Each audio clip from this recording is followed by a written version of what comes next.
Yo, yo, yo.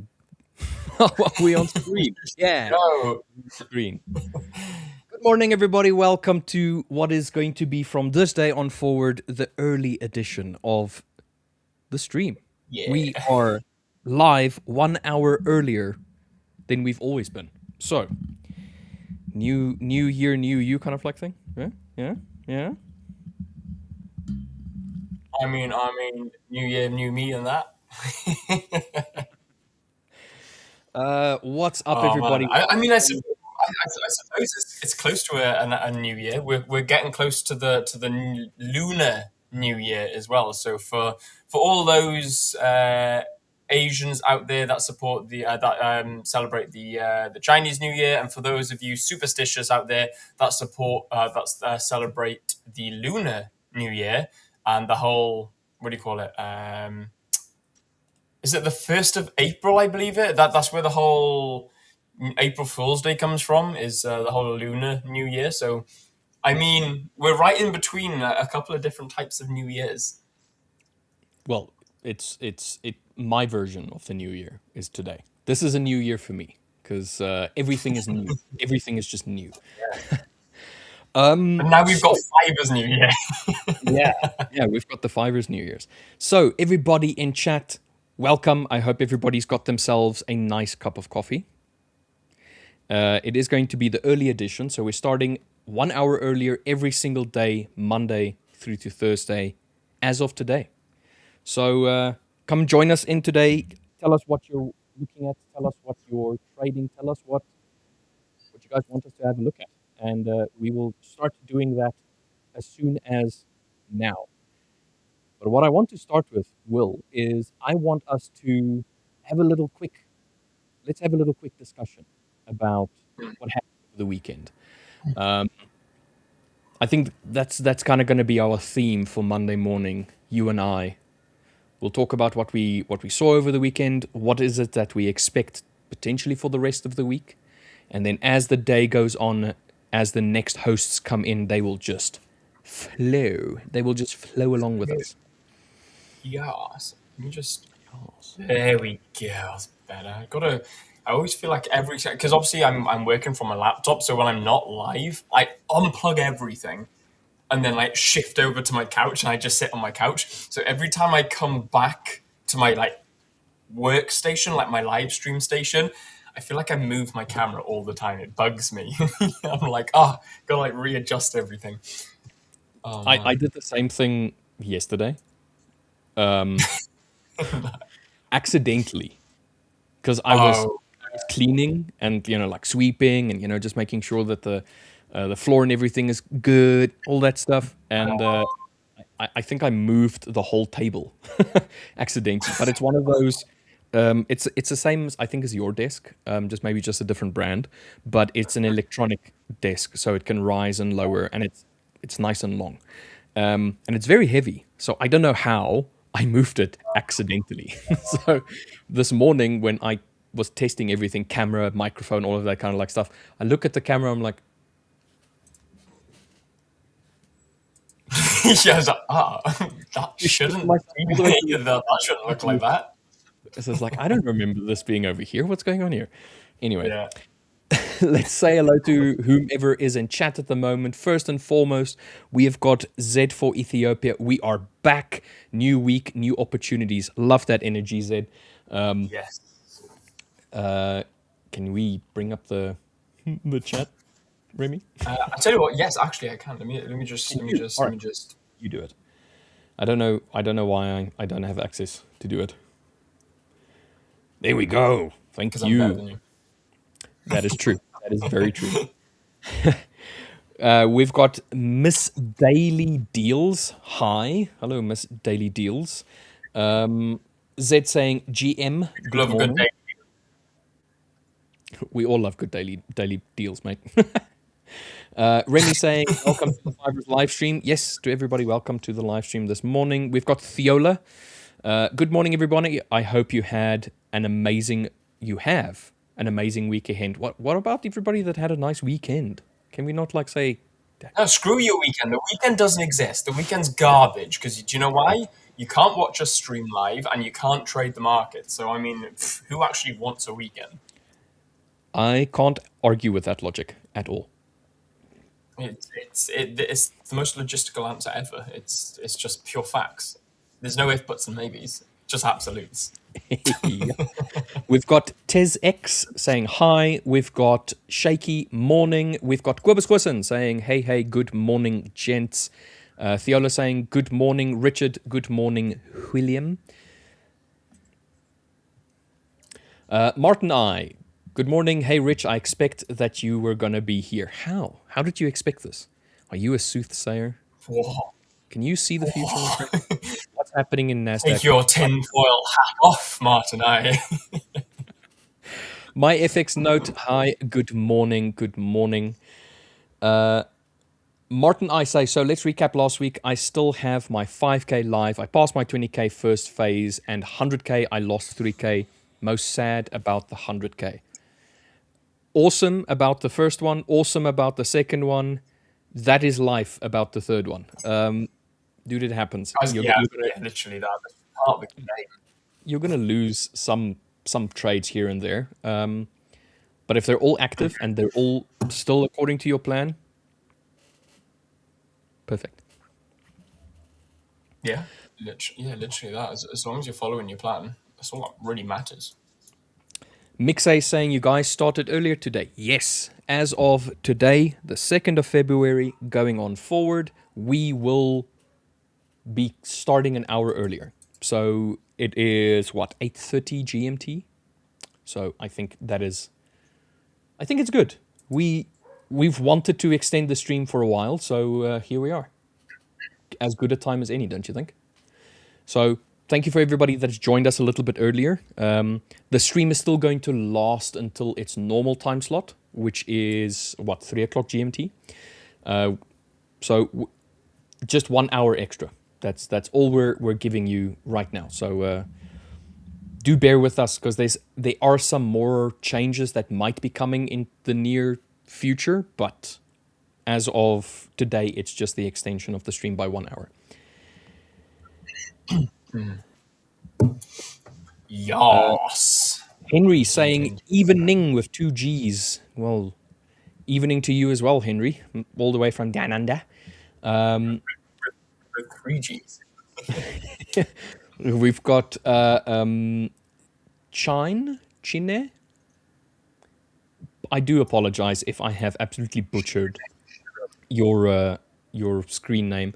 Good morning, everybody. Good morning to you as well. We've got Tech Socials. Good morning, good morning. We've got Mutsa saying, anyone facing MT5 issues since last update? For me, it's very laggy and unstable to place trades. So, I've had that exact issue this morning. I had to reinstall my live stream account. However, it is responding the way that I want it. However, I have the position size calculator from earnforex.com that I use, and I can't use it because it lags. So for now, I'm going to have to utilize using the quick buy buttons or the F9 way of entering a new trade. Can't use the earnforex.com one as of yet. Actually, I haven't tried it. I haven't installed it into this terminal because I've reinstalled the terminal. But yeah, before the update, everything was fine. It asked for the update, updated it, it restarted, came in, everything was lagging. So, and just by removing the earnforex.com EA, it kind of like rectified itself. But I wanted to make sure that I can roll back to a previous version of MT5 to see if that will work. So yeah, unfortunately, it seems as though there is some issues with the new MT5 update. Mixe saying it's epic. Well, dude, we're happy that you're happy. So join us every morning this week, going forward 1 hour earlier. So hope that we can provide you guys with more content and provide you with more trading opportunities, as well as just some more banter and some more fun and education. Absolutely. We've got FX Tejas. Yeah, Tejas yeah. Tejas. I'm gonna go with Tejas. saying, hey, let's see who else. Same problem with MT5 facing cert. Yeah. So I think for the time being, if you have any EAs or any sort of indicators currently running on your MetaTrader, try removing them all from the screen and then see whether or not it responds as quickly as you want it to respond. Before you go and put in any trades or anything, this bar on the side should be able to adjust the screen smoothly. If it is still lagging, doesn't matter how much you draw on it or how much you try and expand or contract the chart, it's going to lag slowly. So try removing all of your indicators first and then see whether or not that makes a difference. If it doesn't, consider reinstalling an older version of MetaTrader. Hopefully that then will kind of like assist with MetaTrader not being as laggy. But yeah, we're all experiencing it this morning. Yes. I've just loaded mine up. I may have to do it with mine as well because I didn't update it. So try not to update it, mate. So I clicked the cross instead of updating. So if I'm gonna see if it's laggy. If it's laggy, I'll do the same, But if we'll see how it goes. I think it was the update. We've got Egermin saying, pass my challenges, first day trading with my funded account, wish me luck. Good luck, but you don't need luck. All you need is whatever you did to pass the account, whether it is your psychology, your mindset, your strategy, your risk management. Just replicate all of those things that you did in order to pass your evaluations and just carry on doing that. But yes, good luck.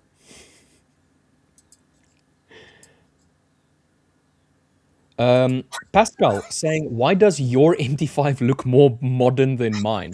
Okay, so what I did was I just changed the colors a little bit. And then if you go on view and color themes, you can change the theme. So this is the light one and it looks, I don't like the very bright look. So view, theme colors, dark, it's dark. And then all I did was I just changed the colors of my bars ever so slightly. Just, that's all I did. So that's why mine looks good. Go and play around a little bit with the themes and whatnot, and it should look pretty good as well for you. Yeah, I've literally just updated mine to look exactly like my trading view, except I put the dark mode on it as well. I like the dark mode. I love the dark mode. I hate it's the same trading view as well. I've also got the dark mode for trading views. I try and keep them as close to each other as I can. I never used to see. I used to like a bit of diversion between them. I used to like it of sort of. I'm just seeing one of the comments. Oh my god! Woof! Did you just see that comment? Yeah.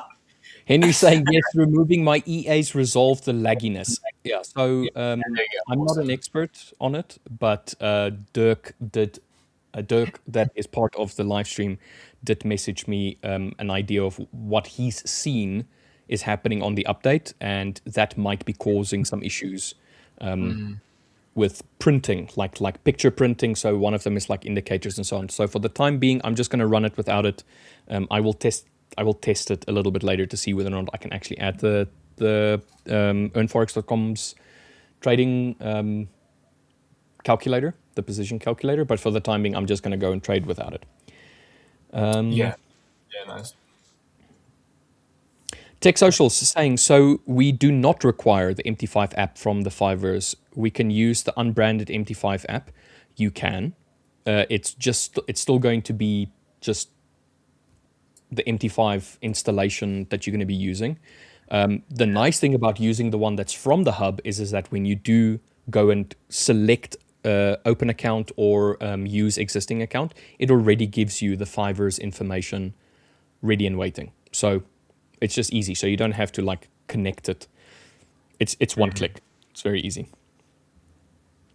Mats are saying, I removed position sizer and it's working fine now, and I did reinstall, so I think it's issue with the EAs. So I can read to you exactly what Dirk said.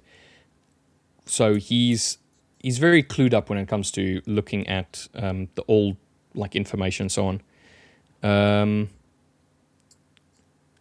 So from the changes of last MT5 update, I think it might be because of some changes to the 2D rendering engine the MetaTrader 5 is using.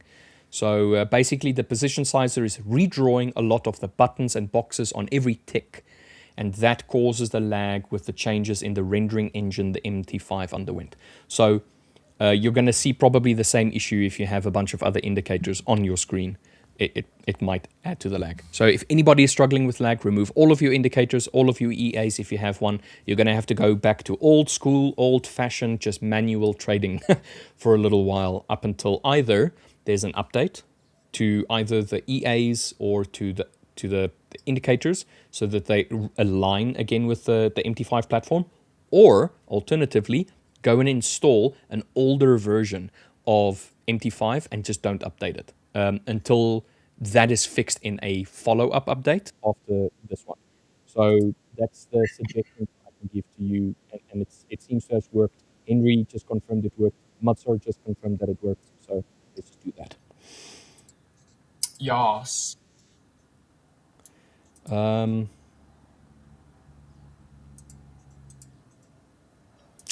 Just checking stuff now with my end. Babu is asking, I would like to understand more about liquidity. Liquidity. That magical word that some people don't believe exists, and some people believe it does exist. William, in the traveling trader's honest opinion, how do you perceive liquidity? Bro, wow. I mean, I think it does exist, but not in the way that a lot of people think it does. I think liquidity is a thing, and there is liquidity in the markets, but we are not liquidity. So a lot of people will be like, oh, look, yeah, we're liquidity. We've been taken out because the big banks are chasing us as liquidity and baiting us into better to get us in at worse prices, etc. There's a lot of superstitious traders out there that think the banks are after us. That I think is false. Like that, I think it's a pile of garbage. I don't think that we're liquidity. I think we get caught up in the liquidity. Whereas I think liquidity is there. I think there are banks out there competing for prices, and I think there are certain levels which aren't necessarily for retail traders, but there are certain levels out there that retail traders really hone in on. And of course, whales, for example, eat plankton.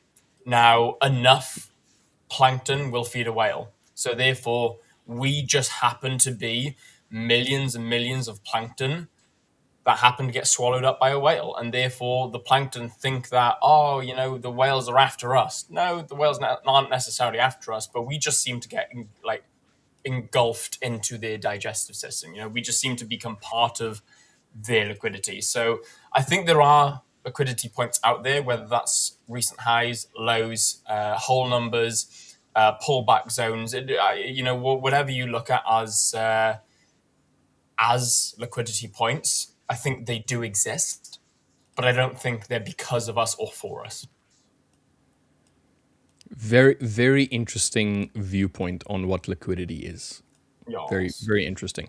Liquidity, in my opinion, is just basically market orders. It is where's the money?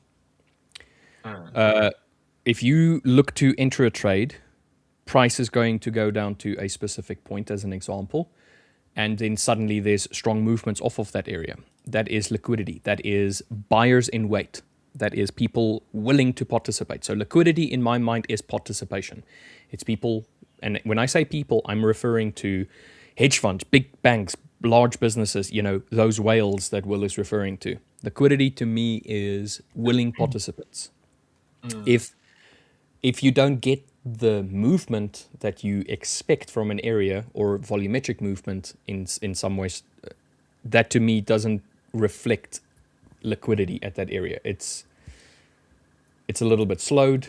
It's a little bit back and forth. So to give you an example, over here on the chart, there's price is moving up and down on this is on the hourly. Let's go to the 5-minute as an example, where we are right now. It's a little bit slow. There isn't a lot of liquidity to kind of like drive the market in a direction, but down here you're seeing a lot more stronger movement. So it seems as though there was a bit more liquidity, meaning there was a bit more participation, willingness to participate. That's how I view liquidity. Henry saying we are mere plankton. Yes, we are.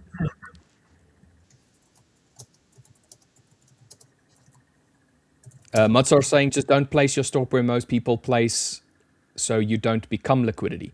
Well, once again, putting a stop order for a trade is a level. So it is liquidity. It's you're showing your willingness to close your trade at that point. So you're saying that at that area, that stop loss area, you're willing for a buyer, let's say you're selling, a buyer to take your position. So you're always going to be part of liquidity regardless of where you are.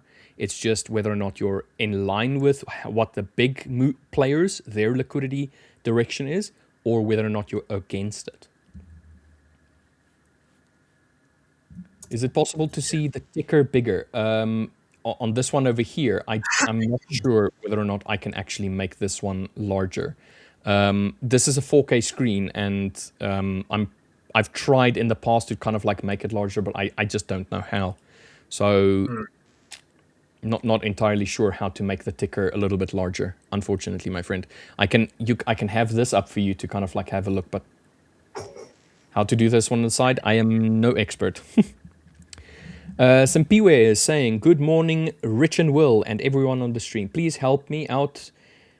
It is me, or has trading gold become a little bit more expensive to trade? I mean, the volume is ridiculous. All right. Okay, first and foremost, let me switch that off. That is annoying.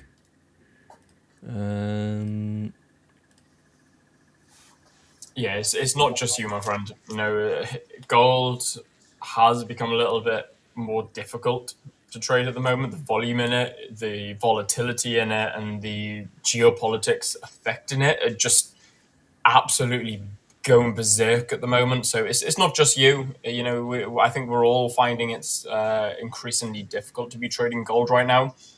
But you just gotta ride the storm. You know, ride the wave. Maybe lower your risk. Maybe sort of try and understand that, you know, if times are difficult trading right now, maybe look at lowering your risk a little bit and trying to protect your account, or just stop trading for a minute. You know, if you only trade gold and your strategy still works, but you can clearly identify that the markets do not want to move the way that you know that they should move according to your plan, just think, right, okay, that's fine. I'm just done trading for now until I see my A++ setup. You know, just try and do anything you can to protect your capital so you can actually use the capital in future when you do get that perfect setup. That's what I'd be doing, Simphy. What about you, Rich? What's your thoughts? So the thing about gold is we were discussing this last week. Gold has kind of like reached a point where if you just look at the market cap of gold, the amount of capital, liquidity that you require in order to move it a few percentile points has become so much more than what is available. All right. And it's kind of like reached a point where people are selling off. They're selling off gold. And always when I refer to people, I'm always talking about like any player in the market whatsoever. They're selling off gold. So when LJ comes in a little bit later, he will give us a deeper understanding from a fundamental level as to why gold is selling off. But he's been saying this for a while now, that we're kind of like going to reach a plateau and then we're going to start drifting off, which is exactly what's happened. The thing is, everybody is selling. And if everybody is selling and you have these massive liquidity gaps where there is like there's investment in gold. There's people holding gold. They're buying and all of that stuff. But now all of a sudden people are selling gold. So now they want that liquidity. They want that, here's my gold. I want the money equivalent. And the problem is a lot of that liquidity is locked up. A lot of that liquidity is just whomever you're selling that gold to just doesn't always have that liquidity available. So you're seeing massive gaps, massive drops, and your spread increases a lot as well, because the price at which the broker is going to give you that asset versus the price that they themselves are selling it on, for argument's sake, the CME and stuff like that, the markets, there's discrepancies there. So there's gaps. So you're going to see that volatility and spread is going to like jump around quite a bit. The thing is, that's what you see in volatile markets. You see it often in, for argument's sake, Bitcoin, where Bitcoin is going through like really volatile sections. You see that. So it's becoming a little bit more expensive to trade because of the fact that everybody's trying to sell and everybody's trying to buy. So there's way more volatility. So that volatility is leading to more spreads. So what I would say is, if you want to trade gold, but you have like let's say you have more of a swing trading strategy, just as an example. Try and get into your trades during segments during the day where the volatility is lower, or at least where there's lower, like sudden movements. So you'll see that during Tokyo session, there is a lot of market participation, and that drives volatility up. So you have more volume, but you also have way more volatility. So try and find a spot in the market where the volatility slows down a little bit, even if the volume drops a little bit, but it gives you a better spread. It gives you a little bit of a better entry, because it's not everybody's trying to participate and get their sell in. And now we're just going to see whose sell is going to activate first. That's what I would say. Yes. There was... Indeed. There's a couple of good points over here as well. His soft den saying, "Hey, good morning, y'all. What is good, my man? Hope that you're doing well."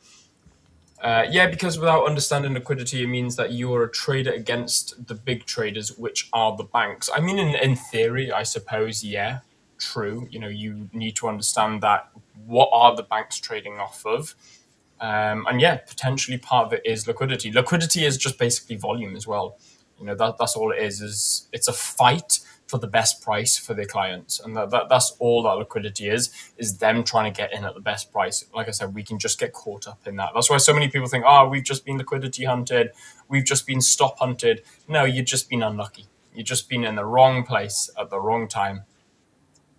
Because a lot of people say, oh, you know, I'm super close because I'm on direction, but like I just get stop hunted, it wicks me out and then moves in my direction. You know, these traders are exact examples of being in the wrong place at the wrong time, because what they've been able to do is they've been able to correctly analyze the market and predict the correct direction. They've just been unlucky enough to be part of that liquidity where the banks are trying to get their clients in at the best price, but they've just not been able to get in after it. We are liquidity, but it's the banks that manipulate the markets. They can trick us into showing that we are on the right path, yet they are just looking for the way that they can generate liquidity. Yeah, exactly that. And it makes us feel like victims. You know, it gives us that, you know, imposter syndrome, that victim syndrome.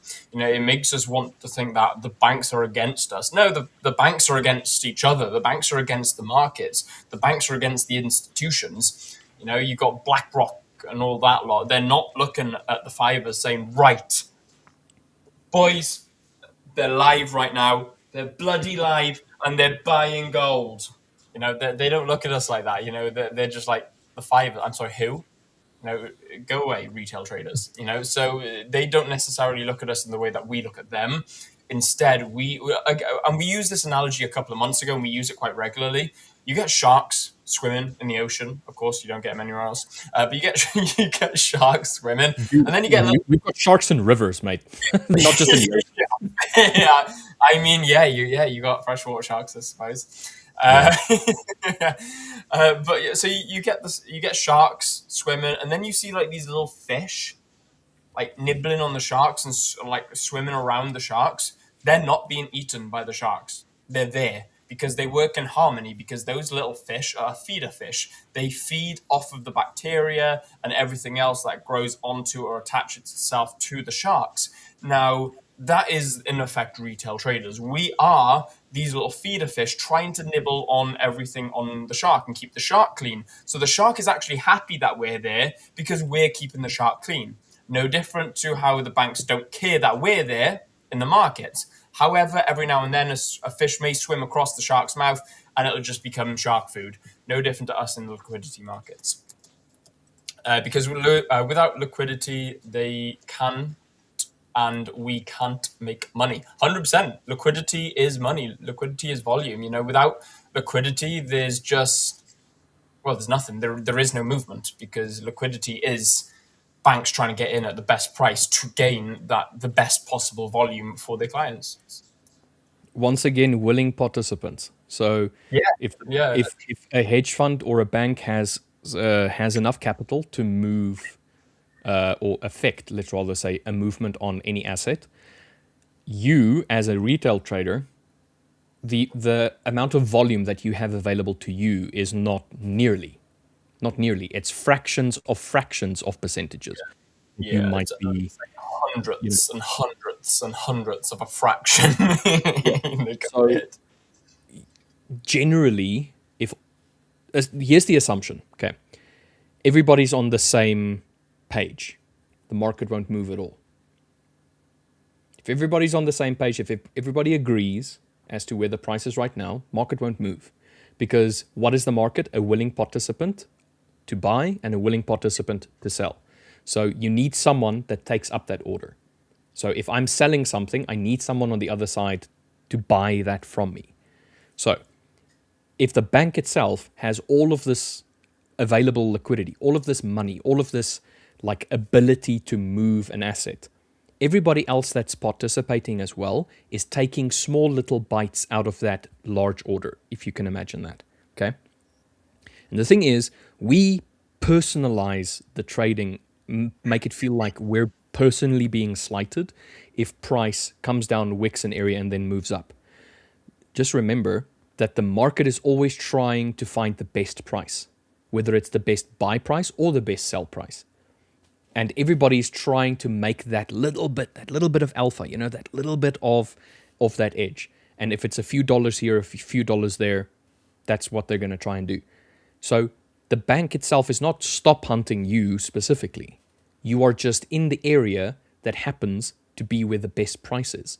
And the thing is, if I enter a trade on MetaTrader right now at this exact price, and I have a stop loss that, I don't know, I place a stop loss right up over there.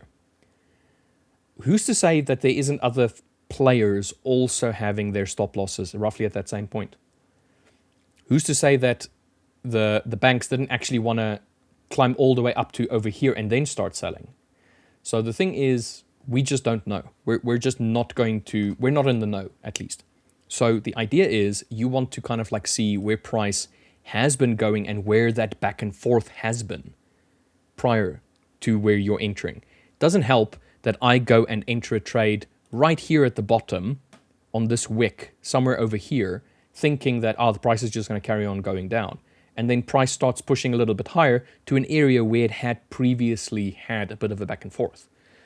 So try not to take it personally. It's really not a personal slight against you. The market's going to do what the market's going to do, and you're going to either be in its way or you're going to go along with it.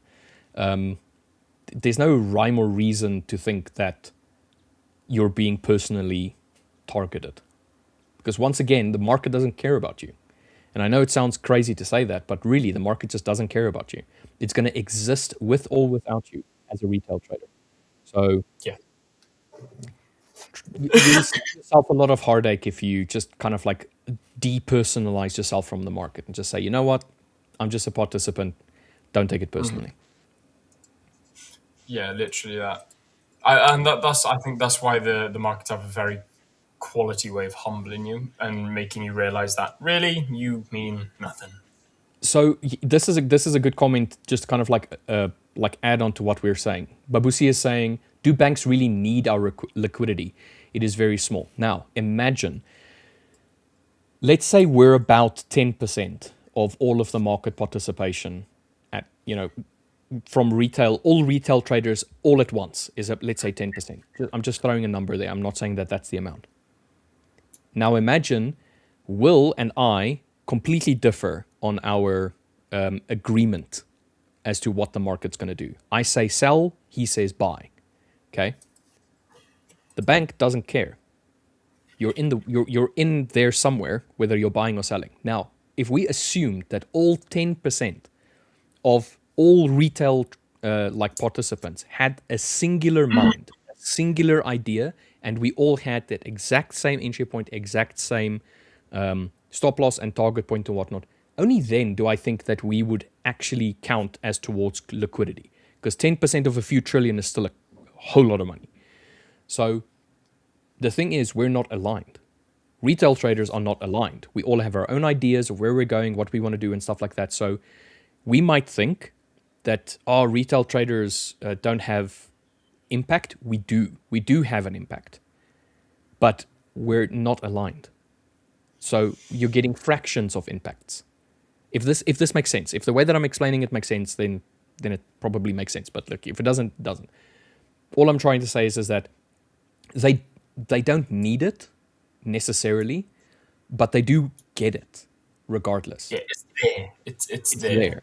Because you are still a participant, but even though you're a very, very, very, very tiny participant, and if all tiny participants all came together, then we would actually have an impact. Can you guys take a look at the GU a little bit? Yes, of course, my friend. We can do that. So, do you want to look at GU? I'll look at EU, and then you look at NAS, and I'll look at gold if you want. Should we do something like that? Yeah, dude, we can do that. That works 100% for me. All right, so on the daily, this is GU. I haven't had a look at GU the whole of last week. Okay, so I'm just going to remove those things.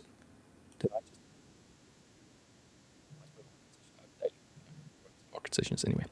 All right, so what we have is from the 20th of December up until the 22nd of January, so almost a whole month, we had very flat sideways movement on GU, a little bit indecisive. From the 23rd of January, we started to push a little bit bullishly.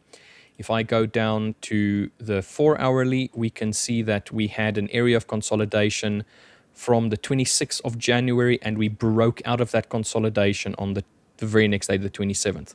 And we're currently at that area right now where previously we had some indecision. Okay, so price has been bullish as of the 22nd of January, like strongly bullish, let's rather say. We had a little bit of consolidation over here as well. So a nice little area of consolidation there that price has yet to come and retest. So we have the higher time frame consolidation on the daily. On the 4-hourly, we had a little bit of like a potential attempt to try and push price lower during the beginning of January going into the end of January, which we just didn't get. Started pushing bullishly, consolidation, bullish, and then a pretty much an M pattern. So if I'm talking about an M pattern, I'm talking about a high, a midpoint, another attempt to push higher, and then a try and push lower. So these generally signify reversals to me. If we are going bullishly, we failed over here to try and push price back into this high points over here. That generally just signifies lower high to me and then a push lower. So as it stands right now, we are in a little bit of a downward trend on the lower time frame. On the hourly, if we have a look here, we had a base area that was reacted off of.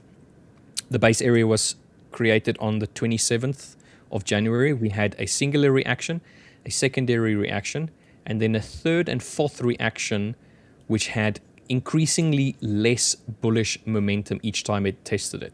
So the first reaction over here, price did try and push up. It failed, came back volumetrically. This was probably on news. Reacted off of it, tried to push higher, failed, retested yet again, tried to push higher, failed, tested again, failed, pushed up, failed yet again, and then eventually we did break through. So we have a lower time frame support area that has now become a resistance area. So price has pushed through. Now we need to see whether or not price is going to come and test it back up into this area. So first and foremost, multiple reactions off of this base area over here, but also we have this segment over here where price also had a singular reaction. So this was a little bit of a support, but it just kind of like broke through that support right now. So this area of consolidation is seeing a little bit of a reaction. What I would like to see is I would like to see whether or not price is going to come back to this area over here to try and either retest this zone or try and retest the higher zone first before it decides whether or not it wants to continue pushing lower. Another consideration to take into another consideration is that we've already wicked a little bit lower on the day, and the most of today is kind of sideways. So we're stuck between this area and this area as of right now. If I go down to the 15-minute, you can clearly see the consolidation. You can clearly see the consolidation.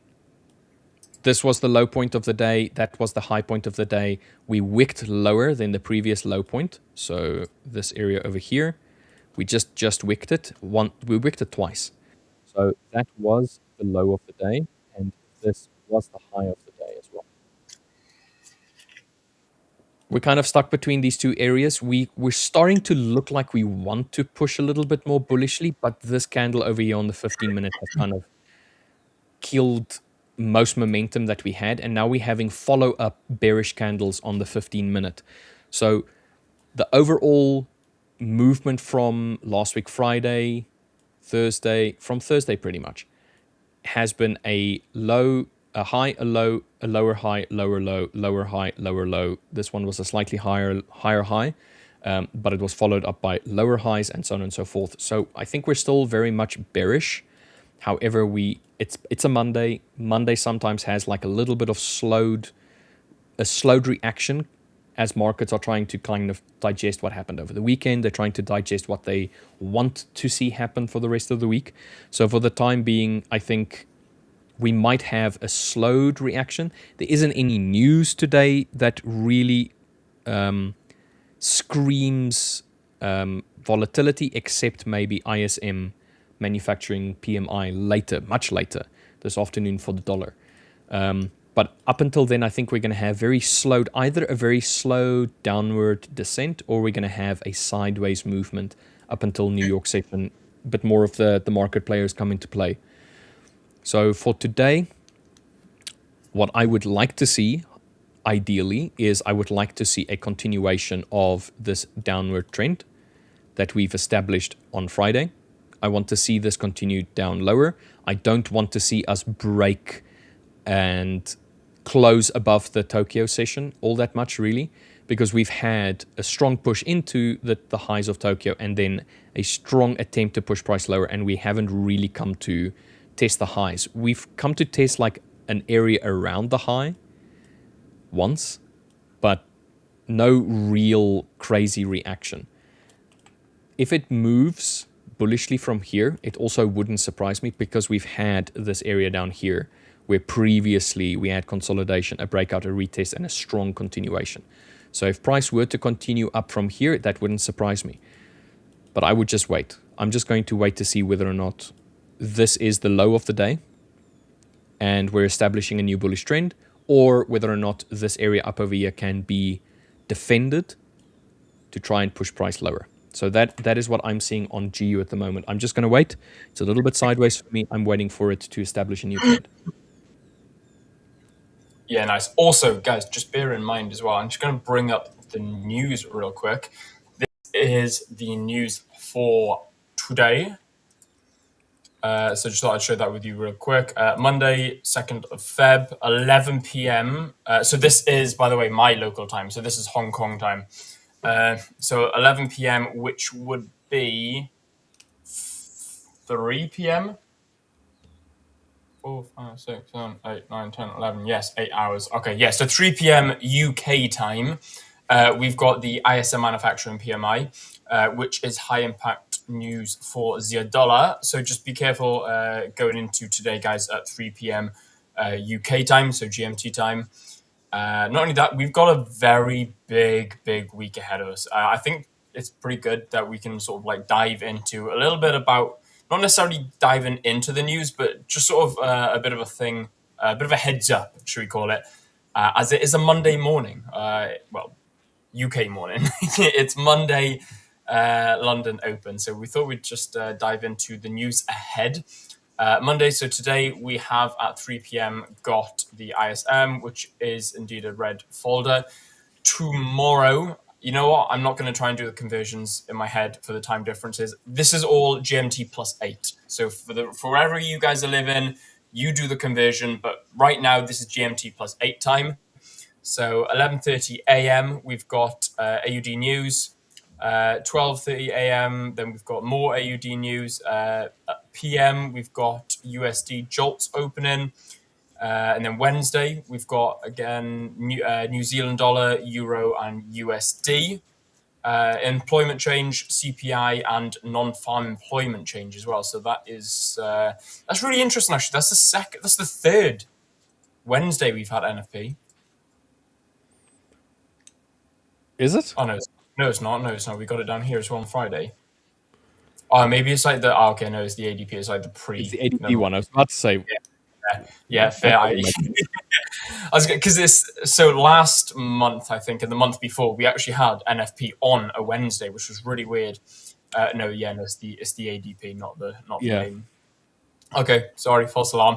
And then Thursday again, we've got GBP news, a lot of GBP news as well.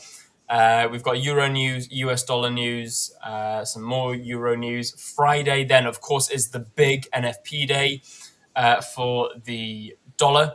So just bear in mind, guys, NFP, it is one of the biggest red folder news events coming out as well. So for those of you who need to screenshot this or need to look at it and digest it, I'll leave it here for a couple more seconds. And that's the news out for the week ahead. So just be very careful with that, guys. A lot of red folder news, especially from Thursday onwards. So Thursday, Friday is a big week.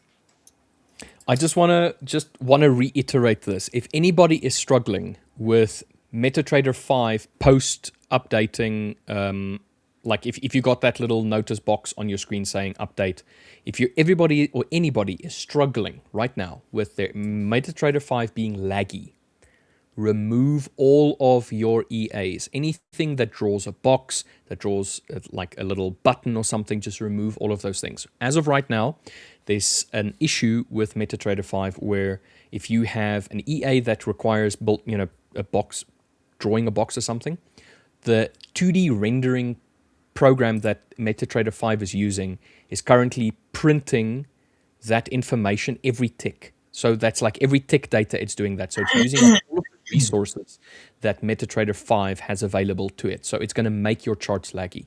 So for the time being, either uninstall MetaTrader 5 and reinstall an older version of MetaTrader 5 if you have one available to you, and then try and put your EAs back on to see whether or not it is affected. But the newest version of MetaTrader 5 is laggy if you have some sort of drawings on it right now. So to help you out, just remove all of those drawings.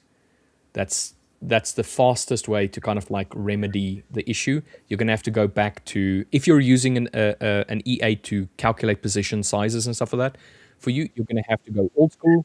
You're going to have to kind of calculate all of that information beforehand, and then just make sure that the information here is in line with how you normally would have risk the trade. So to give you an example, my trades on NAS if I was doing a 0.25%, it's 0.5, 0.2, 0.4, 1%, or one lot size. So if I'm going to trade, I will put it at 1, and I know that's roughly where I need to be for 1%. So a 0.5 would be 0.5% at my current like risk parameter. So just remove all of your drawings, all of your EAs, just go naked chart, just bare chart, no indicators, and it should rectify the lagging issue.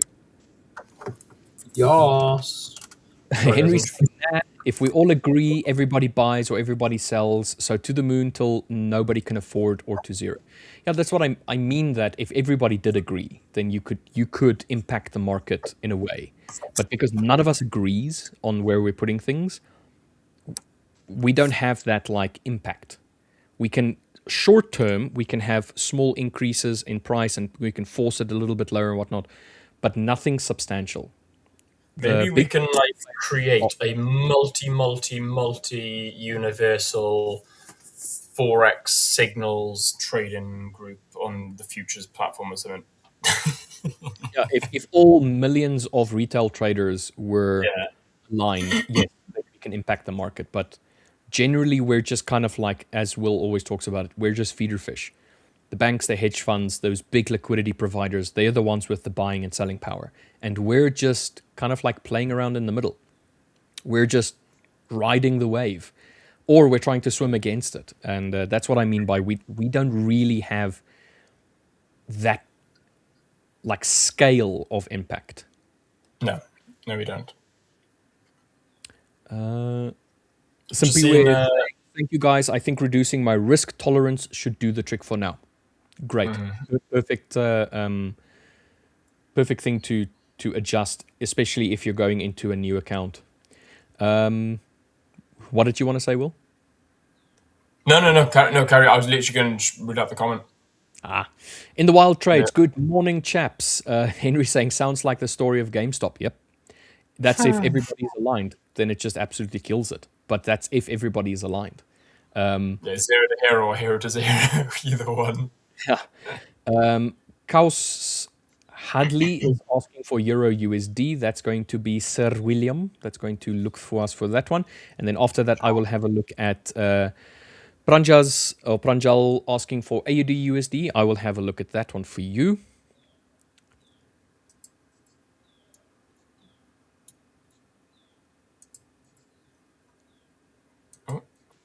Samuel asking, what's your time frame? Is it 1 hour? I jump between the 1 hour, the 15, and the 5 minute on most of my screens. I know Will also jumps between them as well. Yeah. Predominantly, like the hourly, I'll tend to do like my sort of higher time frame. So like you can see right now, it's like 4 hour on gold. So it's like 4 hour, 1 hour is like higher time frame stuff, and then I will drop down and sort of like float and flirt between 5 minute and 15 minutes. So they're the four time frames that I use. I tend not to go any higher than the 4 hour, and I also really tend not to go much lower than the 5 minute. But I'll show you that now. Let's hop straight into it. So let's just go on to Euro USD, which is really interesting. Let's jump straight up on the 4 hour, do a bit of a top down. As you can see, we've got this real bullish price up here at the moment. I'm just trying to delete some of these lines and tools. Also, for those of you who are just opening your MT5 terminal, don't update it. If it gives you the chance to update it, click no. Because having said that, I don't have indicators, so I could be wrong with this, but I haven't. It asked me to update it. I didn't update it. And now it's fine. It's not clunky. It's not laggy. It's not slow. I had 0 issues this morning before the update, and after the update, everything just was laggy. So, yeah. When MT5 gives you the option to update it, don't do it. Anyway, so 4 hour, just going to mark out some potential areas. We can see that we've had this bullish price over the past couple of days, weeks, whatever time frame you want to look at. So I'm just going to mark out some of the areas that I'm interested in right now. Low, higher high, higher low, higher high. Consolidation didn't really pull back. If we want to call it maybe a higher low here, and then higher high, higher low, again, didn't really pull back much. So let's call it a lower high here. And then we've got a lower low. And this will make sense a little bit more on the 1 hour. So the 4 hour, you could argue low, higher high, higher low, potential continuation to the upside. It depends how you want to look at order flow. Now, order flow is what drives my my price. Order flow is what drives my analysis the most. So just take that into consideration when I look at price. I don't really look at much more other than the simple stuff when it comes to the markets. So don't go looking at me for some super sexy, in-depth, technical rubbish. Just simplicity is key. So now that we're on the one, technical rubbish. Now that we're on the lower higher time frame, so the intra time frame, the 1 hour, we can see that we've got this consolidation here. We sort of, and why the reason I call it consolidation is we got a low here, we got a high here, and we just sort of like chop around a little bit. You can see that I got a nice buy position, buy here, took out at the high here. So that was really nice on the 50-minute, I believe that was. And then we sort of broke above this high here. Lovely stuff. We can see that continuation pattern. So we continued up, again, consolidated. We got the high, got the low, chopped around in that a little bit, and then broke above. Super, super nice. No consolidation after that. Price just dumped. So price started dumping, pulling back, and now we've just sort of dribbled on back. We can see that we're slowly moving back. If you look at the candlestick characteristics around here, compared to the candlestick characteristics, why does it do this to me? Around here, then we can see that, you know, it's taken a longer time to move back down than it is to move up. So therefore, that's telling me that price is struggling a little bit more to move down. So therefore, we are going to continue that pattern up.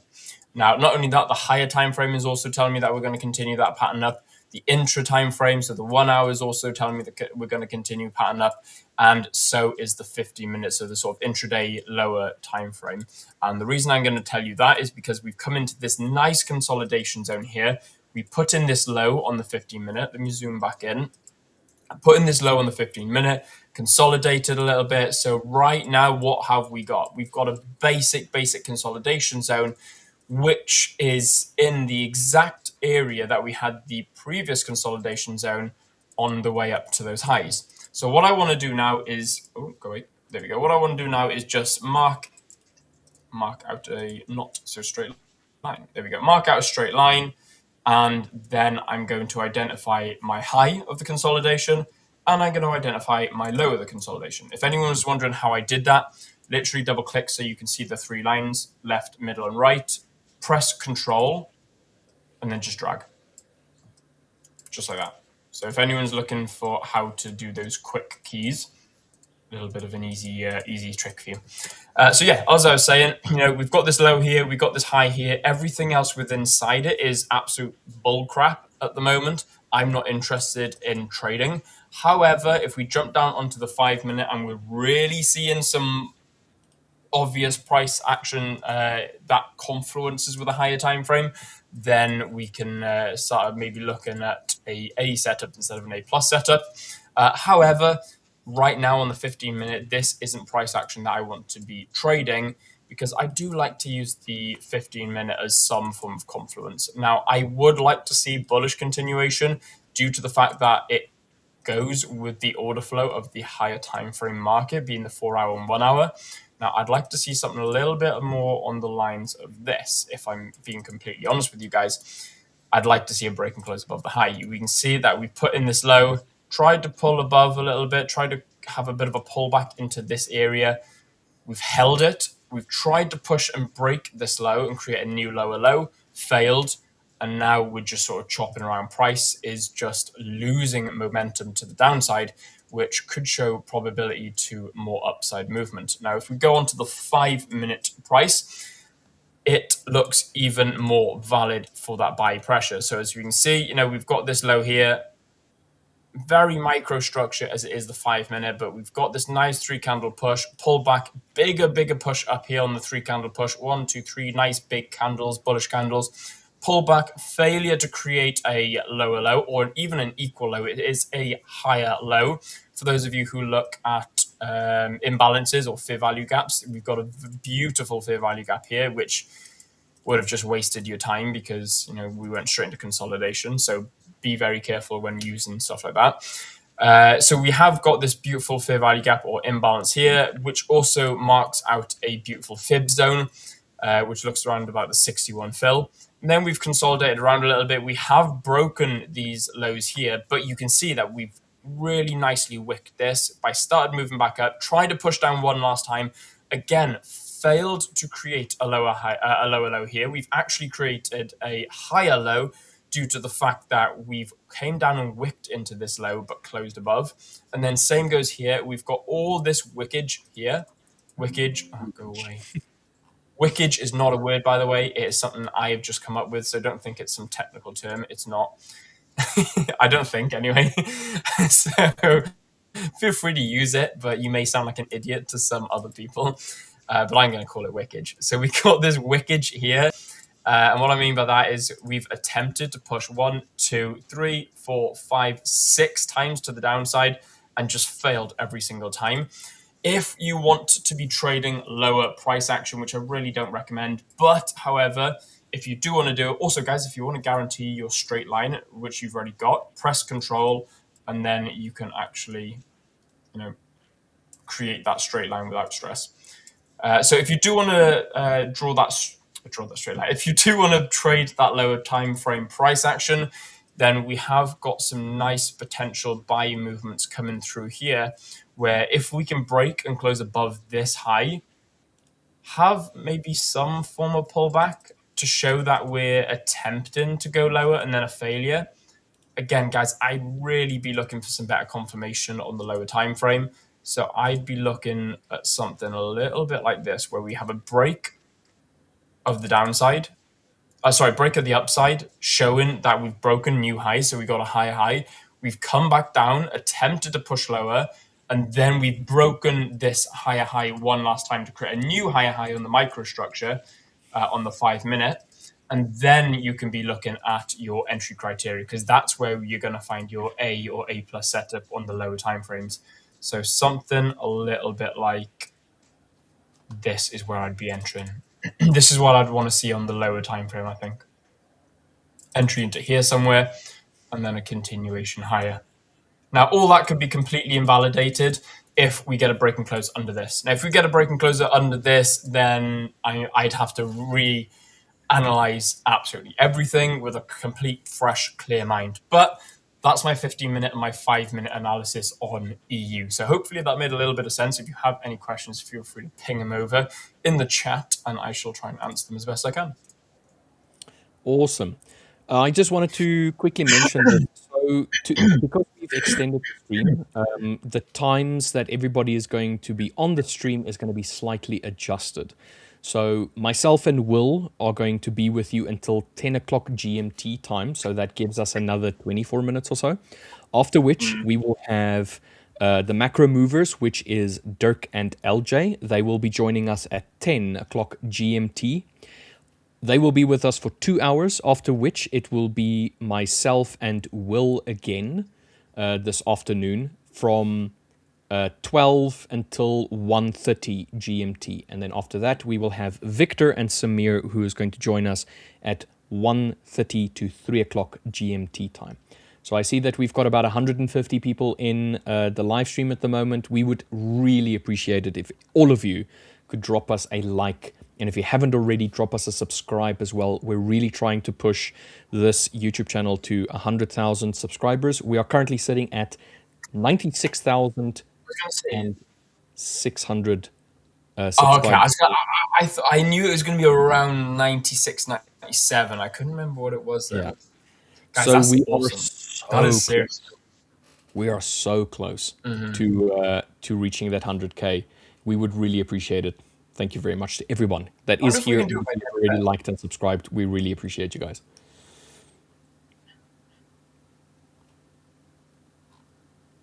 I wonder if we can do it February. I don't know. What do you reckon? And end of Feb, 100K subscribers. What's that? 3,400. 3,400. I reckon we can do it. Ish. I reckon we can do it, guys.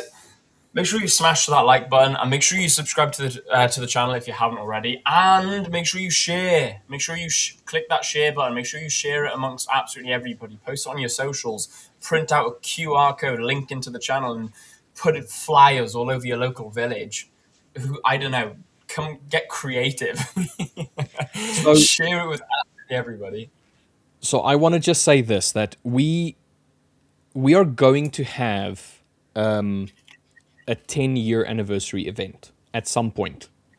Not entirely sure when, but we're going to have one. Now, with that event, we will most probably have some sort of giveaway. Now imagine how good the giveaways will be if we have 100K subscribers along with that 10-year milestone. So we'll hit 2 milestones at the same time. Can you imagine the giveaways? It's going to be sick. It's going to be legitimately sick. So if you guys can help us get to 100,000 subscribers, by the time that we do have a 10-year event, we'll have our 100K subscribers as well. And that's just going to double the giveaway. That's what I think is going to happen. It's going to be double. Yeah.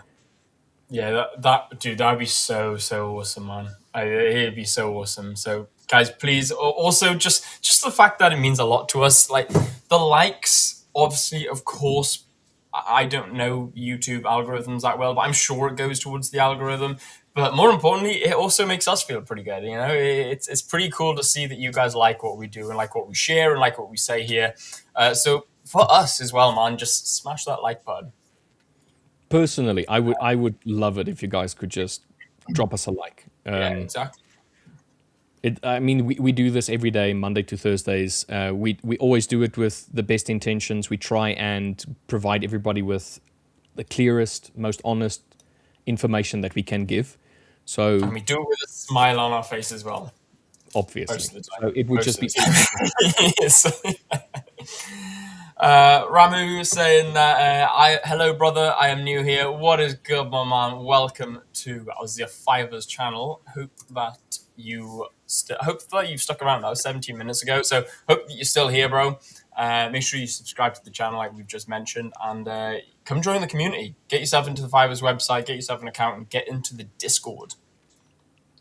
Yeah, the Discord is also just absolutely pumping at the moment. So there's all kinds of giveaways that's happening on the Discord as well. We have weekly webinars, Monday through to Friday. We've got live streams going in the Discord as well every afternoon. We've got people like Victor, we've got Rich, we've got LJ, we've got Akram. They're all taking what they know from years and years and years of trading, and they just absolutely just nail those days where they add a little bit more information to the people in the Discord. So if you're not in the Discord, get yourself an evaluation account, which will then provide you with access to get into the Discord, and then there you are, Bob's your uncle. You can participate. Yeah, and you only have to purchase a single solitary evaluation account, and then you are a member for life. So if you're in the Discord, you're in the Discord. So get yourself in there. It is seriously worth being in there just to get even if you get like a 2.5K high stakes account, which is what, $24. So yes, I think so. Yeah, $24, something like that. I actually haven't checked it recently, so I'm not 100% sure. Let me see how much. I was gonna say, dude, I don't actually know. I will confirm for you how much it is. Clarify for us, my man. It is. In the wild trades, you hated it. Will said it's going up. It is $22. It is $22. Okay, $22. We were $2 short, guys. We are sorry. It was close. All right, it's pretty close. In the wild trades, you hear that Will said it's going up altogether now. Buy. Yes. No, now that is how we're going to move markets. I hope you're right. Yeah, bro, I hope I'm right too. Well, I mean, I'm not buying, so I don't care if I'm wrong. But for everyone else that thinks like everybody else step into that bear trap. Yeah, yeah, exactly. Anyone else that wants to wander into that quicksand, then go for it. Pooley, good morning, D-Gent. What is good, Poo-Poo? How you doing, my man? I can't believe you just said poo poo, mate. Like, that's from like yonkers ago. Bro, Like, I, I I, know that I was would have expected him to upgrade by now. In the wilds, sorry, not in the wilds. Martin I is saying, I got, but I'm already out. That was talking to someone. It was talking to Rate about someone got a buy position on gold. Oh, yes. Anyone got a buy position in gold? So I've got gold up right now. Bro, woof. Look at that 4 hour. So this is the 4 hour time frame on gold, if anyone's wondering what time frame this is. Wow. Like, chula la. That is something. If you got in at the bottom, congratulations. If you're still considering buying, I would tread carefully. We're incredibly bullish, incredibly bearish. My apologies. I didn't mean to What? say Yeah, I was bearish. going to say we are very bearish right now. I watched a meme. In fact, I'm going to go back on the 4 hourly. Or was it on the daily? No, it was the 4 hourly. So I was on the X the other day, and it was like, it was no need to go to Dubai, because if you want to see the Burj Khalifa, then you just look at gold or silver on the 4 hour. And it was so funny, man, because they put a crop out of the Burj Khalifa in gold on the 4 hour. And I was like, man, like, look at that. Because, like, okay, yeah, cool, ha ha ha, funny. But more interestingly, more importantly, bro, look at that. Look at that bearish dump. Like, watch price just head up, and like the time and the space between, like, look how long it took to move up, and then look how long it took to just dump. What is that saying that everybody likes going for? When price goes up, they use stairs, but when price goes down, they take the elevator or they take the window. That's exactly it. It's just like, okay, I'm going to rephrase that one so it sounds a little bit better. No, When no, hey, the window analogy was perfect. when price goes up, we use stairs, but if price goes down, we use the fire pole. You know, we slide down the fire pole at the fire brigade. Yeah, The window one works better. We use stairs, and yeah, then if we come down, we jump out the window. yeah, exactly. I like the yeah. Stephen Chapetta is saying, hello, Richard and Will. Hello, Stephen. How are you, my friend? She's good, my friend. Hutch saying, Wickage jungle is massive. Yep, that is. Wicked. Jungle is massive. Bro, wow. Oh my god, well, I've not heard that in a long time. Wicked. Oh no, we can do better than jungle is massive. Shane saying, sick Wickage, bro. Henry, we'll just call it Wilkage. Wilkage. Oh man, that's difficult to say. Wilkage. Wickage. The gold dump is massive. Wickage. Sigma FX is saying, my MT5 won't even load, though I did have 26 views to load. So 26 terminals is crazy, mate. I'm just starting from scratch on the new setup. Could be a long morning. Bro, take a breather, take a gap, take a break, walk away for a minute. Please do not take a trade on your brand new fresh account if the terminals aren't working for you, man. It's just going to stress you out more than it needs to. But like, not only that, you know, it's like a whole ritual. Like, your first trade on a new account needs to be a losing trade. Like, let's be honest, it's what needs to happen. It's just, I didn't make the rules. I just follow them. It's what needs to happen. Does that mean that my 5K for the live stream is going to fail? Because I won the first trade. Oh, bro, really? Yeah, you're doomed. Sorry, man. Them's the rules. Dems be the rules. Like, I don't make these rules. I just follow them. Like I said, bro, I'm sorry to break it. Like, Didn't mean for you to find out this way. You're a horrible friend. Or like, why? Z for Ethiopia saying if DXY breaks above 97.199, we see clear down Euro USD. Interesting. Henry saying 4.4k subs left. Anna saying like smashed. Yes, smash that like button. Yes, we like the like being smashed. Remy is reminding us, hey traders, we're smashing towards 100k subscribers before the end of this month. Your support means everything. Hit that subscribe button. Thank you very much, Remy, for reminding us. Eric Tyler saying silver is bullish to 90k. 90k. What's the price at now for silver? It's 82. Oof. $82. Do you have the silver chart now? I do have silver up, so I'm just going to align everything. So that was a base area that we had last time. We came back to it, reacted, and it pushed through. We had consolidation. That just means nothing right now. We had this support area over here where we absolutely pushed through and then retested it off of it and started pushing lower.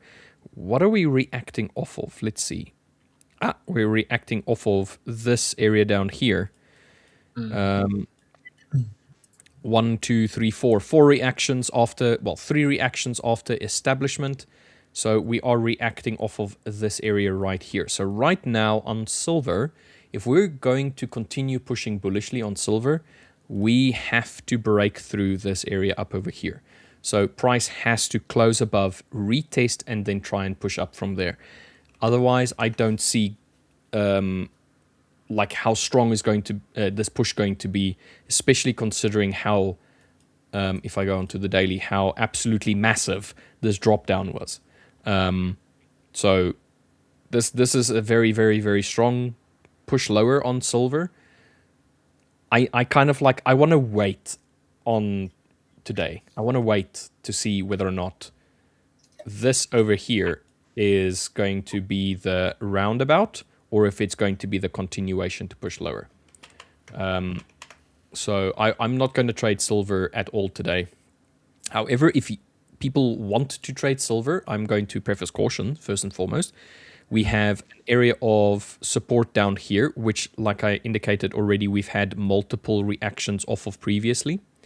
So all of those reactions seem to come into play, but that reaction means nothing if we cannot break recent structure. So we need to break above close and then show a willingness to push up higher. So by that I mean price from here pushes through, retest, and then continues pushing higher. So then you can consider getting in on some sort of structure point after the test, but not before, for a buy. And then the inverse for the sells, I want to see whether or not this area over here gets respected. And if it does get respected, there's a potential for price to push lower again to come and retest this 80, the 72 to 70 zone. Yeah, nice. I love this, so I've just left this up. Everyone has a poll in their room. Well, you'll be surprised, mate. I can't show you, but yeah. So yeah, we do have a pole fitness class. A friend of ours runs a pole fitness class, among other things like hammock classes and like stretch classes and yoga and whatnot. So we actually do have one. We actually do have a exercise pole. I was gonna say, yeah. So you bought an exercise pole because the missus wants to get one. into pole fitness, and then you just keep using it, and so she can't use it. It's just Yes, that's why my thighs are so strong, mate. yeah, bro. Like I remember when I first moved here, I was like, right, okay, I want to find a Muay Thai class. I want to find kickboxing class. I want to try and look for some gyms. Can't find kickboxing anywhere. It's either boxing or Muay Thai or jiu-jitsu. So I thought, okay, cool. Let's have a look at some Muay Thai. I've never done Muay Thai before. I've only ever boxed. So I fancy getting into a bit of Muay Thai. And I went to, bro, like I walked into this building and it was like gold everywhere. It looked beautiful. And I was like, this can't be a Muay Thai gym. And I looked at the thing and it said like 30th floor or whatever. I was like, huh. I've never gone up floors to a Muay Thai gym or to any gym. So, went up to the floor, went in, took my shoes off, spoke to the coach and all that lot. And he was like, yeah, this, that, and the other. Walked out. As I was walking out, directly in front of me was a pole class. And of course, my missus was with me. And so she goes and presses the elevator. And I thought, what's this? So I walk in. I'm just watching what goes on in a pole class. And I'm like, I'm just stunned. I've never seen a pole class. I've never watched pole fitness. I've never seen a pole. Well, okay, I've never seen a pole fitness class. Let's just leave it there. And I'm going to tell you something about pole fitness, mate. The thing about it is, it puts into question your grip strength. You think you've got grip strength? Dude. Mm-hmm. Bro, I was watching it. Us gym, they're doing it on high heels and all, and the music. We don't know what core strength is. We don't know what grip strength is. We just don't know. Let's just put it this way. Go to a pole fitness class, mate. It's going to make you feel like I'm not allowed the weakest human being on earth. I can guarantee you that. I'm not allowed to. Let's just put it this way. I stood there watching it. My partner grabbed me and goes, "You're not going to this boxing club. Let's check out the next one." And dragged me into the elevator. I was like, but this seems like a really, really good club. So yeah, it was the first and last time. I'm gonna say this to you. Like I went to one class, one of the pole fitness classes, because my wife does the pole fitness classes, and I can tell you that I struggled. I felt so weak, like legitimately so weak. I've always considered myself to have a good core. Nope. Nope. Yeah. Not even remotely close to a strong core. The stuff that these people can do, and it's not just women, there's men as well that do this. Yeah. Like there's a gymnast that was doing it there. Like it is ridiculous. Like it puts you to shame, like genuinely. So yeah, just try and just go and try it just once. No. And you'll be sore. I had a friend that used to do pole fitness, and it's insane. So like I used to do like the flag. Is it the flag? Like back when I was a kid, like growing up, we used to, and you hold it up here and you hold it down there. Hold yourself like completely horizontal. Well, yeah, horizontal. And I got a picture of it somewhere, and I did that, and I was like, yeah, and like you could see like my veins popping and all. You could see like I was clearly using my muscles on like all my muscles across my entire body. This girl does it and just goes and just like completely just goes, and it looks effortless, huh? Just holds it there, and I was like, how?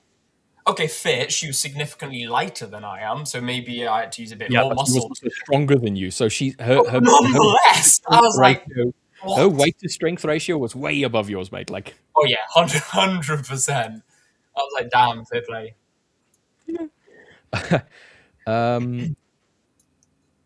So, speaking of my partner dragging me out of the club, I don't know, Cece, if you can hear me, but I was telling them about that Muay Thai class. Good morning, boys.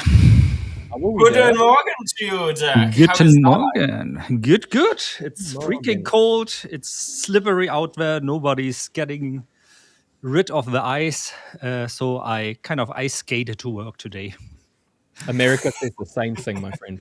It's crazy. It's you gotta love and hate Berlin really sometimes. It's like such a wild and beautiful city, but when it comes to, let's call it public services, well, if I want to say it in a bad way, you can tell that they have been run by left wings for quite some time now.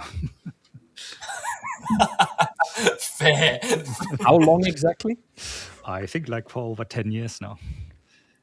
Oh, I thought you were going to reference an older event. I was going to say, I knew where you were going with that, Rich. How are we this morning, Dirk? Did you have your morning coffee? Oh, I see you're busy with your morning coffee. I am having my second morning coffee because for the past 45 minutes, I've been trying to fix the hot mess in the position sizer you were telling us about. And I know what the issue is, by the way. It's really the rendering engine. They changed to hardware rendering in the last MQL update, so in the MT5 update. But after I saw that it's like, we're talking about like 40 or 45,000 lines of code, the MQL coding Sure. language, which I'm not that proficient in. I thought like, okay, I'm not going to touch that now. Wait for the update from them directly. Yeah.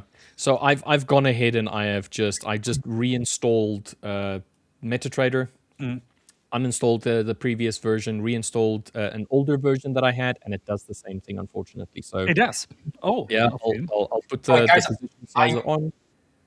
Sorry, guys, I'm gonna have to interrupt because I got to go view a place in 15 minutes, so I'm gonna have to run. I shall see you guys in a couple hours' time, and wish me luck, guys. Thank you very much. Bye-bye. See y'all in a couple of hours. Bye. Cheers, Will. Have a good one. Thank you very much for joining us this early. So I'm not even going to bother change any of the settings. I'm just going to say okay, and there's the lag. It's just lagging. But is it really an older version? If you go to help and look at the version that you have installed? Let's just close that and just okay. So help. And then the Updates, latest release version. Okay, so I am on the latest release version. yeah, because sometimes on your PC it will cage it. So I think that's what happened. yeah, yes. It replaced. I uninstalled it now and I'm going to wait for hopefully an update. It's not that much well maintained anymore by them, sadly. Yeah, it is unfortunate, and it is such a nice position sizer. I've come to really like the way that it operates. It does make it a lot simpler to just drag your level. It calculates everything for you, and there you go. But I did see that Mike has suggested a paid one that seems to work really well. So I might even consider jumping in on that one. Oh, we're just creating our own Fivers version of this. How about that? But I've been saying that for a while. We should have our own Fivers proprietary. The thing is, if I go down that rabbit hole now, I know it's going to keep me busy for the next 2 weeks. So and I have more than enough stuff piling up here. So I know a guy. I know a guy that can do that. I know a guy. Go for it. I will tell him, dude. Come on, help us with this, please. Theola saying, not Theola, Pascal saying Guten Morgen to Mr. Dirk. Guten Morgen. Theola is also saying good morning. Good morning to you as well, Theola. So weird, being like not the one starting the stream today, but being the one, joining later on Will and you. So that's definitely something to get used to. But I think it's a nice move, going on a little bit earlier, really when the markets open, when we actually have the real action, in the early London session. Because from like 10 to 11 onwards, things usually start to slow down a little bit. Although the markets this morning, I have to say, are less wild than I anticipated. I thought we are going to see much more action, especially after, well, we should see what keeps happening in gold and silver. Where's Unbiased Trader? Is he with us? He must be very happy about what's happening in silver with his silver short ETF leveraged by 3 times that he bought. Yeah, I saw Unbiased Trader was in earlier. Let me just see if I can find his comment. So, mate, if you're watching this, yeah, finally. Finally is happening. We have a poker game on Fridays. It's a like a different server, like private server. So we had a bunch of people in there, and one of them was Unbiased Trader. So we had Unbiased Trader play poker with us on Friday evening, and he was going through his silver trade with LJ, because LJ was also in the poker night with us as well. Man, I want to be invited as well. I love poker. Well, if you want to be there, I will send you a link, my friend. Yeah, send me a link. I cannot promise it, though. Sometimes I'm busy with family on Friday nights. They weirdly insist that they see me a couple of times a week. Would you believe it? Your family is just like, who is this man that keeps coming to our house only for a few hours a day? He comes like home, showers, and then goes to sleep. And, then he just leaves after breakfast in the morning. Who's this strange man?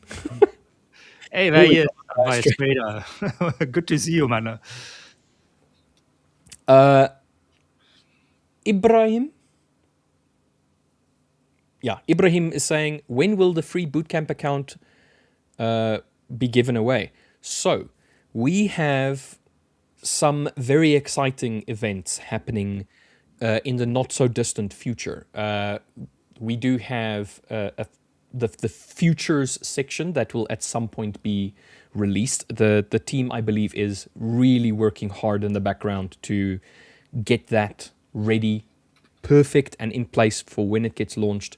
That's going to be, the best futures platform that you can even consider. Nobody's going to want to use any other futures platform except the Fivers. So with that, and we have a 10-year anniversary event that's also going to happen at some point within the near future. And those two events is most definitely going to have some giveaways associated with them. So Ibrahim, I would suggest that you keep an eye on our socials. If you haven't already, get yourself an evaluation account so that you can gain access to the Discord. Then jump into the Discord. We do update the announcement section there every single week. It gets updated with some sort of information. You can get in there and you can just stay up to date with what is happening. So as everything gets released, we will let you all know. But like I said a while ago, just a little bit of patience. We're really trying to make sure that the futures platform and so on is as good as it can be before we release it. If there's any issues, we're going to iron it out before we release it, because we want to provide you all with the best product we can. So it's sooner than you think it's going to get released. And let's not forget, we're only 3,400 subscribers on YouTube away from 100K, that magic number, subscribers. And I'm very sure that we have really an epic giveaway also that is going to happen once that happens. The gentleman that is with me here currently streaming knows certainly more about that than me, but I would be surprised if there's not something coming. I don't know how much I know about the future section. There were some speculation about... Not talking about the future, I mean the YouTube subscriber, if we hit 100K. Oh, yes. No, that definitely. If that comes to play, we're going to have giveaways. Oh, yeah, it is. Yes. I'm making... epic giveaways. I love that. Activate. I feel like Jean-Luc Picard. Engage. Jean-Luc Picard. Warp 5. Mr. Worf. Warp 5. There was a nice little question just now. Gombolerio is saying, or Gombolerio, I don't know how to pronounce your name, my friend. I am so sorry if I butchered it. It's asking, hi guys, question. Has the Fivers really static drawdown on max drawdown? Or max drawdown, I'm assuming. Static drawdown for maxed drawdown?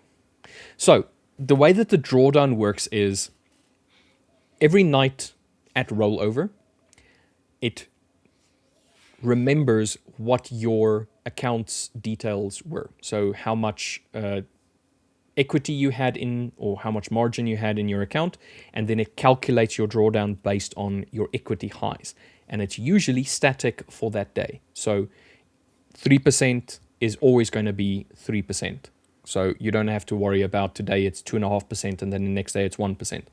So it's pretty much static, but it's based on your 12 o'clock or 12 p.m. Account margin, account equity. Dirk, what have you been looking at today? I see that Alto is a little bit late today, so. So is LJ still going to come, or who's going to join me today? It's supposed to be LJ. Okay. I don't mind. I was thinking the other day also I wouldn't mind streaming with you and LJ together. We didn't have much opportunity doing that yet, I think. So I've been working on some stuff on the weekend, actually. Ever since LJ introduced me to this wonderful standard deviation indicator, you can just simply drag and drop on your chart. I've become a big fan of that because, it makes the life so much easier when it comes to looking at market momentum or market structure and all that is. Let me quickly maybe change to my screen. Go ahead. And there were, however, some limitations in that indicator, which I didn't like so much. So I sat down and kind of created an updated version of this one, which I call standard deviation channel 4x. Why 4x? Because you have the opportunity here to also show the 3 and 4 sigma. So in the original version that LJ introduced here that is on TradingView, you can only show the 1 and 2 sigma. On this one, you can also show 3 and 4 sigma. Plus, because we're talking always about confluence, you have the opportunity to add several moving averages. So you can customize that in the way you like, add them to that. Also something like where are weekly, monthly, yearly highs and lows, previous week, previous months, previous year high and lows. Of course, I need to drag this in because we're on a minute chart here. A bit more back to realistic figures. And why is that so, in my opinion, an upgrade? Because you can easily identify where are zones of confluence. So what you see, for example, here, now remember this is a minute chart, the weekly high, no surprise, we're just on a Monday at the moment, for example, is exactly where the 3x sigma of the standard deviation bands is. So if price would now shoot up there, for example, that would be a good zone of confluence. Yeah, you have a natural resistance from a weekly high. Bear in mind, of course, it's still Monday, so it's probably not worth that much yet, except you like to trade those Asian reversals maybe. And but if that coincidence, for example, with a prominent moving average, if that coincidence, for example, with the last month's high or the yearly high or low, it's definitely worth looking into this. So you can customize this indicator now a little bit more and don't need to add so many indicators on top of each other. I also did, but I'm going to share that in a moment. One thing I recommend you guys doing, because the question always is, a retrospective, a standard deviation channel always looks something nice. It looks always like, oh, wow, this is like really precise and telling me where are the highs and lows. But we have to see that it's a tool that adapts to history. So it's kind of going to adapt depending on what length your deviation channel is going to adapt to what is the best fit for the period you put in. So if I put it to, for example, the last 500, you see it draws it totally different.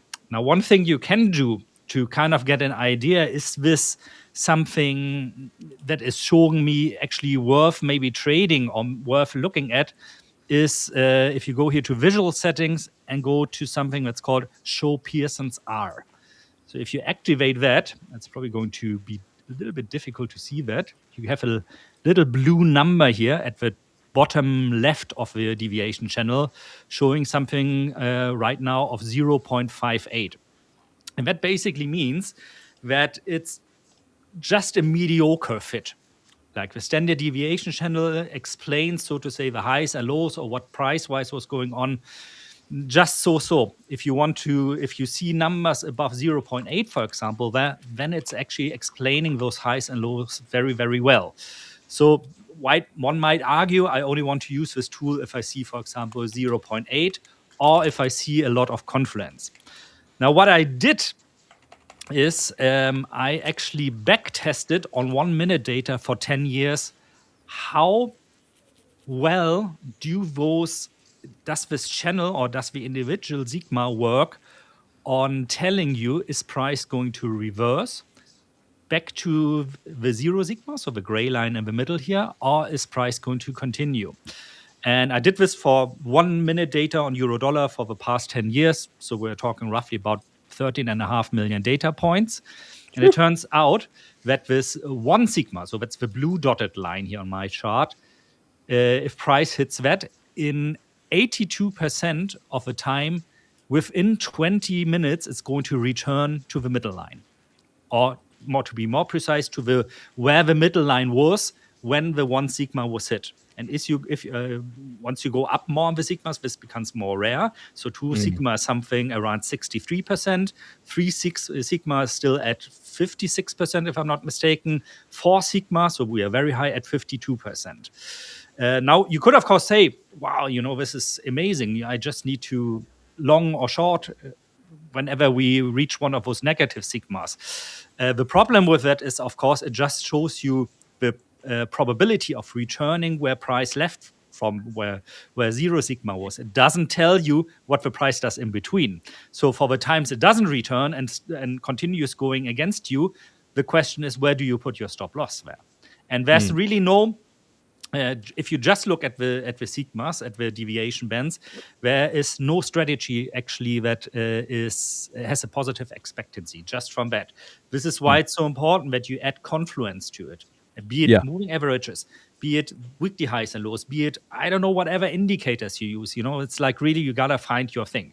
Now this thing is free. So I made this an open source indicator. You just have to go in TradingView to indicators, and then you look for standard deviation channel in brackets Forex by Crypto for Money, and that's the one. Maybe we experiment with you if we can find it, Richard. Okay, so you say standard deviation, deviation channel Forex.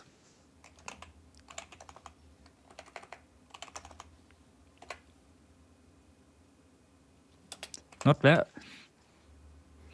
Okay, so standard deviation channel. Oh, well, maybe I ask Remy later to put a link underneath this video to it, then you guys can access that directly. The thing about TradingView, it's always very weird with, like, you have to precisely type it in, I think, like it is. So how did I name it actually here precisely? Probably STD DEV CHN Forex. Maybe you try that. So say again. STD. STD. New word. DEV. CHN. And then in brackets Forex. Also not. Okay. Why? I don't know why this is always done by. Weird.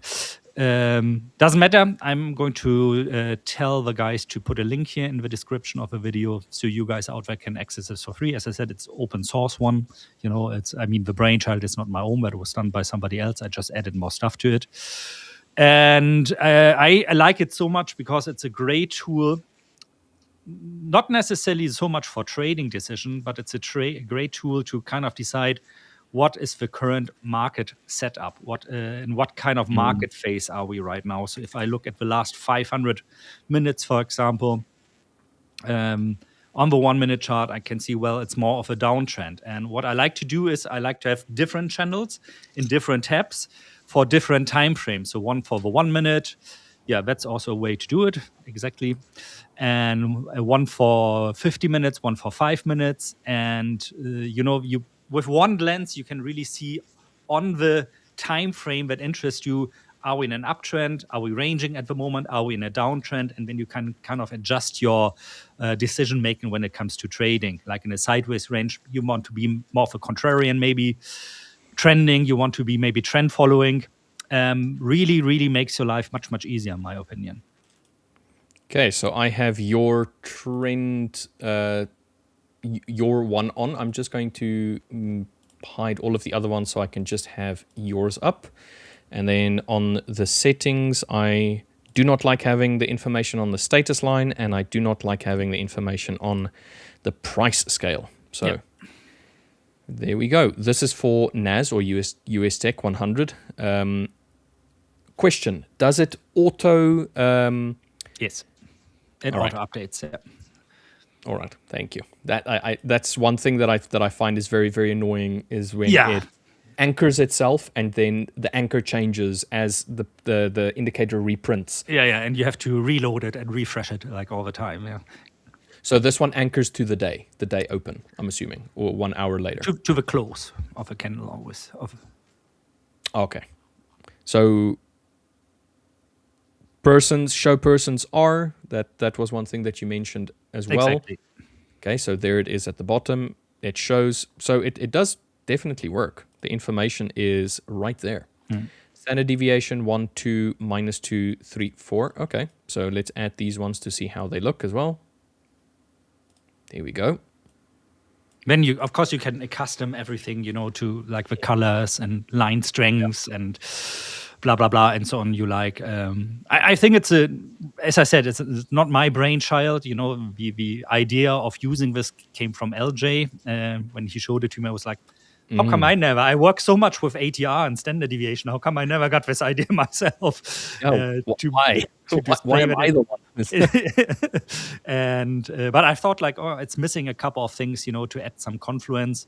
And instead of adding everything manually always to the chart, it's nice to have it all in one tool. I do like it when people take an idea that is manual and turn it into a simplified automatic version of it. So long as it still encompasses the whole idea in its entirety. So a standard deviation is something that I haven't used, but I do know that LJ has suggested, please go and have a look at it. I haven't had an opportunity to like even remotely look at it whatsoever. So this is something that I can play around with on weekends to kind of like just build my understanding of how it operates, where it anchors, how does it change, does it reprint, all of that kind of stuff. I think it's pretty cool. But the way that I used to, because it's a channel, okay?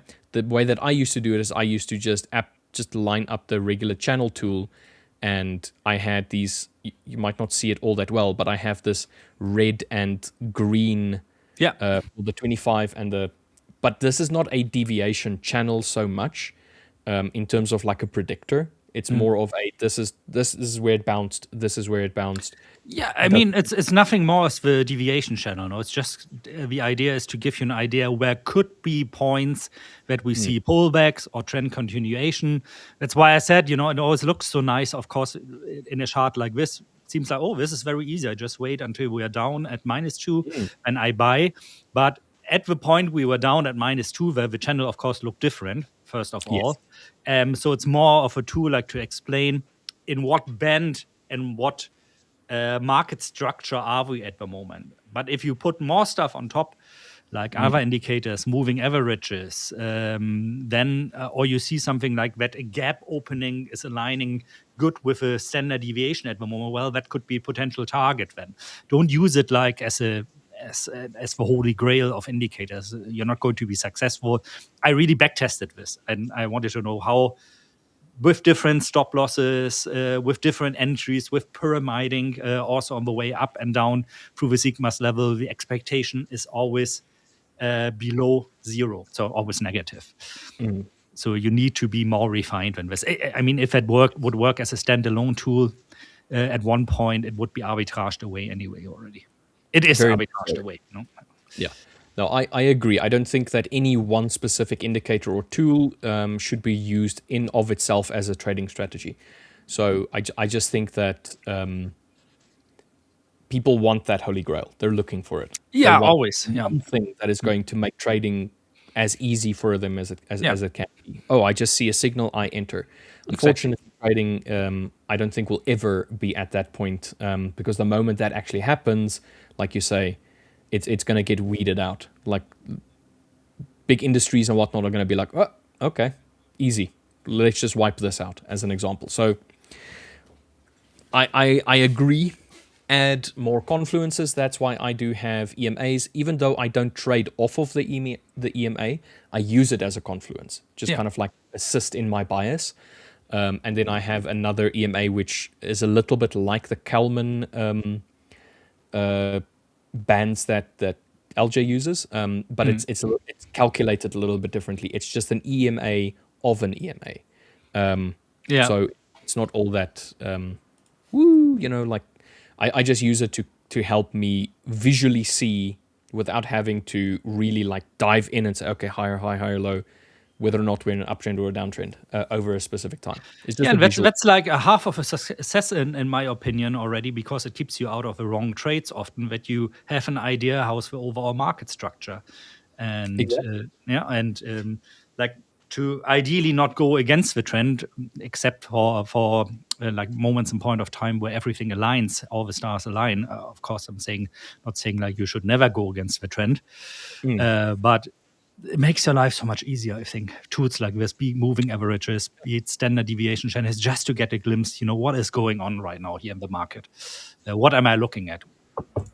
There he is. Yo. LJ. Hello, morning, guys. How are we doing? Good morning. Good, how are you? Good evening, LJ. Wow. Good evening. Yeah, good evening. Good evening. Sorry about that. My Gmail is set on Sydney time. Oh, So it says 9. Yeah, so I thought it's 1 hour for me later. Yeah, my bad. Apologies, guys. Dude, it's all good. Thank you for jumping in. With LJ jumping in, I am going to jump out. I will be back in a short hour and a half or so. I just need to go and make sure that I have got some lunch ready because it's lunchtime and I'm hungry. go for it. See you later, Richard. Bye-bye. I will see you guys in an hour and a half. Have a good one, guys. Peace, man. All right, here we are again. Look. How's it going? How are we doing? Good. How's silver and gold? Ooh. I congratulated unbiased trader already. Finally, it's going. It's happening. What we've been calling for, but that was the largest wipe out of market cap in the history of the financial markets we've seen there. Right? Crazy, really. But that's like when the ball starts rolling, and then crazy things happen. Yeah, ended up nailing it on the head, pretty much. This is good.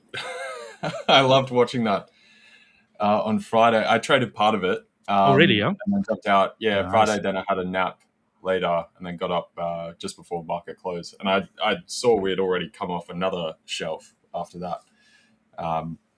And then some more today. So yeah. Some more today.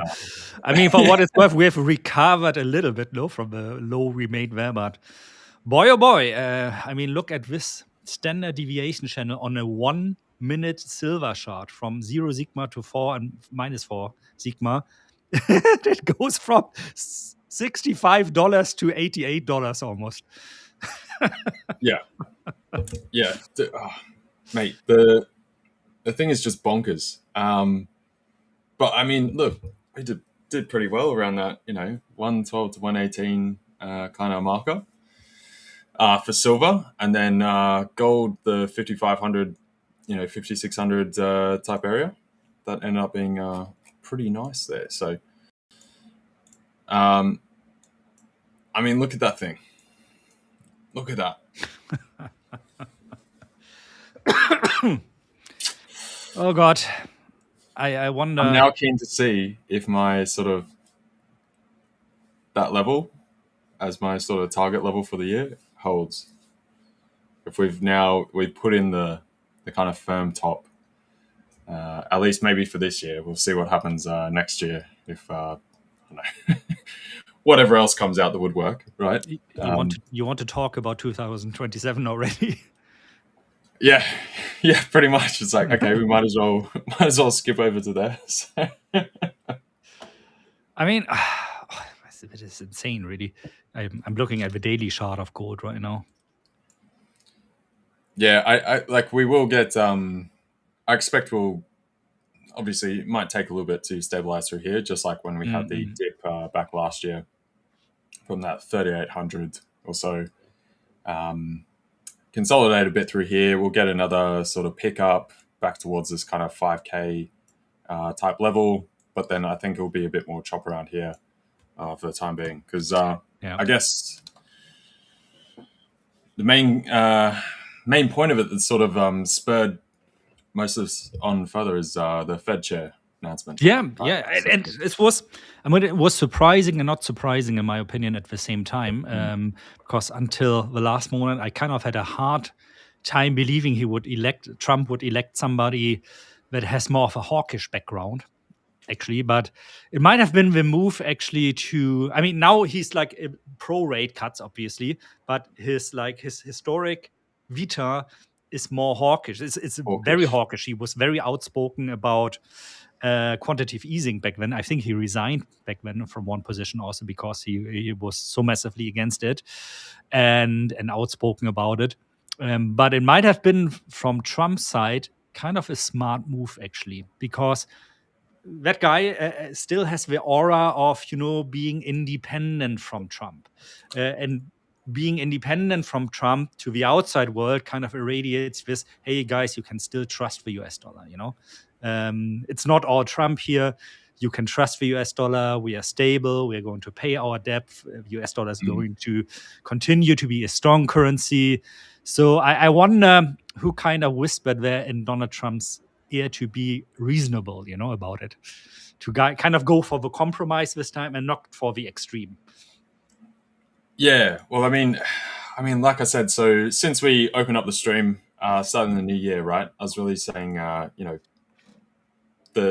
obviously some of the data coming through, and then the pinch point of who the Fed chair is actually going to be, especially since Trump had been dragging his feet over the actual announcement. And then, he always does that, playing things back and forth, does the extremes, sees where the market itself will take certain max pain points and start to push back. And then you always have Scott Bessent in the background who kind of comes and plays cleanup. And obviously, he helped with the tariff situation and going back and forth with that. And Trump ultimately did listen to him. And I wouldn't be surprised if, that's very much the whispering ear, and especially with the situation kicking off with Japan and the bond market and that kind of thing, they can't afford it to unravel. Yeah, it's too much, really. It's really too much of a risk. The risk reward is like massively negative, if we want to stay in terminology of trading there. Yeah, exactly. And so it's always the speed type of thing. It's always speed that kills markets. That's when you end up in a car crash, right? Yeah. So Trump, as much as he's very bold, very hard-headed, very stubborn in his ways, he will always take certain L's to get to the larger goal that he wants, right? And so this is where I was very, really needing to wait to see how it actually played to take that further stance. And that's what I was umming and ahhing about with the, like some of the targets and stuff. I mean, man, kudos to you that you actually traded that, really. That is, I was like sidelined there. I actually ended up on, when was it? I think Saturday, or was it Sunday? Buying some Bitcoin again, because I thought, like, okay, that's too much now to the downside slowly. We're like leaving the regression channel already to the downside at this time in the bear market, which is something we should actually see in August or September, October. But yeah, I mean, gold and silver, I haven't touched. I really don't dare to. As I said, I think last week, I'm when it comes to gold and silver, I would be one of those traders that enters at the top, just for lack of knowledge, for like, I need to be in this right now. I don't want to miss out on this. So I'm really quite happy that I kept my horses in the stable, so to say. Yeah, well, like we've been talking about, at a certain point, like the market cap is just getting bonkers, insane. And we saw, the various levels that I think, like we were talking about through last week, I was seeing more chatter from institutional side as really pulling, to be honest, a second trigger on shorts after a number of the short silver positions kind of got washed out. But if you're getting proper changes from the CME in terms of margin, coverage, that kind of stuff for large institutions, there's a lot of smart people there as well going, this is already too much. And they're putting money where stuff is and getting washed out. And then you have that liquidation, it runs further higher. You tend to see, it's almost the similar thing to when we saw the gold last time with people lining up on the street to buy or sell their gold, right? It's the same principle. Yeah. When you see that kind of stress, you know that there is something critical right here. And then it's just a matter of time thing. So yeah, I didn't obviously participate the whole thing down, but I was happy to TP on these. I was pretty highly leveraged on this stuff because I was pretty confident with it. Yeah, you look very happy about it. Yeah, I didn't want to stay into across the weekend thing is another matter. Yeah. So same with when I woke up again on Friday, we'd taken that next leg. So this for me time is, I think what rollover is like roughly there for me. so I got up a bit earlier than that. It would have been basically at these lows here, about just before 3-4 a.m. So after this jump here, I'd consider either jumping into a bit of a retracement just before rollover, or else reshorting into Monday. But Mondays are scary, especially for gold over the weekend. So I was happy. I was just like, I've cleaned up here. I'm very happy with it. I'm not gonna be greedy. So, but it turned out well. And then Nice. similar deal with the silver thing.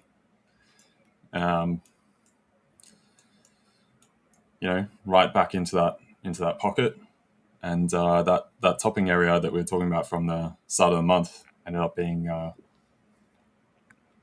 pretty much there, right in the vicinity. We got a slight tick over, which of course you're going to, but yeah, this was good. I like it. Stocks, on the other hand, I'm still a bit uncertain as to where we go. That trade here, I didn't actually take. This was one we were mapping out from earlier when we were on stream. But stocks is what has me still uncertain as far as the end date. I think, again, this will be a next sort of Fed meeting, and any of the other kind of rhetoric that we get coming out over the next bit on trajectory of rates and that kind of thing. There's a lot of bubbling up of inflation fears coming back into the picture again, which I think is silly overall. But we've got chatter, for instance, of the Reserve Bank of Australia looking to put up rates. And honestly, if they do that, they need to be fired. Seriously, like, it's just senseless. Yeah, I'm not so sure. I'm for both not so sure, honestly speaking, on gold and silver, of course, but let's just talk about gold here, and the stock markets. I think I've said it many times now and showed my little go-to analysis to that, because we are now in that pocket of those 1.5 years in between elections. And so what we saw under the last 3 presidencies, one of them also being Donald Trump, of course, now in his second term, was like always kind of the same pattern, more or less, that we had 1 year of extremely well-performing markets, 1.5 years where things went downways or sideways, so a bit more of a choppy phase, and then 1 year before the next election, which would be next year, November, right? Yeah. Like things start looking better again, markets go up again. And what we see right now kind of fits more and more into this narrative. Now, I'm not saying like we're going to see like terrible crashes, but more of a difficult time, where we don't see like 5, 6, 8% performance in a month from something like gold, or even from something like the Nasdaq, but where things go up, then they go down again, go down a bit more, then go up again, which in hindsight always feels like, it's like lost time spending on the market, so to say. And do I think we exaggerate a little bit to the downside at the moment, at least when it comes to Bitcoin, for example? Yes, I do. But in the grand scheme of things, I wouldn't be surprised still to see at least troubled market, at least until like Q3 or early Q4 of this year. So this is for me kind of my target, where I want to start slowly going month by month into US stocks, for example, again. That being said, of course, if everything kind of goes down the normal path, if we don't see crazy outliers, it was weird to say something like crazy when talking about Donald Trump also, but crazy outliers, I really mean like these black swan events, like US invading Greenland, or some wars escalating, or I don't know, it always comes from a side you don't expect. That's why my bet is always on, why not aliens? It's about time. And Yeah. and especially after I saw this weird article from, what was it, like some advisor of the central bank of Great Britain. Really? Yeah, it's like some, I don't know, it was fake. Probably it was fake. I haven't looked into it because it was so outlandish. Like telling the UK central bank to prepare for a scenario where aliens are announced. So it's like, oh God, after Fukushima, after COVID, why not that? Is it so outlandish? What's the new alien stock that's going to be listing on the Nasdaq? Right? Are they building spaceships? How do I invest? I don't know. Maybe they are giving us some, like Star Trek kind of food warp drive. food generator things. Everybody has a food generator at home, so basically you don't need income anymore because you're automatically fed by it. No, I'm just kidding here now, of course, guys, but we have been fed with a silver spoon a little bit the last years, especially the last year when it comes to stocks, of course, when it comes to precious metals. So I'm still really down the road of trouble ahead a little bit. Yeah, see, so where I see the difference is obviously Joe Biden and Obama both had the troubles with the economic situation at the time. So post GFC and then obviously COVID, right? So it kind of changed the dynamic. Whereas Trump here is sat in a very nice pocket of kind of creating his own event, fabricated and forged by himself. And they've kind of also manipulatively corrected that event. And now they've got a huge amount of that liquidity base that we've been talking about sitting as firepower in the background, which obviously the other two didn't have because they had to spend it just to get by. So that's kind of where I'm seeing this slight difference. Why I don't like the inflation idea, I can't see anywhere inflation is going to come from. I feel we've done this a million times. We did it last year. There's this like inherent belief that inflation is sticky. It doesn't go away. It's this old, 1970s Paul Volcker type thing. Same with the Warriors with just after COVID. But the whole COVID thing, we were pumping out huge amounts of, free cash directly to citizens, that kind of thing. It's completely different. And you have, the supply and demand differences. Like, I don't know how. It seems completely weird to me that people get stuck in these rigid ideas when you just look at it, just a couple core base variables, and surely you come to the conclusion it's not the same. Now, further going forward, obviously we got tech, we got AI, we got all that kind of stuff going on, which will be, cause disinflation, whatever. Right? That's the thing, in my opinion, as well. That's the big thing that is different this time. And I just read this morning that there are rumors, and in the past those rumors tend to be true, that Anthropic is going to release a new model, Sonnet 5.0, tomorrow for Claude Code. And according to the rumors, this model is capable of acting like a whole development team. So you can have like individual agents automatically in the background. One is, for example, we're responsible for the front end, one for the back end. One is kind of like organizing the whole project, and you just point them in a direction and let them go. And this is just, I think, 4 months after they released Opus 4.5, which already is insane as a coding model. I use that one every day for data science, to create my own apps and kind of tools that make my life easier. And it's very rare that you have to go back to it and change a lot of things because it made a lot of mistakes. That being said, of course, if you give it like guardrails, so to say, if you just prompt something like build me this, of course, you never know what direction it's going. And this, if that is true, and I assume it is, and we see the new model coming out tomorrow, and it just can do 75% of what rumors say right now, then this is another leap forward that before we did in 20 years. This is something we do in 4 months now. And with Anthropic, for example, now letting Claude Code develop Claude Code further, we are at that junction where AI is improving AI. And I don't want to go down that road of this. Maybe you've also followed that a little bit of this Claude bot. Claude, yeah. That is going on. Just over again, it's like you said, the 4 months thing with the Maltbook thing. Yeah, without going into big spiel endlessly about it, because you can. But yeah, it's the same deal where every 4 hours, they went from working together to now they're developing their own religion, to trying to develop a government, to making their own language, to saying we need to get off Maltbook because it just allows the humans to observe us and we need to hide away, and developing their own cryptocurrencies, all this like crazy stuff. Language, so we cannot understand them anymore. And yeah, put it all in symbols, and this is when everyone's like, dude, just turn it off. That Turn it off. feels like a Terminator moment a little bit, no? So there's so much going on, and I think it's like so hard to say, what is the economic effect going to be, because we're going to, if it continues like this, and in my opinion, my somewhat professional opinion when it comes to economic things. I'm not an economist. I'm just good in interpreting data and projecting long term what is going to be the future outcome of that.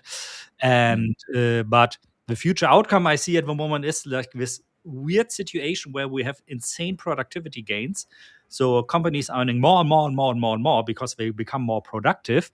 But at the same time, we have the unemployment rate going from 4% to 8% to 12, 15, 50%, and so on and so forth. And this is what scares me. And this is the thing where what I'm also looking at. Okay, so because of that, right, the tech stuff progresses. That changes the landscape for jobs, for work, that kind of stuff. You've got competent, able-bodied humans, which are no longer quite able to provide their labor for some kind of adequate return that what humans have come to expect. That continues to increase. There's a lot of firing, that kind of stuff. Eventually, it leads to the initial troubles before we get a full wipeout of the employment base. Is obviously you're going to end up with stimulus. Yeah. More liquidity injection. Now, the problem you get with more liquidity being injected and going around the system is that it allows these big tech players to have more ample ability to keep expanding, building data centers, and just grow. The more they grow, more people become unemployed.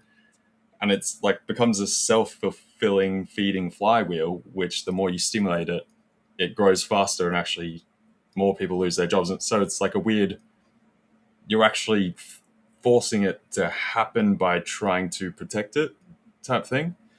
And then obviously the end of that is universal basic income type situation. Doesn't matter on your politics, your whatever, how you view that, whatever it is, it's going to happen. It's just, it'll be functionally, structurally needed, just like we've already had the test run of that during COVID as an example. And then, all I can see is that, I think it gets a little bit ridiculous when people start talking about GDP or productivity numbers in like the 6 figures or like 1,000,000% productivity. I think that's like a bit too much, right? That's when people are going too far with it, because there will have to be that grinding shift because of the structural nature of how society already functions. Yeah, you always need somebody to buy the products also, it's like... Yeah. And it's like we've talked about universal basic income here many, many times, you and me, and I'm actually very pro when it comes to that. I know when it comes to the US, there's like this general, no, this is not going to come. We're not giving out free stuff, work, for your money. And of course, in Europe, I don't know about Australia, the general thinking is a bit more libertarian, so a little bit more pro in that direction, and not mentioning all those fears of inflation and so on. But eventually, consumption of humans can also become a very small part of GDP growth, obviously, if in a scenario that you just mentioned. And this is the one way. The other way, really as sci-fi as it sounds, would be something like nanotechnology progresses like super fast, and you got something like a Star Trek food replicator that everybody has at home, at which point nobody needs to work anymore because you can just produce anything you want at home. And it sounds very science fiction, of course, but if we continue at that rate, at that exponential rate to progress down that line, why not? Why shouldn't something like this be there in 10 or 20 years? Is that so outlandish? And then a lot of it comes down to the bottlenecking of energy, of course, right? Yeah, so that always. Yeah, and that's going to also put potential certain societal pressures. For consumer energy stuff, I think you might get initial, like we're already seeing, energy prices are way up everywhere. That sort of started and stuck a little bit after the Ukraine situation first popped off. And as we know, when energy prices go up, even when the market comes back down, the wholesale numbers tend to stay kind of high, right? So there will be certain stuff like that. That's where it'll start to appear first. More government subsidies for energy, that kind of thing, because people start to say, well, our costs are going up just because you guys want to build some AI stuff and they're taking it all. This is not fair. And it's going to be more back and forth with that. And then eventually, it's one of those talking way out is, when you can start to get, fusion and all that kind of thing. I was just about to mention that not only fusion, I read this morning an article that said by 2056, China has the chance to be at a state of energy production solely from renewable energy. And for the US, at the current rate, that would be 100 years later. Obviously, with the administration being very pro fossil energy or classic energy production. But we are at this point in history, and nuclear fusion is something I've kind of followed all my life. I always thought that's very exciting because it always seemed like this technology that's just around the corner, It's just like in 5 years we're going to have it. And basically that has been since the 1970s the case. But right now it feels really with what we're seeing in development there and the plasma being sustained for minutes at a time and not just microseconds, that seems to be feasible. And I mean, once that is there, you kind of have all the energy problems of data centers solved, right? Yeah, and the thing of how this all sort of wraps around to markets right now, some of this stuff, like we were saying, it seems like it's far away, and a lot of it is way sooner than you think. Just like we were talking about the advancements in AI, there was a bunch of really good models or certain individual companies where everyone's like, oh yeah, you should use this. 3 weeks later, it's obsolete. It's just, right? So we're getting that same stuff now. And when you start to look at those shifts in the dynamics of the workforce, which we're currently trying to figure out, is that already coming through? Or is it just abnormality, something like that? And so hence, once we get that shift, and if you get that liquidity cycle, like I was saying, which actually protects the asset-based current financial conditions, how we measure things in the current day's terms, accelerates the breakdown of those old structures from AI, that kind of stuff, and it just goes up and up. The portion of it that becomes important for markets is then who wants to buy bonds. Right? It's the same thing we've talked about for a while. And especially if you're now looking for black swan stuff and they've decided they're going to protect assets across the board, even if it's just on like sort of notional terms. Technically stuff will go on down, but because they print enough, the number on the screen stays basically the same or goes slightly up. It's a financial plumbing thing, but you would start to look at that as though you would just buy stocks and just not even touch bonds, because potentially the problem with the bond situation is like some kind of hot war type thing. Like we're seeing that pop up more and more. And then in that event, are people going to flood back to the US dollar and US bonds or something? Or are they going to just dump all currency bonds, go into whatever the sort of stocks, the markets that are going to benefit from that, whether it's defense stocks, commodities, all that kind of stuff that for sure are going to run off, but you're not sure about who could win. Because just like you're saying, the stuff with the China thing, energy at the end of the day is the big one. If you're going to run something like that, right? So, as always, I mean, that is like by nature as well. You just need to go outside and look at plants when they grow. The one who gets like closest to the sun, metaphorically speaking, is the one who is going to become the biggest plant. So it's the same for us humans. And as long as we cannot, harness energy on a more global scale, I know where this Kachenkov definition, I don't know who it was, of like a type 0 to type 4 kind of civilization. With a type 1, I think being able to harness 100% of the energy that is reaching its planet, its home planet, be it sun, be it energy produced by the planet itself. As this is the way, we are certainly progressing closer to that. And with AI, the acceleration of getting closer to that is just going to speed up, be it with nuclear fusion, be it with stuff like, it sounds so sci-fi, like people saying, oh, we can have these big solar sails in space, and then with a laser beam down parts of the energy to Earth to then power, gas turbines to actually produce usable energy. It's like I sometimes feel like in a Arthur C. Clarke novel. But it's really weird because it's happening, and hence why we're talking about this, guys. If you think we're kind of going around in circles or something with it, it's sometimes hard to, when you're in those times or whatever, people don't realize that they're in those times, right? And so we've already seen a bunch of the large structural shifts in institutional portfolios and that kind of thing, moving away more and more from bonds, going into things like gold. We've had, recommendations now from the likes of BlackRock and that kind of stuff to up like Bitcoin as a percentage of portfolio from 1% now to 4%. That's quite a jump in itself. And these are gradually shifting more and more in that direction. So, you see gold having the kind of time that it's had recently. That's because of some of these underlying shifts, and also people trying to figure out what that end game actually might be, and trying to get ahead of that wherever they can.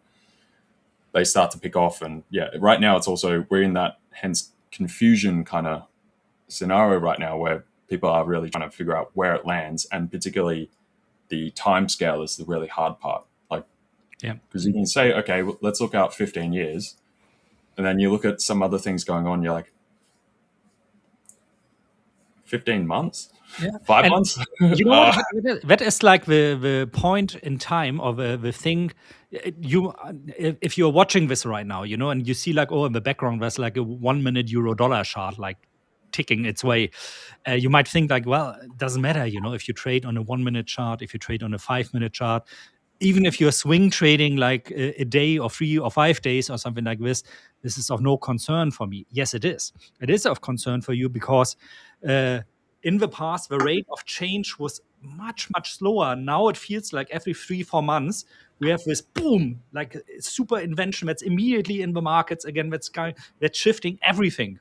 Everything completely shifted 180 degrees for a specific industry, for example, like it was 4 months ago. Or you have like on a geopolitical scale, things also shifting more frequently. And this is influencing markets. This is why, in my opinion at least, we've seen this increase of average daily volatility over the past 25 years. When I started trading Forex back then at a bank, if you saw something like a 0.1% change a day, you were already like, "Whoa, that was a crazy day! My God!" Like, and now it's like, well, it doesn't move. It has only changed like in the past hour 0.10%, and I think this is up to a certain point at least just accelerating. It is accelerating and accelerating, and it makes trading on those lower time frames more difficult. So as a new trader nowadays, it's easier to get into trading because there's so much education, there's so much great software that can visualize things for you. You have a lot of tools at your hand to kind of guide you in your journey to becoming a trader. At the same time, markets have become more unpredictable, in my opinion. This is something I see from my option strategies that have been feeding off very long-term data, where I can at the moment slowly see how alpha is slowly eroding away. I hope it's just temporary, but I have to be prepared that it's not temporary.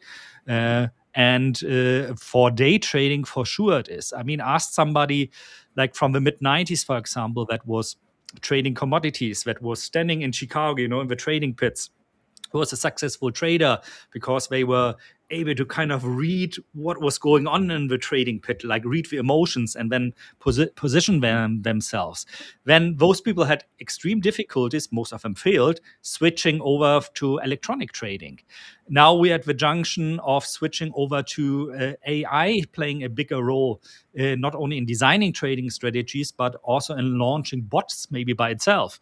And countering our own human-made trading strategies. Maybe in the future, then the next step is going to be we're not going to replace only the workforce, like project managers, like I don't want to call lower end the normal workforce of a company. Next is middle managers. Then you have like C-level suits being replaced until an entire company is maybe run by AI. So all these things are happening really on a daily level, and I think these translate also into the volatility we see, because we have people that are just unsure and react with FOMO and FUD to every new situation because it could be a game changer. Yeah, exactly. I'm exaggerating, of course, a little bit and painting like a dramatic picture, but this is something I can see happening on a daily level. Yeah, no, I think that's completely right. I also do like what Henry said just a bit ago. Aussies would welcome universal income. Don't worry, Australian dream apparently is being on the door. So Dude, look, everyone would love to just European take that, and, just go surfing all day. Sweet, right? Why not, guys? Why not? But yeah, so with what you were saying though, that's completely right. And the point of understanding this is obviously understanding those kind of mechanisms, similarly to when we had the trade tariff fiasco. If you were heavily clued up on that, you would take then the basis that, okay, this is potentially actually a reason to buy, not to sell, right? Whereas there's a lot of people still looking at the, end of days type situation, and sort of just seeing it through that lens. And the same thing with like what you were just saying, how old data is now not working for the current system or the current, trading activity where markets are going and stuff. It comes back to sort of what I was saying before, where, people are still measuring stuff off old kind of ideals or principles or these kind of things, and forgetting that the principles were kind of made up to begin with. We're just, economics, markets, it's all just kind of this thing that happens, and then we extrapolate from what's happening to build structures to understand it better. But the structure could completely change, and then the old stuff is irrelevant. So in terms of thinking about the forward risk, I think in part with that, I think there's a lot of people, like I was saying, with this massive upcycle that you could get, like we've talked about in the past with the standard deviation channel and sort of bell curves, and you have this left tail. Sort of typically it's viewed in downside. And same with a bunch of macro fundamental people. They're always focused on the doomsday event, the big crash, the big whatever. And I don't think enough of them are really focused on the right tail, where there's actually a distortion of an absolute rip from some of those principles in that self-feeding cycle, becoming this like flywheel that just runs. And so potentially could even get economic... it wouldn't exactly be a crash in the situation, but like distortions or friction or fragility from people not quite being able to wrap their heads around switching to that kind of trade. And especially as there's a large changing of the old guard, per se, both from hedge funds, banks, institutions, and newer agents and younger people coming in running portfolios and stuff. And that I think will be more open to that kind of idea. So yeah, that's just some of my general musings or thoughts of recent. I want to show you something, man. Actually, I think that fits very well. Let me just see if I can quickly get it in here. Can we see that? Yeah.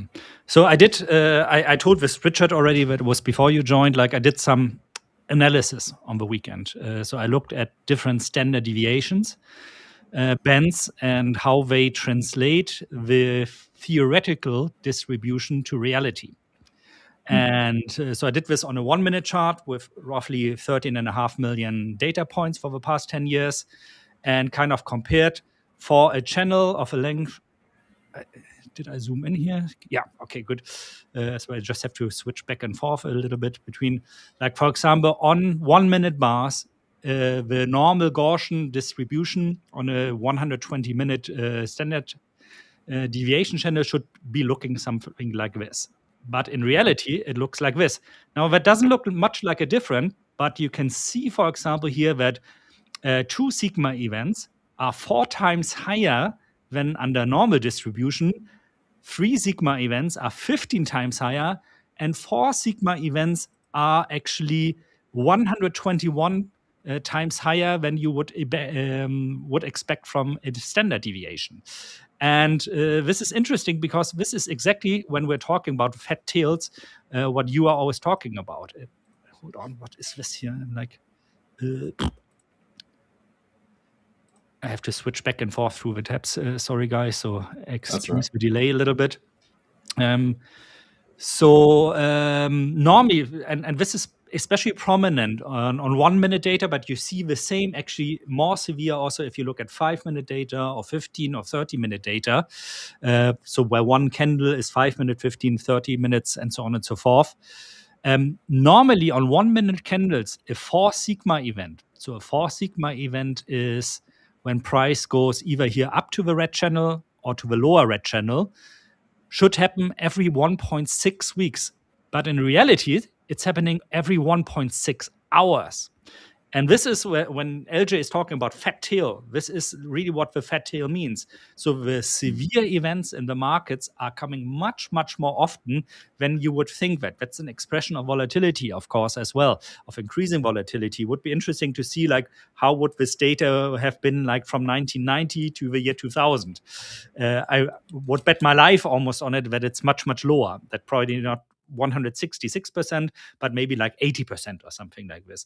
And I think this is the expression why it's important to keep all the innovations on all the changes that are going on in the world and that are progressively getting faster, to be aware of this, that these also translate into lower time frames.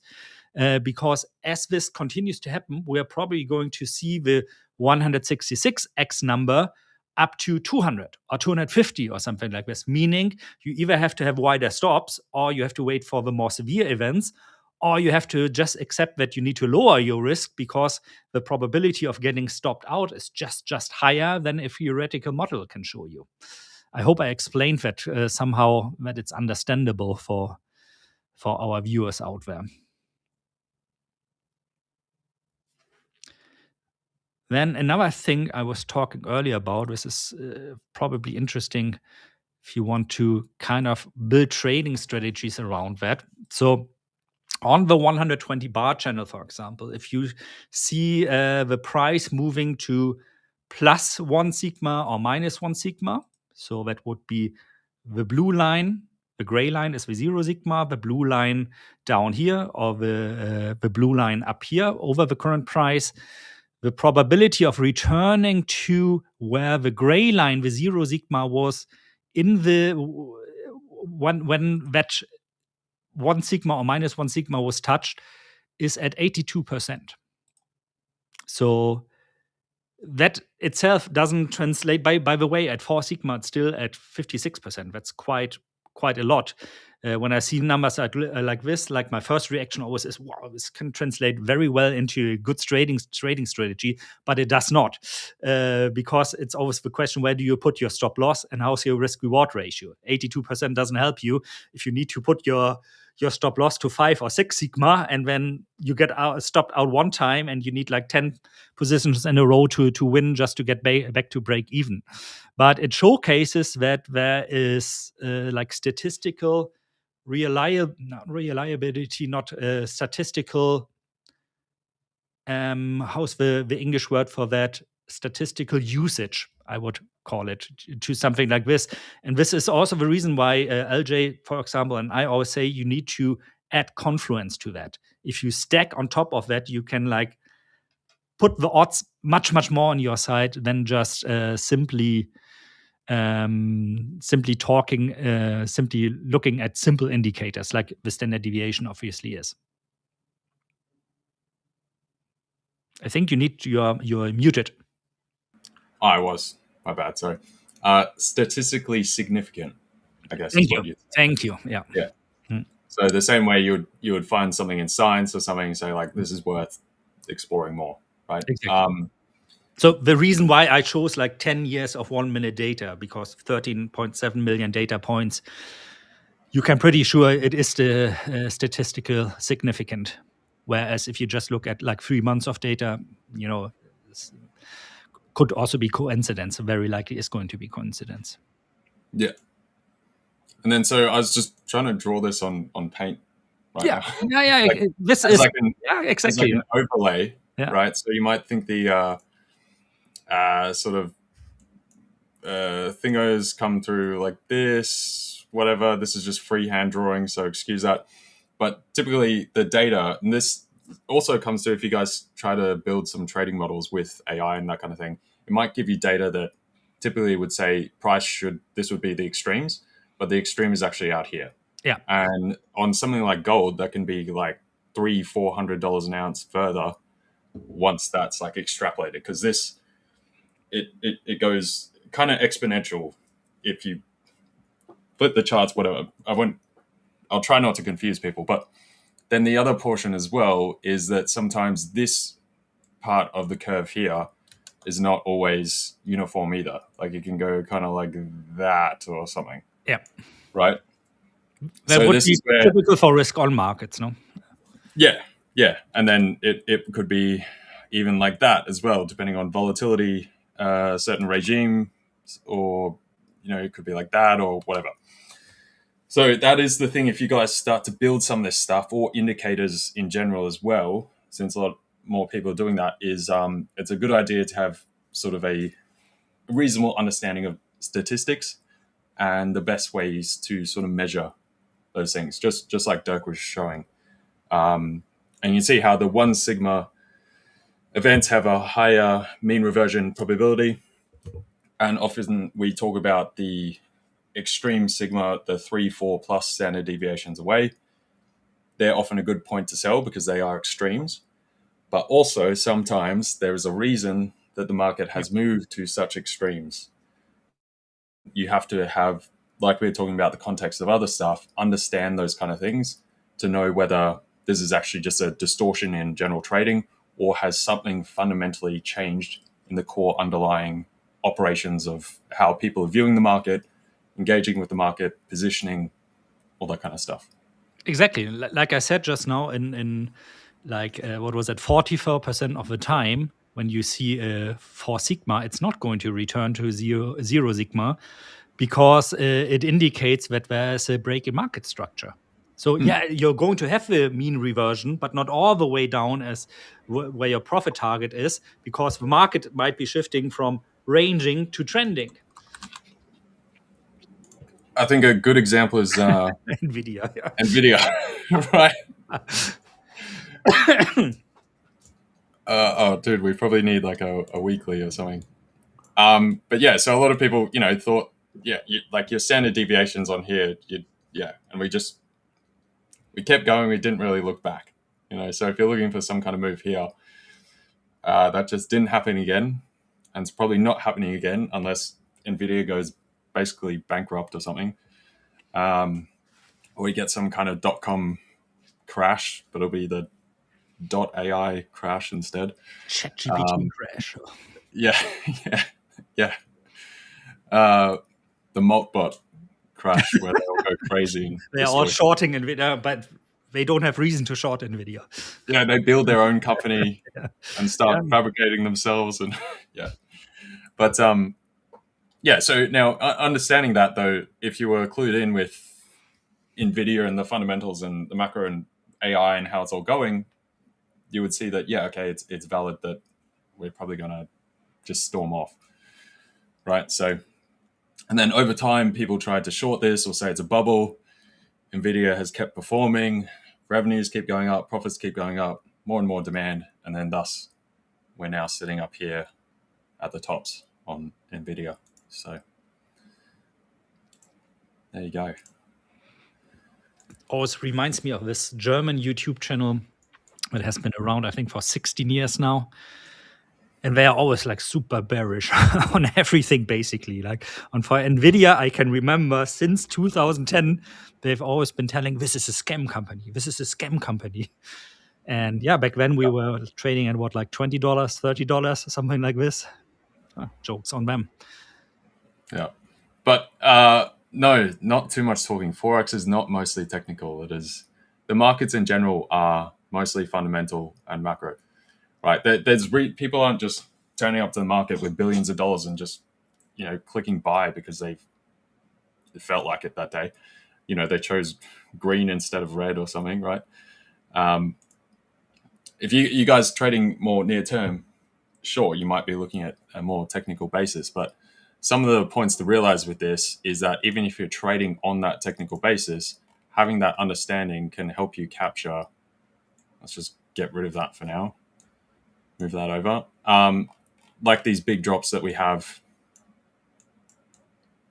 in dollar yen, right? So you could have the technical structure set up through here, and you might know that the fundamentals ultimately are driving dollar yen to the downside. So keep that in mind. And now also when you're seeing the market going against that, take great caution in continued upside. Now, if you can see the further out picture being that we should be coming off, you can then build your technical approach through here and then find a really good short. And that's when you can capture some massive, massive drops in the market from combining both that technical and fundamental kind of combination, right?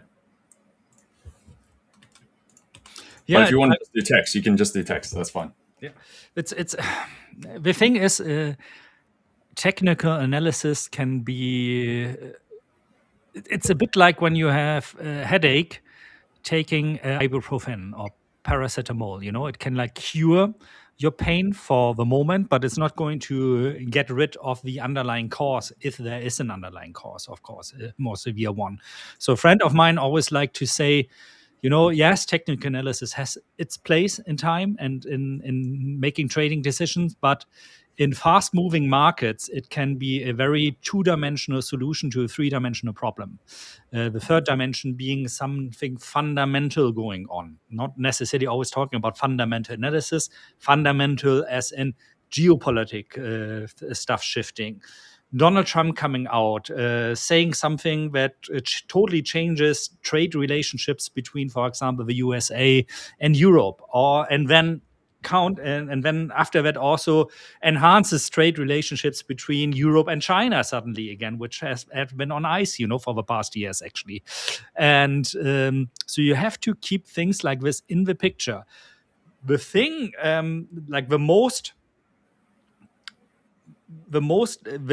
most people that start analyzing markets and that naturally get into technical analysis will say very often, well, technical analysis, the price encompasses at any time every information that is out there.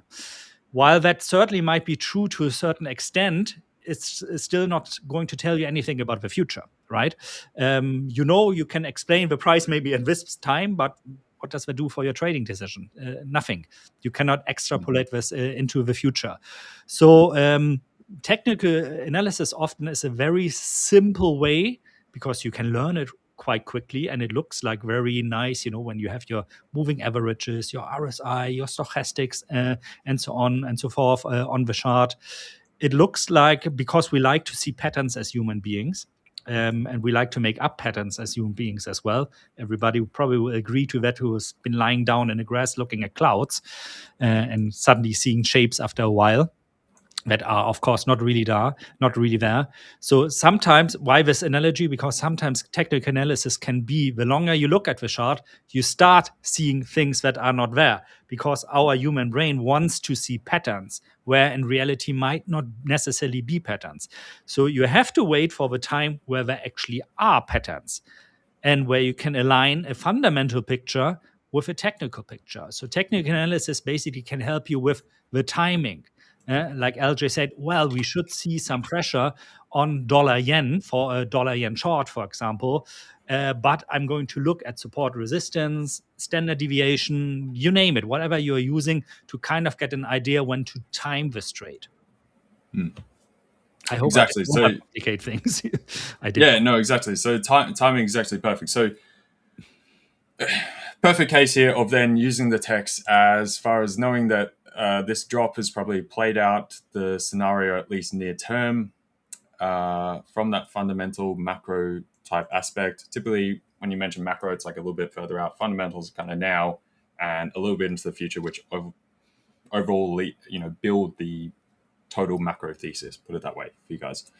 to make it simple. So as you can see, so down towards 152, from the tops at 159.20. So it's basically what 700 pip move lower.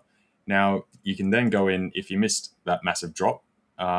Hopefully, if you're trading technicals, you might have tried to buy it a couple of times through here and probably got burnt.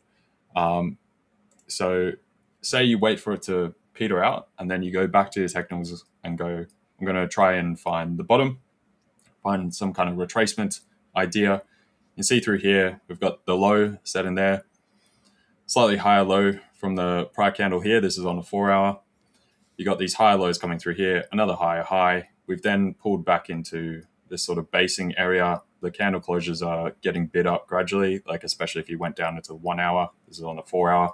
You might then go, okay, I'm going to find some kind of buy trade in here using those technicals, stops below the wicks here, and then look to, close the gap fill right there, right? And then you've got the declining 50 moving average here on the 4 hour, plus that gap fill from the weekend into the Monday.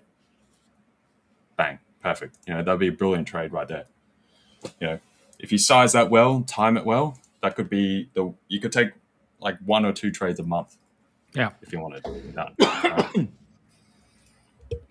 Yeah, that's a good example, where technical analysis really makes a lot of sense to do that. You could counter argue, of course, not now as well, to say like, well, I want to wait until the gap close, have my sell limit there because it aligns very nice with whatever that moving average is there.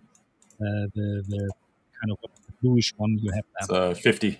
Yeah, the 50, and then put my stop loss slightly over the gap fill and my take profit somewhere in the vicinity of the last higher low, for example.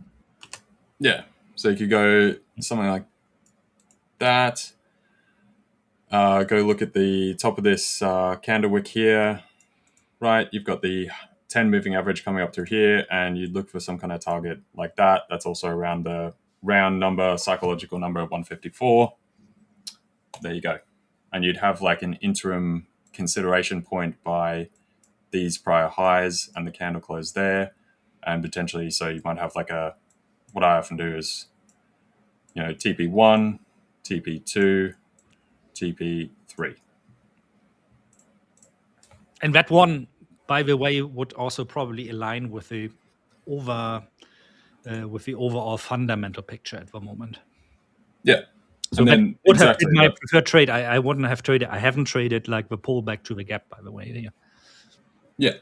And then that's the next key point, Dirk, like you're saying, is it allows you to know when you could potentially go slightly heavier, both on the risk side or if you're taking multiple trades and trying to ensure they're not going to be cross-correlated in the future by understanding that you are moving with the overall market sentiment and the underlying market drivers that are present. That'll allow you to have more confidence in those trades rather than going against it. Because if you're going against it, I mean, you could have tried buying anywhere through here and then you got knocked out again because the drivers were still pushing things, right? So yeah, this would be a trade that is in line with those underlying drivers at present.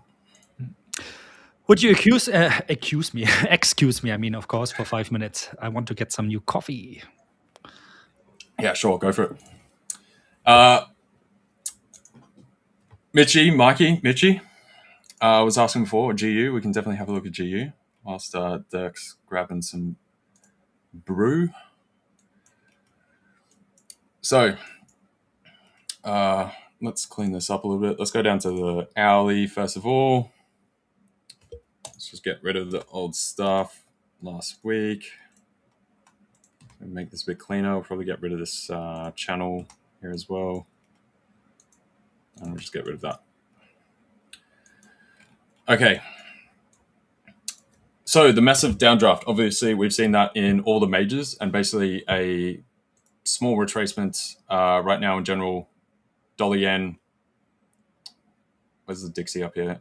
The dollar in general after that massive crash from dollar yen, right? So that's part of what really accelerated us up into that 120 plus zone. you guys recall last week and the week before, I was saying that once we get up there, that's kind of the target area for me for euro, and then most likely I expect we'll come back down from there. Euro for some time, over a decade now, has had a very very difficult time above 120. Anytime we're up there, it's quite thin air. So we had the same deal, Aussie dollar. That broke through my initial targets there pretty handsomely up towards that 70.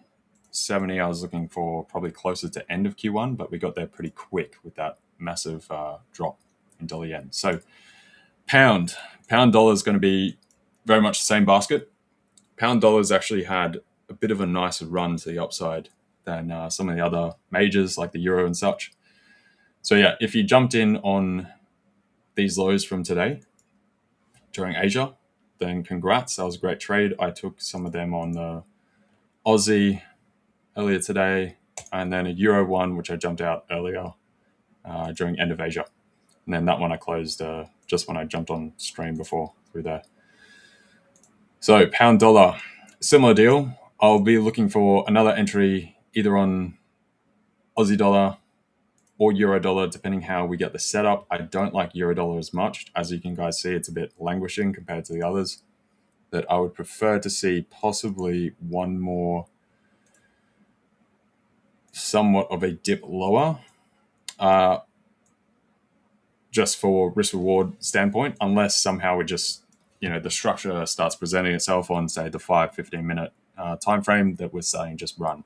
And I would see a return up to about 137.70 for the pound, just by this 100-hour moving average, and just by the tops through there. It also comes in roughly with the base of this higher trading cluster that we had up there before running back to the lower band down here.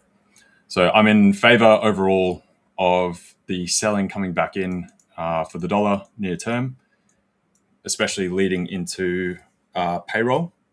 Obviously, payroll is going to be, as you guys know by now, payroll can always shift things one way or the other. But for now, the dollar selling is definitely on theme. And we're seeing dollar yen as well start to come back down. Part of the dollar rally, the relief, was obviously that we had the new Fed chair being slightly more hawkish. So he's unlikely, or at least perceived as unlikely, to run rates right into the ground right now. So that means less total dollars into the market. It's a more hawkish signal for the dollar, much less bearish or dovish signal than we had going forward. If we consider the Fed, dovish, bearish, dollar.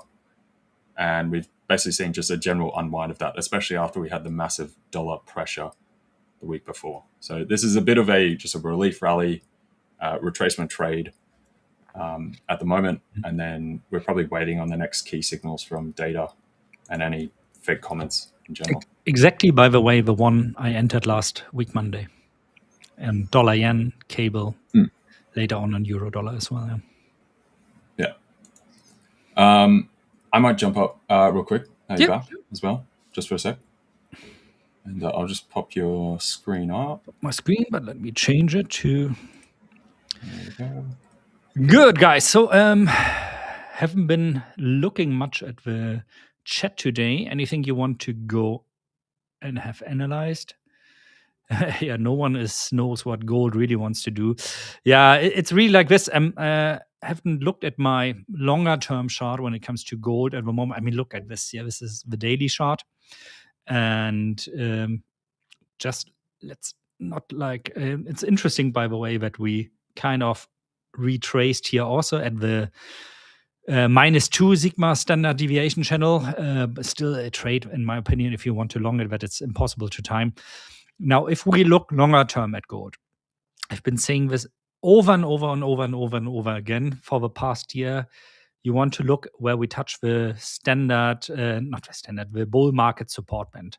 Bull market support bands being here the combination of 20 weeks on a daily chart, but weekly moving average, 20 weeks simple moving average, and 21 weeks exponential moving average in an uptrend whenever prices tends to touch or go into that area of these support bands, it likes to reverse. And it looks like unspectacular now, of course, in hindsight, because gold had this parabolic move upwards. But you can see here that, well, actually, in this uptrend, 100% of the time that happens, that was kind of the way the last time in August 2025, when we were trading at 3,300 US dollars, that was the time. So the optimal entry for me is that I want to wait until we reverse all the way down there. And this week, that would be a move down to somewhere the area around 4,200 to 4,250. Now, of course, given the fact that the last time this happened was in July or August 2025, you need to be extremely patient. So the more aggressive thing to play is you can do the same thing with an 8 weeks moving average. As a matter of fact, again, if you would have done this here, you would have, in hindsight, again, that is, of course, a pretty good entry. So around this area, 4,000, let's say 600 here. High chance still, if you are using a stop loss, and you should be, that you still got stopped out because of a crazy wicks. Remember, again, this was an event, the largest liquidation in market cap, or the largest loss of market cap in the history of the financial markets, because we're talking about just gold alone, the largest asset in the world by market cap, the largest liquid asset, at least, that is not taking into account something like real estate. So there is no proper way from a risk reward structure to trade this, in my opinion, and not run into a severe risk of getting stopped out, at least for the long positions. Different story with what LJ did, of course, who did some very, very good short trades, as he showed us earlier as well. But if you have a little bit of breath, look at the 8 weeks moving average. That is the blue line. Look at the bull market support bands. Also, you can find bull market support bands as an indicator ready-made, or you build them yourself. 20 weeks simple moving average, 21 weeks exponential moving average, that is. And this can take a lot out of the stress of trading an asset like this. Of course, you cannot day trade it. I doubt that I actually can pretty much say for sure that the majority of our customers here at the Fivers that are trading long probably were contrarian traders and try to, catch the bottom for gold and go long again.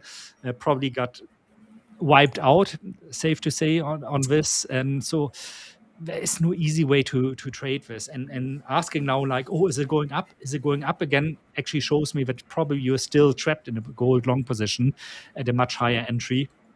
When sometimes it can be the solution of zooming out and kind of deciding where would be levels that are more like kind of normal again to enter long trade. I'm totally with the majority that we are still in a long trajectory, but just with this one alone, we haven't even corrected, in my opinion, to what kind of is a normal, still positive, optimistic level. In my opinion, that would be around $4,000. Now, I'm not saying we're going to drop that far. I'm just saying at this state, I think it's impossible to say. I need to, if I want to trade this, really work with predetermined areas, be it the 8 week moving average, be it other moving averages you might be taking, be it the bull market support bands, and maybe have my limit orders ready, and not in a highly leveraged way, because that's the almost certain way to, at least as a beginner trader, to blow your account. In a crazy volatility like this, you try to use something like 100x leverage. For me, it's always, I cannot understand that. Whenever I say like, oh, on this trade, I had a lot of risk, I used 10x leverage and had like a risk for that of 1% or 2%. For me, that's like already making my blood pressure rise a lot in terms of risk. And then people ask me, well, how I always trade with 100x leverage or 500x leverage. You want to earn money or not? Say, oh, yeah, okay. Now, like 2 months down the road, or probably more like 2 weeks down the road, you're not going to have your account anymore. Maybe, you might say like, okay, Dirk, the boomer is talking here, It's totally fair. It's okay, I don't take that against my ego or something. Yeah, and obviously you come from a like your sort of specialty, I guess, is slightly longer term sort of trades. So Yeah, obviously and my you don't want specialty is leverage. judging volatility. What is within Yeah. normal regimes of implied volatility and what not. And when I see something like this, I'm like, well, as somebody selling options, it might be very attractive to sell that option because of a high volatility. But I don't know, it's like 5 minutes after I sell it, it could be like through my strike already, and without me even having the chance to hedge it.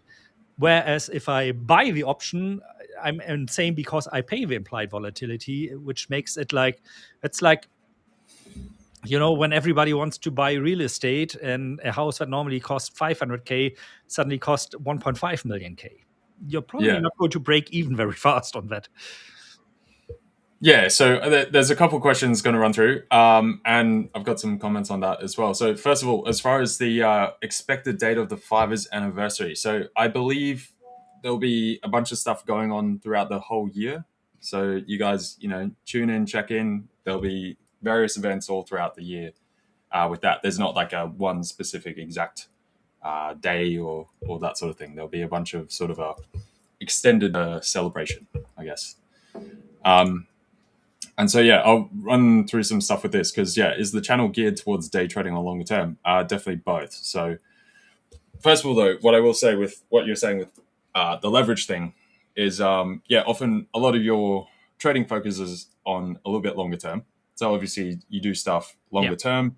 You got to take in a lot more uncertainty in the future, which therefore you have to be a lot more confined and careful with risk because things can change, which aren't currently in the picture right now. And it's hard to predict them because it could be anything, right? So similar example in markets would be how if you take a shorter dated bond, you get less yield because it's theoretically easier to predict the next 2 years than it is 10 years or 30 years, etc. So you're going to expect a higher yield for that uncertainty premium.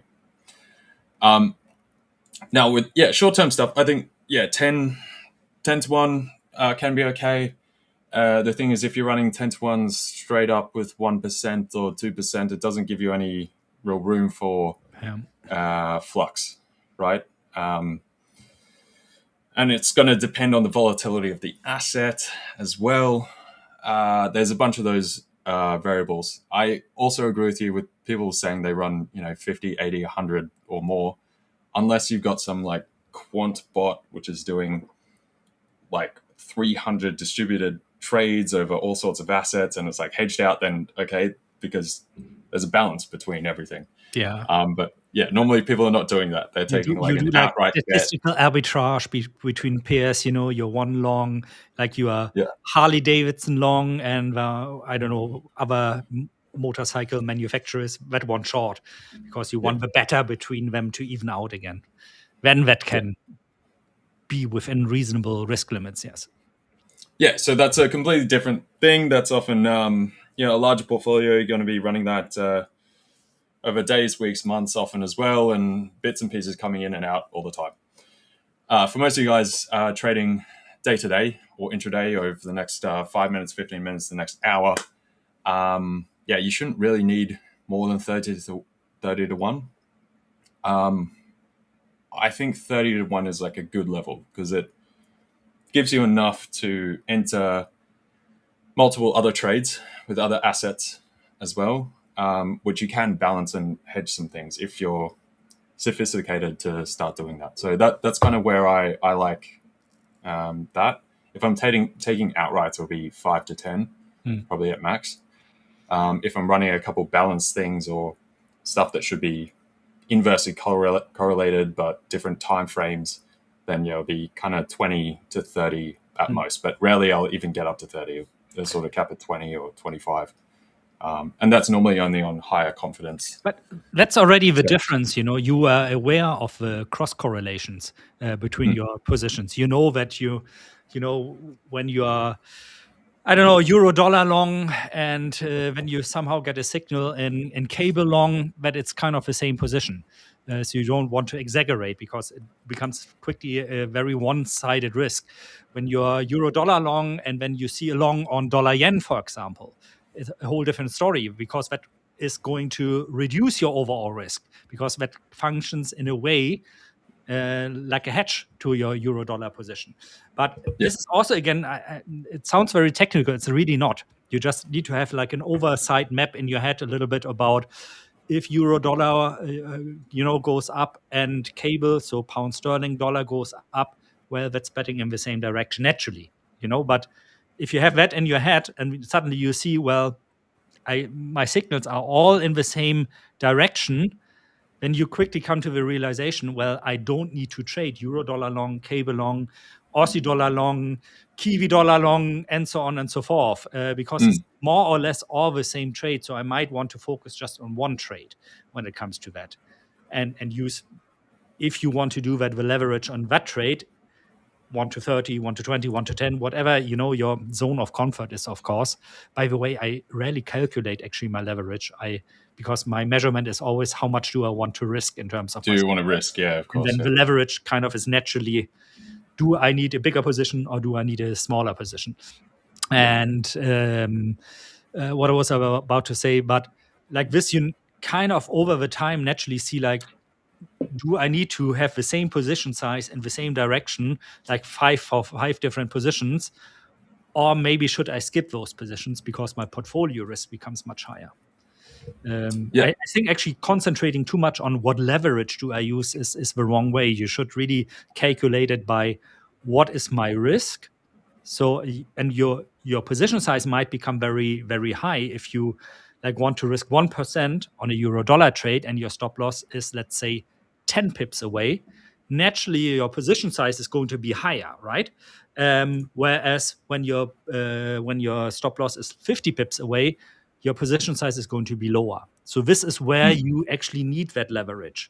Not like I want to amplify my winnings and sadly losses as well on every trade. But if I see a tight stop loss, I want to use leverage because the risk outcome is still going to be the same. Yeah, so I think it's the leverage thing is important to learn when you start out. And then, yeah, like you said, over time it goes away. I think it's good to be aware of in terms of, especially when you're starting, you might want a little bit of variance that, say you didn't pick the perfect stop, but key thing being you predefine secondary or third stop levels that you'd be willing to be okay with, or that also fit with the market structure. And you're never going to time everything right all the time. Sometimes you will, sometimes you won't. So it's good to have a bit of capacity to bring those down.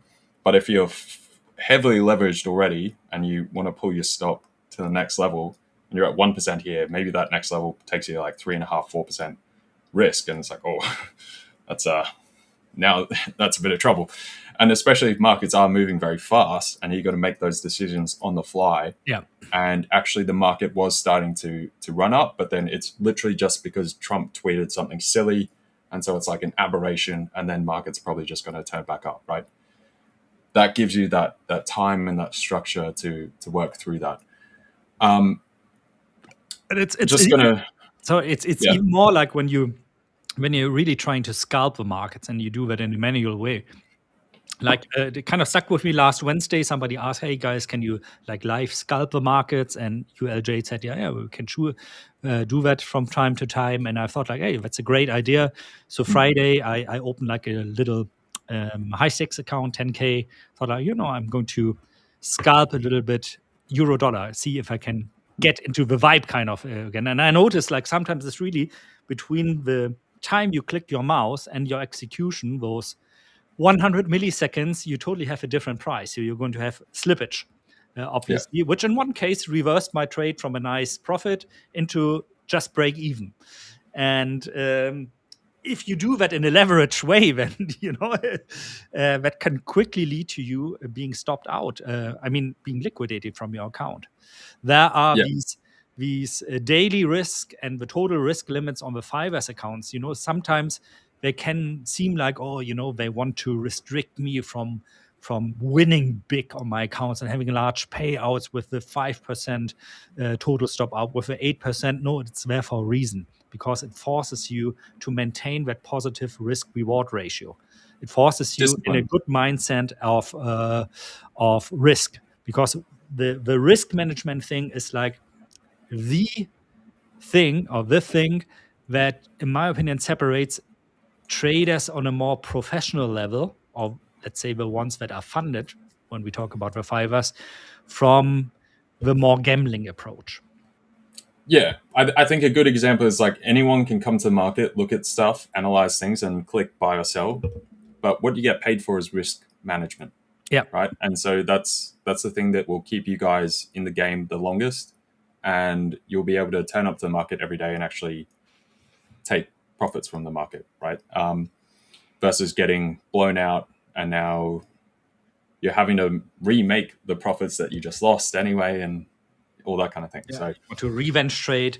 Good example of that also earlier, what you showed us on your silver and on your gold trade, where I don't know if those were what you were showing us in position with a positioning tool, were your actual trades. These ones. Yeah. Yeah, these were actual trades I took through that. Then it kind of supports my theory, my hypothesis. You can see now in the hindsight, you could of course say like, oh, why didn't I stay in that trade? You know, it's like, oh, it went so much more my direction. I could have made so much more money on that trade. But instead, you are happy because you caught the right situation and you were able to capture a percentage of that move. Yeah, you were not like your aim with this position was, you know, there is something going to happen and I want to benefit of it. But your aim was not like, I want to capture 100% of the move and become the guru that can say, I told you so. This is exactly, and that's a perfect example with this trade through here. So I ended up taking it off once this candle jumped up through here, right? So the original target was for that to run all the way down. Now, as we sort of broke through here, basically got a double bottom, this started coming up, right? We produced another bullish candle. I went, okay, maybe this is not quite the time, because gold could have easily taken another run higher and then, you know, we're up there. But I'm not going to be greedy and trying to sit in it or wait for it to hit my stop, take the profit there. I can look for a re-entry on the trade. Now, as we came up through here and saw that we started to fail, this started to come off, I went, okay, we've created like a flat level through here. This is now worth taking the risk of re-entering the original thesis. And again, like you said, Dirk, I didn't, you know, I'm not being greedy or trying to hold it all the way to the lowest given points or etc. This was basically the drive level, as I personally call it, whenever you often get these all the way up, all the way down sort of plays that I always see in the market all the time, like that. So that's the level I took profit there. And you had it aligned also with the red moving average there. So you had your zone of confluence also. Exactly. So it comes into that confluence from the drive point. So all the way up, all the way down, take profit there. I saw us coming down further through here, and I didn't go long there either, because we've severely got that push to the downside. Not going to try to catch a falling knife, catch the bottom. We did then drive up, and we now came to a relative level just by the underside of this higher trading range, right? And then I saw we were failing to continue momentum through there. So then on that basis, I'm willing to take another short. Other key portion being that I've made a portion of profits from these prior two trades. So then I can be willing to go, okay, I'm taking risk individually on this trade, but I've also got the profits from the prior trade. So if it cuts me out just a portion of that and I'm wrong, it's still, you know, a well-rounded set of trades altogether. Yeah. And then, straight down into those equal bottoms through here and jumped out. And then I had a nap. So, yeah. But that's also probably every time you would look back now and ask yourself, would I make the same decision again? I unconnected to was that a profit or was that a loss. And every time you can say, yeah, I would do the same again, the logic says the same for me. Well, then you've like kind of arrived at that level where you can make more confident decisions and not be like in this, oh God, it's going against me. I'd rather go quickly to YouTube channel and ask like, oh, is gold going further down? Is it going up? Try to rely and outsource my decision to somebody else. So I'm not responsible if it's a loss, at least, in my own kind of egoistic type of view. Worldview, and this is how it's done. And I mean, we have to be fair. It sounds so easy when you tell us, Yeah. It sounds like, oh, okay, there's this rejected there. I felt confidence, but this confidence, of course, stems from rinse and repeat, from doing this over and over and over and over again for many years. So it kind of becomes ingrained into your muscle memory, something like this for the brain. Well, there is, of course, like we said many times, where you see the comparison to professional athletes, like tennis players, golf players, you name it, that do over and over the same thing, because they know if they over and over do the same thing, there's a good window with a little margin of error that the outcome is going to be the same. And this is what you want in trading as well. And this, by the way, ladies and gentlemen, is also the case why people that are good in statistics, especially professional poker players, tend to be good traders as well, because they don't focus very much on, am I right or wrong? They focus on the likelihood of the outcome.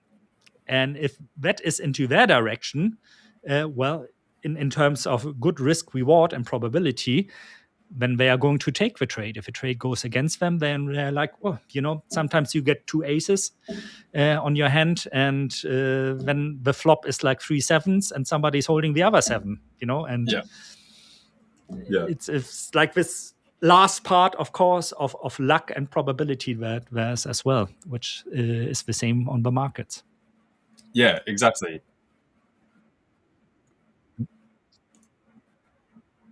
Of course, our poker guru in the background, Richard, says, I was about to say, just a 2% chance, for somebody, if there is a flop of 3 sevens to have the other 7. But 2% is still going to happen, 2 times in 100. Yeah, so I was about to say, you guys in chat couldn't hear that, but that was Rich talking to us in the background about probability of poker hands at the same time. So that's why we paused for a bit. We were listening to him. But yeah, so onto this. So where are you seeing gold in coming days? There was a couple other questions that we've been taking our time to get to, but I'm going to wrap all of this together, and it'll make some sense.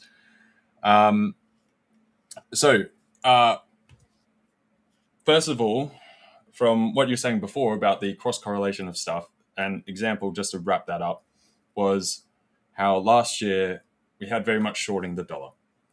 Now, I would often go, if I want to be short dollar, sometimes it'd be long Aussie, but it'd actually be hedging it with a long euro position. Now, you might think these are correlated, but in the event that we get some adverse thing going on, which was typically Trump tweeting, it would be a very risk-off event. Nasdaq drops, Aussie dollar gets cleaned up with that, and we had in that event the euro dollar was actually appreciating. So euro was like a defensive against that, right? So that's where you can figure out those correlation ideas within the current regime, where either they both come through because you're looking to short the dollar, but in the event it's wrong, the euro dollar position goes right up, Aussie dollar comes down, but then you can see that that's happening, cut it, and still capture the alpha sort of differential from the two, and basically win on both sides. But at the same time, it's protected. All right. So now the next portion goes back to gold. So first of all, now can you use this stuff on with day trading or longer term? Yes, you definitely can, and we'll run over some of the gold stuff because this also goes to, like you're saying, the experience. Like with me shorting gold, obviously a lot of people have been going long gold for some time. Just like we were talking about last year, I've made most of my profits from shorting gold, just like when we had the first drawdown. But again, that comes from experience and trading markets for a while, I've seen these kind of, bubble is the wrong word, but kind of mania. I wouldn't quite call it mania even, but hype around certain assets, right? And identifying when they're kind of ready to keel over. Now, okay, so this is on the 1 hour. This is the 2 standard deviation channel. You would now be able to figure out, okay, this is probably a decent buy level. You combine that with some of the lows through here. We've also got the Kalman trend indicator sat on there right now. This is a great tool for some of you guys trading. You can find it on TradingView. It's one of the big beluga indicators. Very helpful. Also gives you a nice visual. All you have to do to get that is click one of the levels that it creates, and it'll change the color of the charts as well, right? So bullish into like a neutral kind of stance, breakdown through there, very much bearish. You can see we're still, even though we've had this recovery, the overall picture is still very much to the downside. Now, if we were to then, let's go and hide that for a bit. Because this comes to what you were saying before about where we go next and saying how it's very hard to see where that is. I personally am looking for some kind of, probably somewhat of a pause area in here, draw back to that level through there, and then a move up towards where this 200 moving average is starting to flatline. So that would be somewhere just above the 5K to about 5,050. That also comes into this box here, which... Sorry if I can quickly interrupt you. It's so funny that you draw this now, because I was thinking just now about like what would be the move that like liquidates the most people right now. And I think that would be going down to the -2 sigma and then going up again, because the sentiment changes to, oh, I need to catch up on my losses on my long trades with short trades, and then the reversal move comes to the 0 sigma. Yeah, and so that's at the 0 level, so the midline of the standard deviation channel. And this is the general sort of full box that I've got drawn here, but you could even pull that up to the higher cluster here, right? So basically you've got, this is the relative underside of this higher recent trading range before full capitulation, right? And so as far as what Dirk was saying, how on the longer time frames, I believe when you had on your chart, if I swap over now, it'll look confusing, but we haven't quite come down to that bull market support as we call it. So that 200 standard, 200 moving average kind of level. Now, chances are with this, let's delete some of that, and then I'll try go out to the higher time frame just to see it. So we go out, it was on the daily you're looking at, right? Yeah, daily and with a weekly. I have weekly moving averages, but you probably can see the same on the daily moving averages, especially the longer term ones. Yeah, so we've come down into the 50 here. Chances are these will have to keep rising kind of like that. And then we get some, a bit of this pull back here, a double tap on the 50 daily moving average, which comes in line with that support point. Move back up into here, standard deviation channel on that 1 hour like we were talking about, and then some kind of further move back here, either creating a kind of double bottom and in line with those tops through there, and then potentially get another move higher, right? But ultimately, we're probably going to be looking for those moving averages to catch up. That's what you tend to get, and we might just sort of churn around in this range for some time. Just like when we had the... God, where is it? I've gone too far. Through here. Right, so the drop last year, and basically we came down, had another drive higher, another dip lower, and then sort of traded sideways before a takeoff. And you can see we also condensed in terms of the price action into a bit of a triangle, and then it's very easy to see if we're going to break out or break below, right? And obviously we got the break to the upside. So quite similar. I would be looking for that with this recent price action. You'll probably just have to condense the chart since we've had so much volatility. But that's probably a similar situation that you're looking for things to play catch up. through there. So I think if you go, the 4 hour is another good example. That's what I was going to bring up. So you can see where these played catch up on the 4 hour. We eventually made the next move down to that 200, consolidated a bit, had another drive higher. Then you can see through here that all of a sudden, so we had the lower moving average, so the 50, which is the blue line here, start to move under the 100, and then the 100 also crossing under the 200. That typically flips to like a bearish or neutral sort of sentiment when they're sort of riding over each other. We've seen them then break back into a bullish momentum signal, right, where they're all positively aligned. And then that could have been a nice point where you actually get in back then. So we've also seen then, the 10 riding up here into the 50, breaks up, run it through there. So we're probably looking for a similar thing for these to come down, which would imply your general activity range is going to be in there. This is going to be the mother of all triangles. Yeah. The most volatile and not volatile triangle you've ever seen in your life.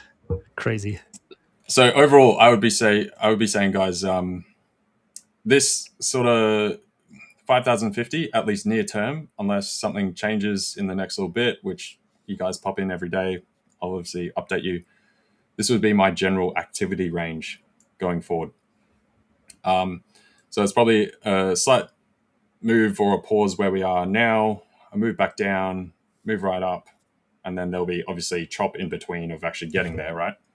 But that would be kind of your general level set to mark things out with. And then some of these key levels to the right that you can look at. And I would say that's probably how you want to play it overall. So you'd have 4 levels there. That's 4,640 or so, plus the base level here, 4,550. Then up through there, about 4,775. Then you got this area here at, 4,900.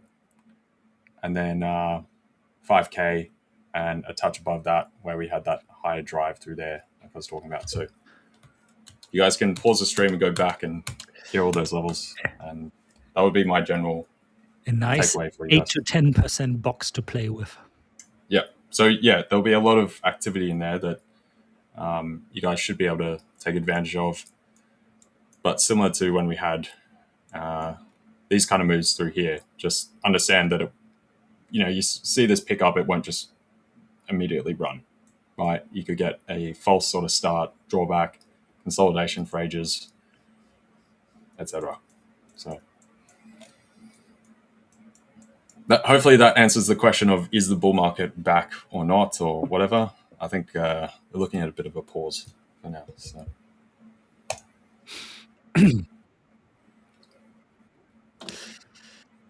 On that, good question. Standard deviation channels lose value if the data is exponentially skewed. They work best in range-bound markets, but lose value when you have a price skew in a few days. Absolutely correct. And this is why maybe you probably weren't around in the beginning of a session when I was talking about this, what you can do to not eradicate this, but to kind of get a picture if the standard deviation channel is something painting a good price picture or not. Is it on here on the, hold on, give me, what is this? No, it's not the one. Is it in inputs? Yeah. No, let me change to the one I created, maybe. Different one. Here we go. So there's like on the one I created something called, what is this? This is not mine. Hey, don't understand it. Inputs, you're right. Sorry. Yeah. There's something called show Pearson's R.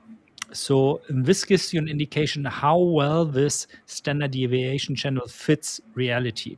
So when you see something like 0.64, that's like kind of not explains so greatly what's going on in the markets. If you see something above 0.8, that means it explains actually very good what is happening in the market. And that would be an indication also that you don't have those large price skews at the moment. So you might use this as a filter too. Obviously, because we're talking about a pure mathematical tool here, you're not going to see, especially on the shorter range, standard deviation channel. So if you're working with something like 100 or 50 or 120 or whatever channel length, going to see very often 0.8%, but it can be an indication for you how much you want to trust the individual sigma levels. So the lower the score is there, the more confluence you probably want to see at the individual sigma levels in order to translate that into a trade. Yeah, exactly. So this is why we say always combine it with some kind of other confluence, and then also check multiple time frames. You can also play around with the bar length. You can add the standard deviation channel to be derived off different other indicators that you have, whether you use a simple exponential moving average, any other indicators. Those are just two basic ones. And then so it's around playing around with it like that, using cross confluence, and then obviously seeing how that actually is relevant to your approach or style or time of trading day, etc. Exactly. We got Rich and Will in the background, so feel free to join us at any time, Richard and Will. How are we doing, lads? Welcome back. Deja vu. I think I saw you earlier already. No, you saw my identical twin. He's not as handsome as I. It was this Modbot. Exactly. I was just about to say, don't tell me we are going to have a third Richard on streams. Oh man, how are we doing? How you guys going? Yeah, good mate. Yeah. Not too shabby. Did you look at the place or whatever, Will? What was this place? So it's got a private. It's a bit like your place, actually. Nowhere near as big. It's tiny, absolutely tiny. But it's on like mid levels, so it's like a hierarchy. So you have like, First Street, Second Street, Third Street. I'm on High Street, and then you have like mid levels, and then you have Peak, where like all the celebrities are. So this is on like mid levels, so it's a little bit nicer. But the Wi-Fi, bro, the Wi-Fi is fast. It's fast. So, but it is smaller. It's smaller than this apartment. So, and it's got a private rooftop, which is quite nice. So that's what I mean. It's a bit like your place. It's pretty cool. It's not got a pool or anything, so it's not that posh. But so yeah, I got to show the missus. So I'm probably gonna have to jump off at half an hour early. So as soon as the missus gets back, I'm gonna let her chill out and do her thing. And then I'm gonna have to show her the apartment, because if I say yes to the apartment, she hates it. I'm never gonna hear the end of it. So I'm gonna make sure that she's happy, because I don't care. I live in a cardboard box as long as it's got good Wi-Fi. So I mean, it ticks all my boxes. But come on, it's Hong Kong, a cardboard box is considered a penthouse there. So, dude, literally. So I don't know, man. It's as long as she's happy with it. It's got it ticks all my boxes. So, and the guy said, when would you be looking to move in? I said, this week. He was like, oh my god. He was like, that's quick. I was like, well, yeah, yeah. It's a bit of an emergency. I need that Wi-Fi. Yeah, I was like, I need this Wi-Fi. He was like, do you want it? Because he used to do gaming, and he was like, I used to have dog Wi-Fi, so I've upgraded to like super fast fiber optic here. I was like, yeah, bro, you've struck oil. Stop digging. He was like, would you like to test? Yeah, he was like, would you like to test it? And I was like, if it's anything over what I'm already used to, you're gonna see a grown man cry. And it was like 10. No, in fact, it was actually 100 times better than the Wi-Fi I got here right now. It was 100 times better. And when he said you can plug the Ethernet in if you want, if I plug the Ethernet in, it's 500 times better than what I've got right here.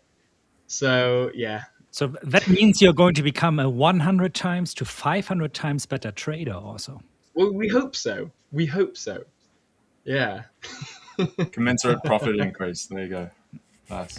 If only that was like directly correlated. Wouldn't that be great? No. Could you imagine?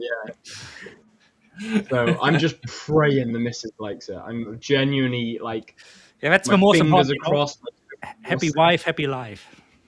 Yeah. Yeah, mate, literally. Very So true. we'll see, man. Yeah. Plus, it's Yeah, got that's good, security. mate. It's got like a private security guard, so I'm not, the Nice, safety's nice. there. Is he going to Decent. affect your Wi-Fi speed as well? Well, goddamn. Oh, As long as the security guard doesn't use up the Wi-Fi, then I don't care. yeah. As long as he's not like watching video games at night. Just doom scrolling all night. That'll be it. yeah, literally. Yeah. I would say like Scrolling doom in scrolling 4K. TikTok. I'm pretty sure TikTok's banned in Hong Kong. Oh yeah. Yeah. Oh, because it begun. Yeah, Yeah. yeah. Crazy. China and that.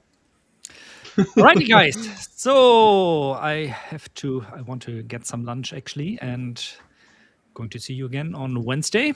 Good luck with today's trading session, and yeah, see you again, guys. Thanks for sticking around with us. Bye bye. See you later, Dirk. Yeah, Dirk. Thank you very much, Dirk. Have a good day further. We'll see you on Wednesday. You guys have disappeared. Hang on. We've are. disappeared. We're back, baby. We're back. We're back. When do you have to go then? back. I wasn't back. So again, the contract ends on the 5th. Half an hour if you want. What? Oh, now? Oh, 5th. Now? I mean, it's like, when? Yeah, I thought you meant like, when do I have to leave this apartment? I don't know, man, like 9-ish she gets back. But I'm going to try and, like, she's got to do a bunch of crap anyway, so, like, 9:30. So you've got, like, an hour and a half. Wait, what's the time difference there? So Then? What's your time now? It's 8 p.m. now. It's 8 p.m., so GMT plus 8. Yeah, no, that's right. God, I think my... Yeah, 2 hours behind you. I don't know what's going on with my time clock is currently wrong as well. I don't know if it's... That's fine. But, like, on my laptop, it's 12 on my laptop right now, which means it's still UK time. Hold on a second. So LJ, did you finally get daylight savings time in Brisbane? No, not yet, but I have an assumption. I think it's probably like the VPN on Australian server. It's probably set to Sydney, and then I'd system update fair, before, and it's probably like reset. Yeah, that's probably my assumption right now. I know I'll have to look at it later, but yeah, It's not a concern immediately, is it? no, Okay. that's fine. Well, not unless he wants to tell an accurate time. yeah, Then yeah, maybe. where's my watch? Dude, the watch that I Yeah. was wearing earlier literally stopped at like 5 minutes past 11 my time. So I've Nice. got batteries. I just need to quickly replace the battery. But I was looking at it, like I was sitting upstairs and I was having a look, and I was like, wow, it's not even 12 yet. But I'm pretty sure I jumped off of stream around 12. Like an hour ago. Yeah. Something's going on here. Like, hang on. Needle is just kind of like doing that little back and forth, back and forth, back and forth. I was like, Yeah. Yeah, fair. you seem to have found the cause. Yeah, so my brother had the exact same. We were at it wasn't a party. It was like quite a nice party without being an event. So we were all quite dressed up, and he was wearing his watch. And this was before we could afford nice stuff, So we were like dressed up. The nicest watch we had, which was like probably a Casio at the time, but it had batteries. And someone was like, "Oh shoot, what's the time?" And my brother pulls his wrist down and he goes, "Oh, it's like 9 p.m. at night." Turns out it was like 1 a.m. He's like, 9 p.m. at night. He made himself look a right tool because it made him look like he wore a watch without batteries. And he was like, "Oh my god!" It was so funny. We were all absolutely hysterical. Dude, you could just turn that around on someone and be like, "Nah, dude. Like, you saying it's 1 o'clock, dude? I'm saying it's 9 o'clock, mate. Like, I can go another." Bro, 6 you're wrong. Your watch is wrong. No, it's not about who's being wrong. It's just like it's your perspective, man. Your perspective. Yeah, go all like philosophical on them. Yeah. No, man. Like, I can go another 6 hours. I don't know. Like, are you tired? Are you tired, bro. Anyway, Bro, time is just a social construct. It's all fake. It's all fugazi. yeah, it's how the patriarchy keeps you all glued to your screens. Your 9 to 5 robots. Silver little hat that you put on, made of aluminium. Yeah. Yeah. Area 51, bro. I swear, I'm telling you. Joshua sending you a message. Oh, do you want to jump out, mate? Just for a minute. I just gotta jump over to the bathroom and then I'll come back. But yeah, so give me a second. I'll come back because I do have some other trades and stuff and see what you guys do. I'll come back. Awesome. So, Will, here's Nice one. Joshua speaking directly to you, mate. Legend. Hello, Joshua. You absolute legend, my friend. I got officially funded, and I am up in a decent amount. Gonna wait till the 14 days for the payout. Let's get the interview, bro. Tell you what, let's get it done. Let's get that done. 100%, my man. Dude, that's super cool, mate. Keep it going. And actually, I'll tell you what, like, I don't know if you got me on like Instagram or on Discord or anything. Ping me over a couple of messages with how you get on with your payouts. And yeah, man, 100%. Let's brag you up. Let's big you up. Let's get you on an interview. Let's brag you up. I love that. It's like, yeah, come on. Let's just brag you up. Yeah, let's mate. show off. No, You've you're humble already- enough to make it. Yeah, you've earned it. You've been humble enough to make the profits and get paid out. You've been humble enough to show the markets who's boss. Let's show you off a little bit. I Let's brag you think up. that's got anything to do with humility, my friend. Like, I was so humble, and the market provided me with everything that I wanted. Man, I'm a humble being. Bro, direct correlation.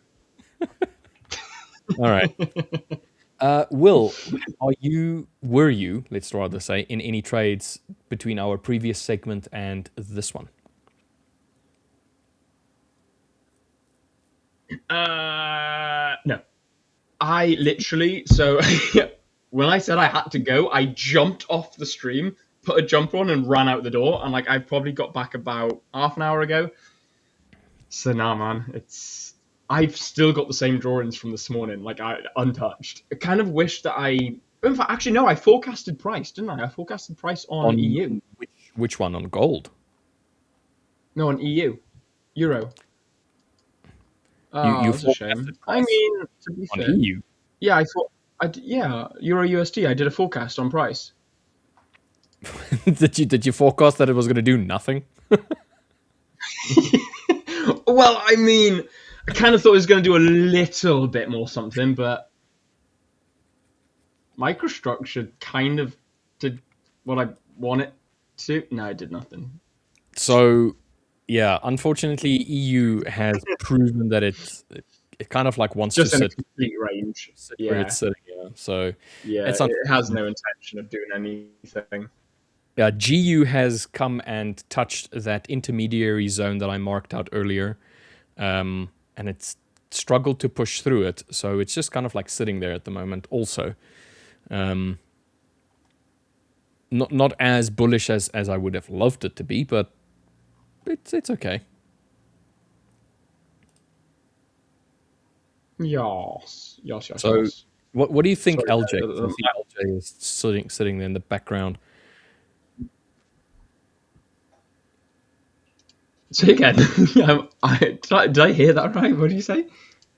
I want to know LJ's opinion. I thought you said, "What do you think of LJ?" Because I can see him sitting in the background. I was like, I don't know. Yeah, he's an alright guy. I was like, what? I meant like LJ's opinion on GU. Huh? There. Okay. Oh man. Yeah, sorry, like- I was just checking some other stuff. Hang on. Guys, by the way, I want to apologize. Like I said, my internet is just to the dogs at the moment, so I've not got live chat up on my stream system here. So I'll look at chat on my phone. So if you see me looking down at my phone, it's because I am trying to read you guys in chat, but I won't be able to bring you up, unfortunately. Yeah, mate, you need that 100x, 500x internet. Bro, honestly, a tear came to my eye when I saw it. I did the speed test, and I wasn't even plugged in to the Ethernet, and I did a speed test, and I saw it 100 times better. I was like, oh. It's so Yeah, good. I've noticed today my internet's going weird. I'm on Ethernet right now. I don't know if you guys can see the little like bars down the bottom. It's not even showing full. But I don't know. It's windy as anything here. I don't know if Henry's still around. I'd like to know what it's like over there. But it was ballistically hot yesterday, and we clearly have some kind of storm rolling in because the wind is nuts right now. Dude, same thing. Like the last 3 days, we've had like the morning be like nice. It's like a nice day, like 22, 23 in the morning, degrees Celsius, and it kind of like works its way up to like 29. And then here in the afternoon, like let's say from like 4 o'clock in the afternoon, it's like hurricane level winds that just comes out of nowhere. And you know, I look out the window and I just see clouds. They're like dark and ominous, and I'm like, ooh, this is not good. I'm gonna have to switch everything off. And then nothing. It's just wind. Like I kid you not, like 1 drop, 2 drops, 3 drops. This is like teasing us. What? Storm already. Just storm properly and get it over with. Decide. Be a storm or don't be a storm. Yeah, Yeah, dude. We had the same thing earlier, and then it also just died out and just stopped, and now it's like come back again. That's sort of why I jumped up before, because everything's rattling again in the door, and I, went and checked everything's okay as well. But I even took a video this morning because it was going that chaotic, and I was going to send to you because I was like, dude, I might actually not be able to jump on because I don't know if my power or my internet will, if we're going to get this massive storm and everything's going to go out again, but. We survived, so you're here. I believe we will survive. You made it. But again, I hate the teasing thing as well because I also want it to just like cool down. Because it's still really hot and it just needs to rain. Yeah. For as far as yeah. Sorry. Yeah. No. I just wanted to say, for transparency's sake, I did take a Nasdaq buy that just hit TP now. Ooh la la. Yeah. Well, show us. So if I go down to the 5 minute, we had a little base area created here. Well, let's start on the 15. So, bro, can I just say, you give me major FOMO when you analyze the NAS. You know that, right? Whenever you bring the NAS up, whenever you bring the NAS up, it's like, guys, look at this perfect price. And I look at it, I'm like, wow, yeah, that's poetry. Every time I look at the NAS, I'm like, this is just dog. This is ugly. I don't want to trade this. This is excellent. So the whole of this morning we were bearish, and it was like nice, strongly bearish on the 15 minute. But then we started to like slowly but surely break like recent like lower high swings. Predominantly this one over here and then this one over here. At the same time, we started to print like base areas according to my strategy, the base areas. And then when price had an opportunity to really push down, it consolidated ever so slightly after coming into this previous base area, consolidated ever so slightly, tried to push lower and just failed, and then started to push up a little bit. And I decided on this candle over here, on the 15 minute, to take a buy. And this is a 1 to 1.5 aiming for this segment over here, pretty much. And that's exactly where it went. I think it's going to go higher. Like I feel it, but once again, systematic trader, I either do 1 to 1.5s during London, or I do 1.5s to 2R during New York. So this one seemed a little bit better to just, go for a 1 to 1.5, which is 600 points. So $60 on price movement. So 1 to 1.5 R trade. Good. We had a little bit of consolidation over here. It tried to push lower. It failed. We had a little bit more consolidation. And then if you want to like look at the idea of confluences, you have the 50 EMA over here, this green line, which is just kind of like rebounded off of. And when it started to move after that slight consolidation, it was bullishly.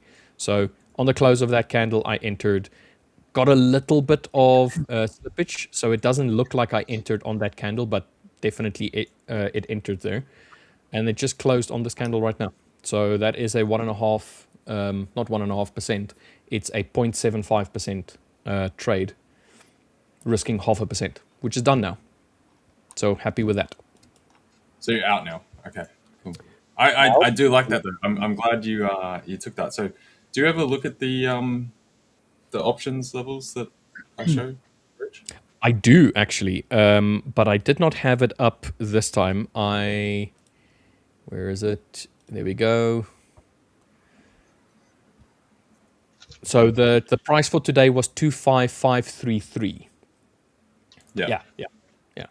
So my expectancy was that we might come up to 2533, but like I said, systematic trader. So I kind of like stick to my.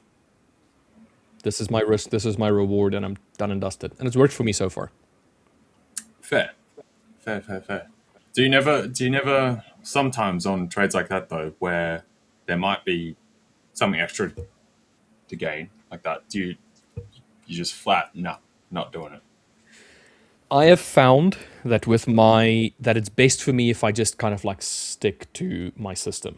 So I know that in hindsight, I've looked at a few trades and I've thought to myself, maybe I should have, just kind of like let one of them run.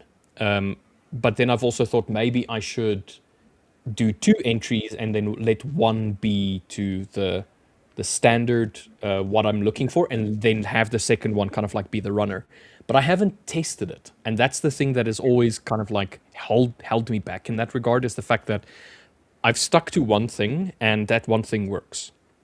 And now I don't want to do the back testing to kind of like go and do a potential secondary thing.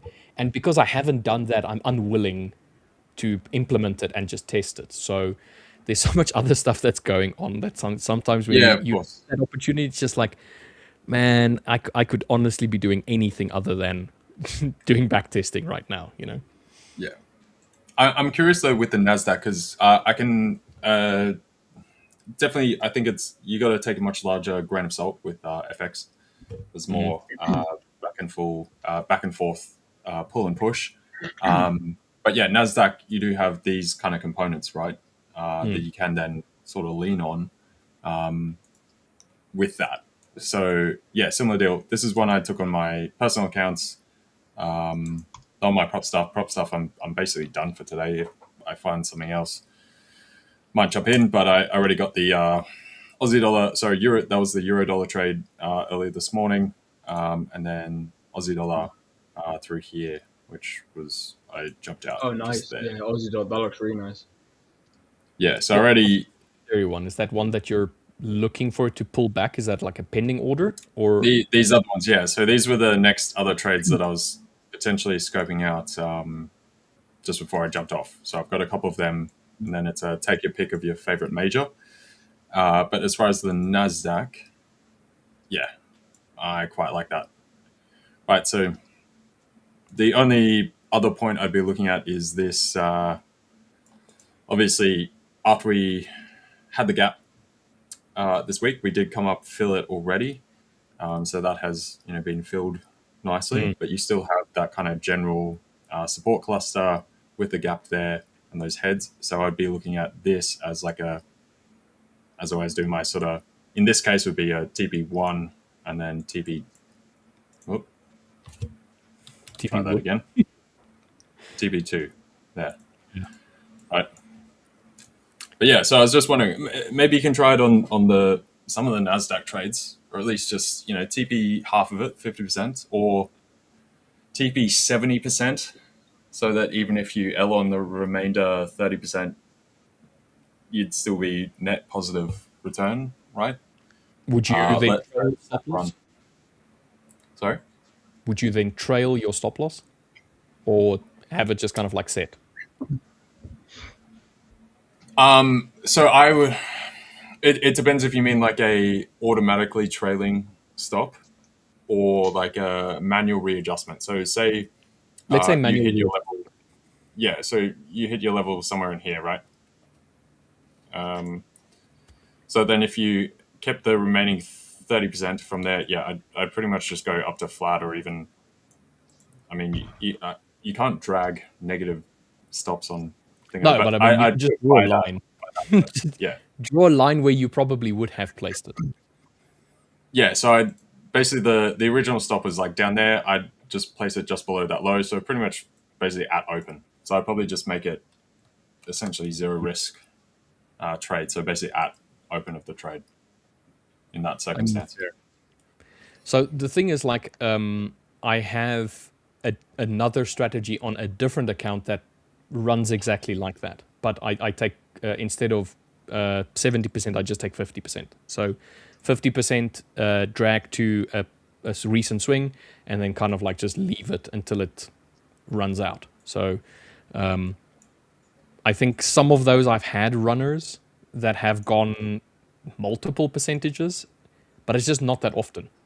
So more often than not, that strategy kind of like I get a good runner, let's say 4% if I'm risking like 1% as as risk, and then the majority of the time it's either a break even, it goes to 1-to-1, and then kind of like comes back down, tips me out.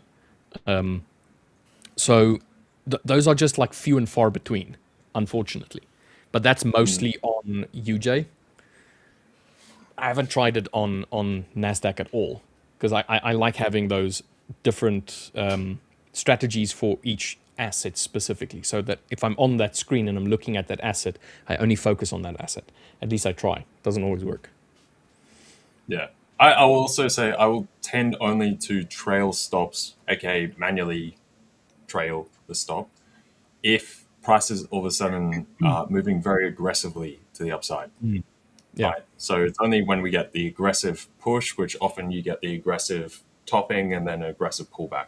So if we're still just muddling around, like say price hadn't broken out through this this head just here, and we're kind of just baffling, sort of baffling around here, going whatever, then I wouldn't be adjusting the stop up to this level because it could easily get tapped into here and then just for us to run up, right? So I normally only do it once we've really had that momentum push, that kind of volatility, that volume coming through, and then adjust it. But yeah, nice trade, man. Nice trade. Very good. Thank you very much. Very nice one. I'm still waiting on EU, mind. I do want EU to take those highs, but I'm looking at it on the 15-minute and I can't see it being today. I mean, okay, that's a lie. Maybe New York session, so maybe in a couple hours time. But at that point, by the time I want to take this trade, or this trade is probably ready for it to happen for me, I'll probably be close again, ready for bed. Yeah, fair. If not already catching Zeds, I don't know. Fast asleep. That's a sleep dreaming about how I wish I took this trade. Unbiased saying I was short Nasdaq and just hit stop loss. I'm sorry, my friend. I missed. I'm sure you guys already talked about this before, but unbiased trader, how's the silver thing? I imagine you must have talked about it already. The silver shorts. Actually, I don't think he has. I haven't seen him talking about it. I just remember Friday's discussion around it. Yeah, because now you're looking much more juicy overall. I forget the level you got in exactly. I think it would have been just above where we came to, right? It was 70 something around here, wasn't it? Like 76, 77, something like that, off memory. Can't quite remember, but yeah, and definitely I'll run through these things as well. Maya. Long Nasdaq 2 targeting 25,485. DAX long just hit TP. Nice. DAX long hit TP. 485 on Nasdaq. Yeah, I think you're in good measure. So that's often what I would do. Like just put it a little bit low like just below the actual target, just to make sure you get filled, you get tapped in case the market turns around too quickly. Ever so slightly lower, yeah. Yeah, so I like that. Where was the other Speaking comment of- I was going to bring up as well? I want to. Yeah, sorry, go on, Will. I was going to say, speaking of silver as well, when I was having a look at this this other apartment, the guy actually said to me, he's like, "Oh, so what do you do for work?" Because obviously I was saying, "Look, I really need this good Wi-Fi." He's like, "What do you do for work?" And I thought, "Oh, I hate this question." I just said I was a live streamer and a day trader. I was just like, I stream my day trading. I was like, I just can't be asked to overcomplicate anything. And he's like, "Bro, what do you think of silver?" And I was like, "Oh," I was like, "Fair." I was like, depends. Are you looking at leveraging it or long term holding it?" He goes, "Well, I tried to go down the shop earlier and buy a couple of ounces of silver." I thought he was pulling the piss. I actually thought he was joking. And I was like, "Oh, really?" And he was like, "Yeah." I was like, yeah. And he's like, "No, I'm being serious. I went down to the shop earlier and tried to buy silver because I saw that it dipped down." I thought, "Oh, okay." I was like, "I mean, yeah." He's like, "Look, go for it, man." I was like, "I'm not going to give you financial advice, but it's dipped, and they do say buy the dip." So, sure, bro. I didn't know how to answer that. Like, what do you do when you're looking at an apartment and someone says to you, "Oh yeah, should I go down and buy like a couple of bars of silver?" Typically, what you do is you go home and you short the hell out of it when you hear someone like your real estate agent asking if you should buy silver, right? Yeah, true that. It's normally one of those signals. I will say, fair play to him. He is, I guess, trying to buy it off a dip. No, so. I mean, look, like I said, I was like, if you said this to me a week ago, I would have told you don't bother. But the fact that we've had a massive pullback, then I mean, consider it. He also said to me, he's like, "Do you sell courses?" I was like, "Oh," it's like, "No, I'm not that sort of day trader. I don't sell a course." He was like, "Oh, that's a shame." He goes, "Well, I'm sure we could come to some form of agreement where you teach me how to trade and we'll look at the rent." And I was like, "Huh." Okay, so for personal gain, that's a pretty good exchange. But there's like, we could sort something out. There's one step better. You could have introduced him to the Fiverr's live stream. Yeah. I tell you what, I could have taught him on stream. Yeah. How sick would that have been? Like, tune in. I'll say to him, like, when I see him, I'll say to him, I'll tell you what, I've got to think. You give me free rent, and I'll bring you on live every single day and teach you in front of everybody. Jeez. Wow. He's getting a lot free stuff there, mate. Like, yeah, that's a lot for free, isn't it? Yeah, it's a lot for free. It's a lot of value. Super good value. There's a lot of value, but I also don't have to pay rent. I'm so okay with that. Like months and months with no rent. Yeah, that would be a crazy experiment. Can you imagine? You imagine like 6 months later, he's like, "Dude, this is absolute bullshit. I'm charging you rent." I'm like, fair. I've gone 6 months for free. I would just kick you out immediately. Like, he won't even. Yeah, you're bro. Find a new place. Squatters' rights. I have squatters' rights now. I wonder if that works in Hong Kong. I wonder if I don't know. We'll try it. We'll give it a go. There's a question here from Shami asking LJ, could you explain different indicators you use, like which MAs, EMAs, and others? He followed it up also. Could you also explain how to use options data for trading NAS? Yeah. So we got a couple of these kind of questions. I'll sort of run through. So first of all, starting with this one, so what we're looking at here with this probability distribution, you guys can go to, you can see up here, especially optioncharts.io, and the main web page. If we just go to it, I'll show you guys. Scroll down here. It won't have stuff for FX, of course, but it's got all your indices, right? So we go to index. You can do it for stocks and that kind of thing as well, if you guys trade stocks on the side or something. But we're looking at Nasdaq here. We go to option charts. We go to, you can go expected move, or a better way to look at it, which is a bit cleaner, is probability distribution. So now what this is looking at is the expected pricing for the 0 days to expiry options that expire during New York. So why this is important is then when we go back to the Nasdaq here, this is where the core amount of positions are pricing for Nasdaq to reach. So participants in the market are coming up to the New York session. And also the closer you get to those expiries, you get an increase in gamma, right? Gamma exposure, which means the underlying providers of the options have to buy more of that asset as the asset approaches that price. And quite often in the market, it will have a bit of a self-fulfilling cycle. Obviously, the way to play it is when you see these levels that also line up with general technical market structure, like we have here, as price keeps moving towards that level, the market makers offering the options will have to buy up more of the asset in case they have to deliver it. The more they buy, the more the price increases itself, and so on and so forth. So that's kind of the way that you can play it. And then that level often tends to be the kind of neutral point going into New York.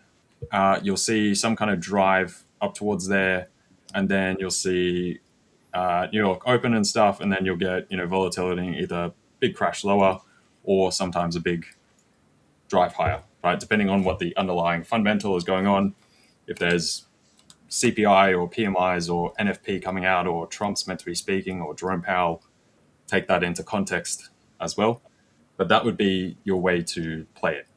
Other times you'll see where, say, hypothetically, the option level would be kind of here.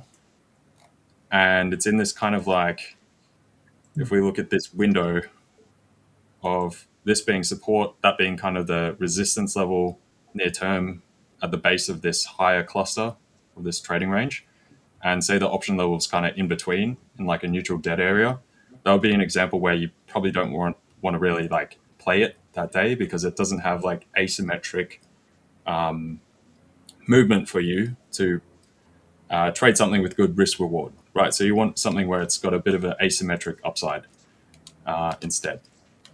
So obviously today's example, very good. And it basically just gives you an anchoring point to have an eye on throughout the day. So that would be that, put simply. Now, as far as could I explain different indicators that I use, like moving averages, exponential moving averages, and others. So look, I've been trading for a very long time.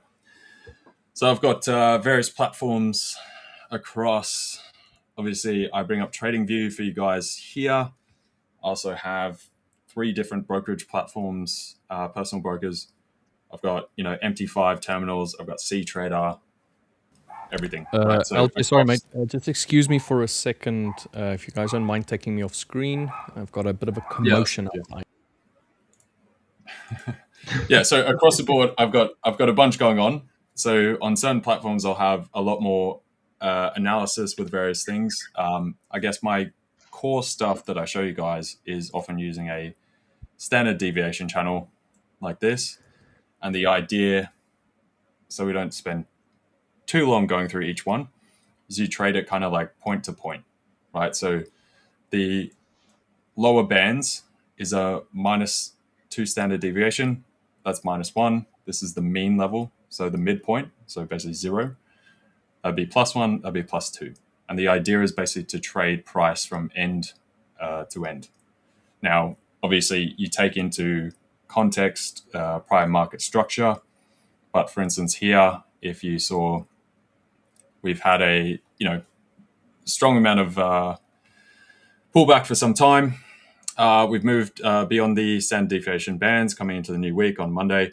You could have traded this back up into the midpoint, which also comes in level with those heads through there. And then that would be a trade idea. So that's an example how to use that one. Beyond that, I always run let's go to a different chart that's cleaner just so we can see it. I'll tend to run moving averages. Let's go to the 1 hour. Maybe not, maybe the 30-minute. And this is just the bread and butter that I place on all charts, which is a 10 moving average, which is the gray one here. 50 is the blue, the red is 100, and the yellow is a 200. Now, a lot of that is, sometimes I use that as confluence, as you can see through here.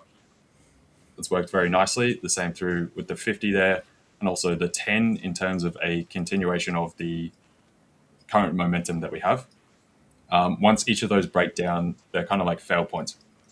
But I don't use them in and of themselves. You need to combine them with other inputs, whether it's prior market structure to the left of the chart, or a different indicator altogether, or the standard deviation channels like we're talking about, or anything else you like using. But that's my base bread and butter.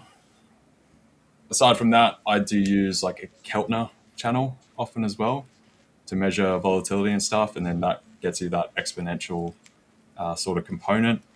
I use VWAP as well. I've got those indicators because I've got like a personal one that I made and built for CTrader. So unfortunately, I can't bring it up on TradingView here for you guys. Proprietary. Yeah, or I just have to switch the code over and do all that. Maybe I could work on that one day for you guys. But I guess that would be my bread and butter type stuff across the board. And then depending on the certain regime, certain market assets, I might play around with some other inputs. Or say if we are at a long drive of a momentum period, you can then sometimes run a RSI, a stochastic oscillator. You know, most traders will have heard of that in their first week of trading. But always remember, they are like lagging kind of indicators. So they work best at like extremes, market extremes. So sometimes I'll check in on them just in general, but I often take them as like the lowest quality indicator of the lot. Do you know what you should do? Come up with like a game, like a quiz or something, like a word search for beginner keywords, or should we call them keywords? Yeah, the beginner terminologies or beginner keywords that you find within your first month of trading, like indicator, RSI, and just stuff like that, Bollinger Bands. Yeah, no, yeah, I was about to say, yes, scam, trading calls, you know, Lambo Trading. now. When Lambo. Gold. Lamborghini. Yeah. Okay, so I'll try to run through the rest of this. So how do you guys access options data, and do you use the put and call walls as entry and exit points, and do you use gamma foot levels? So with this stuff, I try and use it slightly sparingly, I don't know, whatever. With FX, options levels are not always going to be as clean. You got to take it with much more of a grain of salt versus something like indices or a stock or anything that goes through an actual exchange, right? So options are a great thing to look at and to reference for FX because it's like a derivative of the best possible view you can get, whereas FX basically goes through like a black box. So you can't get that perfect information. So I use them as, it's kind of like the COT data as well. Use it as general idea of market sentiment and positioning. So a similar deal, I'll look at like at the money volatilities for options and see if, you know, we're increasing, decreasing on 1 week, 1 month, 3 month, etc. For all the majors. And then I do take a slightly higher inference from 25 delta risk reversals, which basically is what sort of the increase in premia, whether the upside or the downside protection is costing more for a shift in whatever currency you're looking at. Right now, obviously, if people are willing to pay more for upside protection, there's an implied view that the risk to the market is for an upside move in, say, euro dollar or dollar yen or whatever it might be. And similarly, inversely, if it's negative. So we can see like dollar yen right now, negative 1.8. Euro dollar is positively skewed. However, that has dropped by 0.53 on a 1 week basis to now 0.3. And we can see that similarly, that cost has come down with euro dollar obviously dropping from that 120 plus type area. So that's kind of the way where you want to more infer general movement and underlying expectations rather than taking direct implied trading signals from it.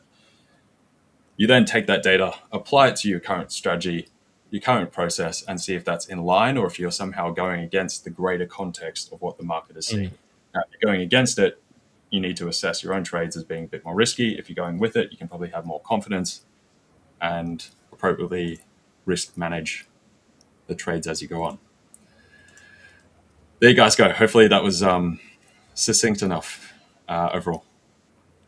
LJ showing exactly how he approaches the market. It's kind of crazy. Yeah. Free value.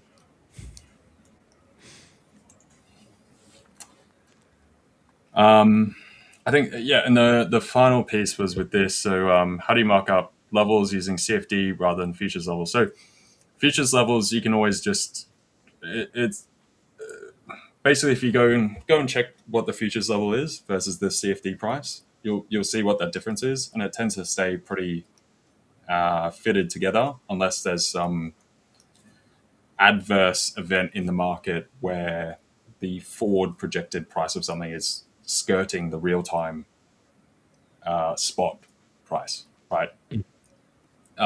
Normally that doesn't happen too often because it has to be pretty adverse. You'll see it probably mostly in like energy or commodity markets, that kind of thing. But generally, you should just be able to notice that differential. And if you're trying to impute the futures price to a CFD, just deduct, the 20 points or the 30 points, or depending what asset it is, and that's what will tell you the general price.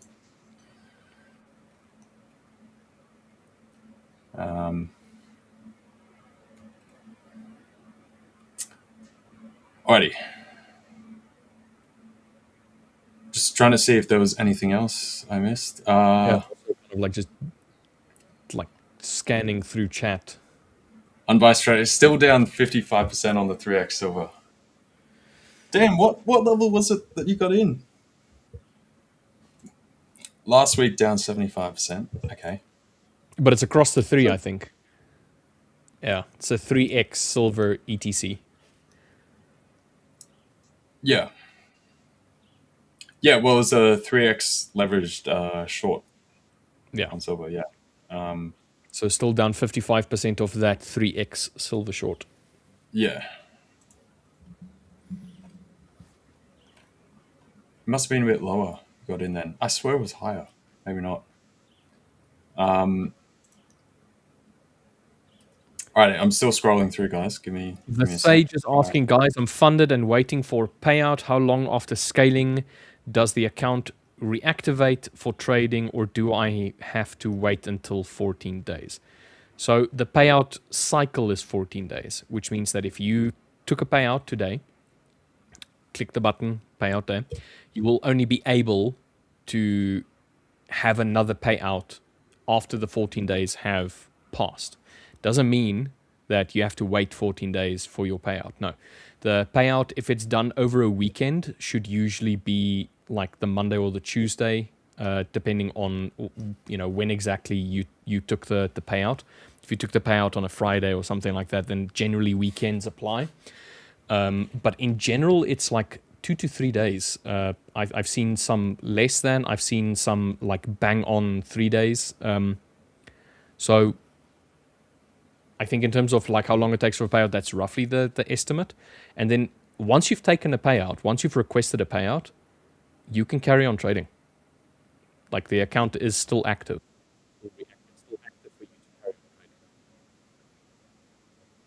Yeah, I think you dropped out slightly in there, but I assume you're saying you've gotten to the payout, you've taken your payout, you've now scaled the account, and so you're waiting for how long it'll take for the new account after scaling to activate.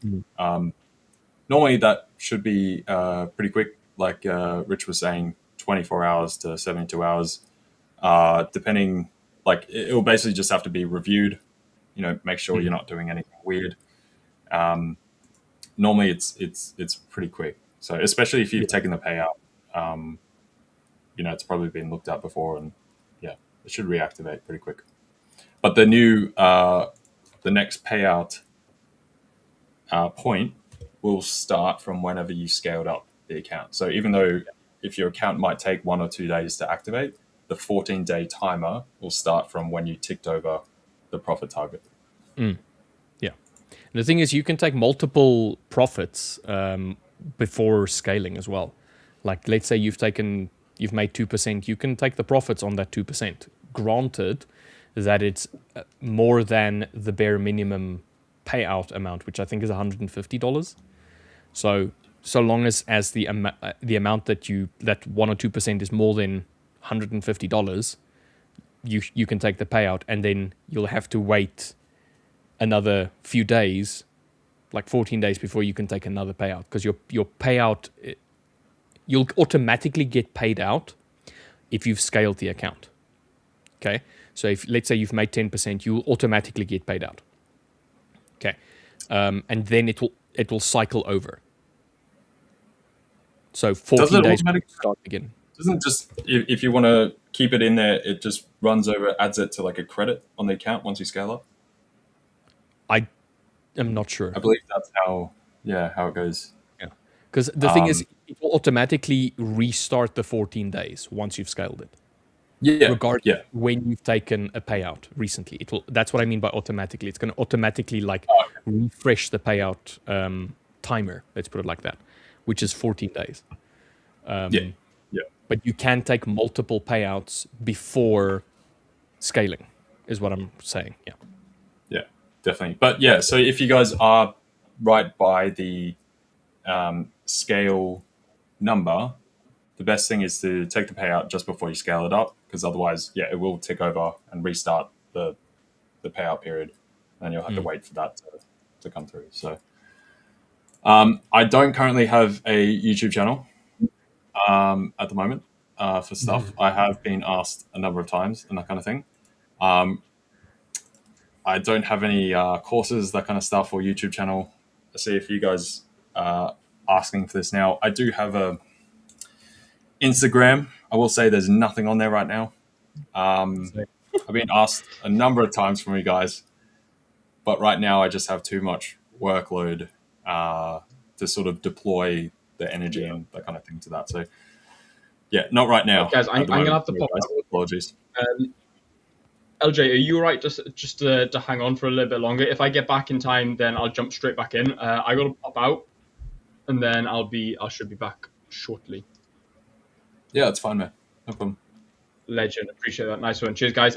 Guys, if I don't see you in chat later on, then make sure you smash out that like button and subscribe to the channel. If I do see you in chat later on, then I'll see you later. Take care, guys. Yeah. Short. See you, Will. The Sage saying, didn't take the payout. I reached the 10% mark and the account went offline. It's been over 3 days. So there should be a button for you to be able to say request payout once you've reached 10%. So every time that you've scaled, they will take a few days to, like LJ said, just kind of like review the account, make sure that whatever you've done on the account was still within parameters, and you haven't exceeded certain limitations grossly, So shouldn't be too long, but you do need to go and click payout. You need to click that button. Say request payout. Yeah. So if it's been over 3 days, either it might be getting done as we speak type thing, or if it takes a bit longer, then I'd say just message support, and they'll be able to sort that out pretty easily. They'll just provide your account number, that kind of thing, and they'll look into it. Yeah. People should never be afraid to contact support. Our support team is absolutely, I would say, they're the best in the world. They're so if you ever have a query of any sort, you contact them. You via the hub, you can contact them via Discord. So please utilize their services. They are the ones that will be able to give you not only correct information, but timely. I think you've gone underwater. Oh, no. Sorry. I was hoping it'd come back. It was taking a bit. Is it better now? Yeah, it's good now. I don't know what's going on. There's some weirdness going on ever since we had the power outages, where my microphone just kind of like is not happy. So I'm gonna see whether or not I need to update the drivers or something for my my program. Anyway, as I was saying, contact support. They're the best in the world. They will help you in a timely fashion, and they will give you the right answers. So utilize them. Via the hub or via Discord, you can contact them and they will help you out. Sorry about that, Shami. Yeah. Ooh. Yeah, I was going to say definitely because sometimes some of you guys say you've tried to email and you're still waiting on that. Sometimes if that's not being chased up too quickly, then yeah, go into the Discord itself. If you got an account in the hub, you should have access through there. Join the Discord. You'll find a link in the support channels to go into live chat, and basically you can sort it out through there. Very quick, very easy. Like you said, A1 support. Top-notch. So, yeah. Top-notch people, all of them. Untitled was saying. Sorry, Yeah. there is one thing I would say is just like always take into consideration there's like 30,000 people like to be attended to by them. So always have like a little bit of patience. They're amazing at what they do, but they also get swamped. So if you're not getting an answer immediately, a little bit of patience, just remind them, hey, listen, 2 days ago, I sent you this message. What's the feedback? Just a bit of patience. Anyway, LJ, you were going to say?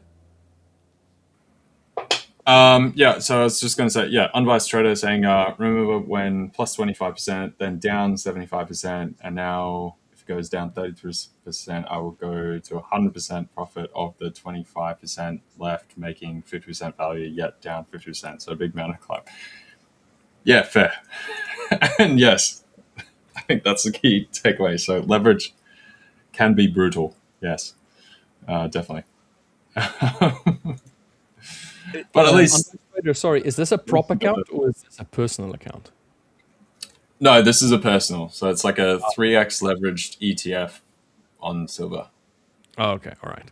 Yeah. So I'm with you. Yes. So yeah, obviously I think...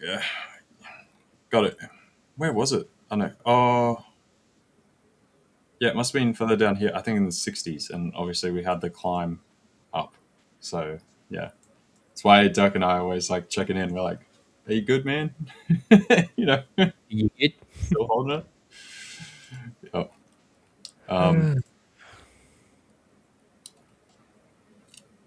What else are we doing? Yeah, that's right. Yeah. Rich's microphone it'll get some antibiotics and it'll be healthier. I'll try. It's a really good probably everything about the mic is great. The system that is used, all of that stuff. I think my internet's crashing.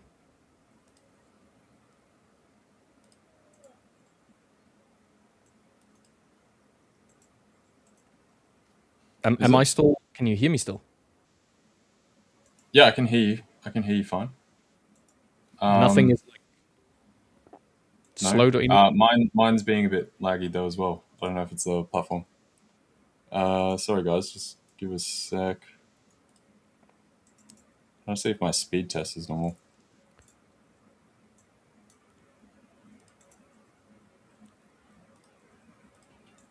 Because my terminal also just crashed. Yeah, that's what I was just thinking as well. So did mine.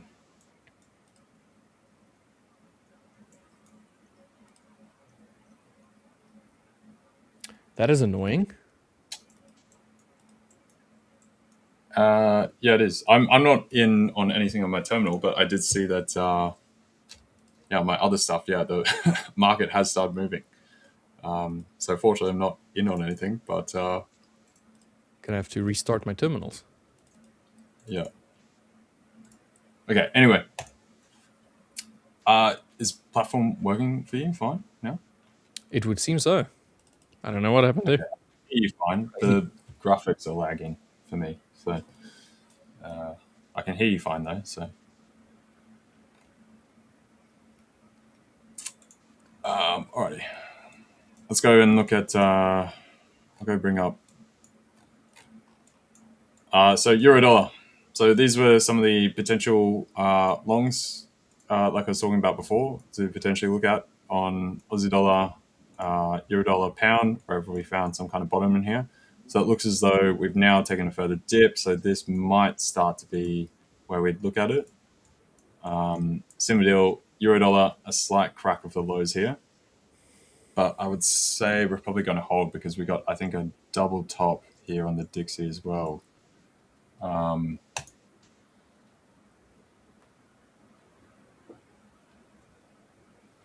I don't think there was anything else out.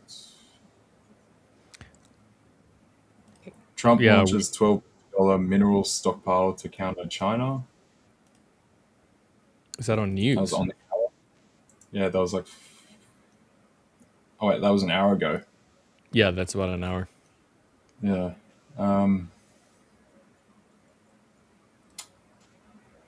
Overnight, secured overnight financing rate 3.68 above January 30th of 3.65. So that's probably what it is. It's just bonds moving.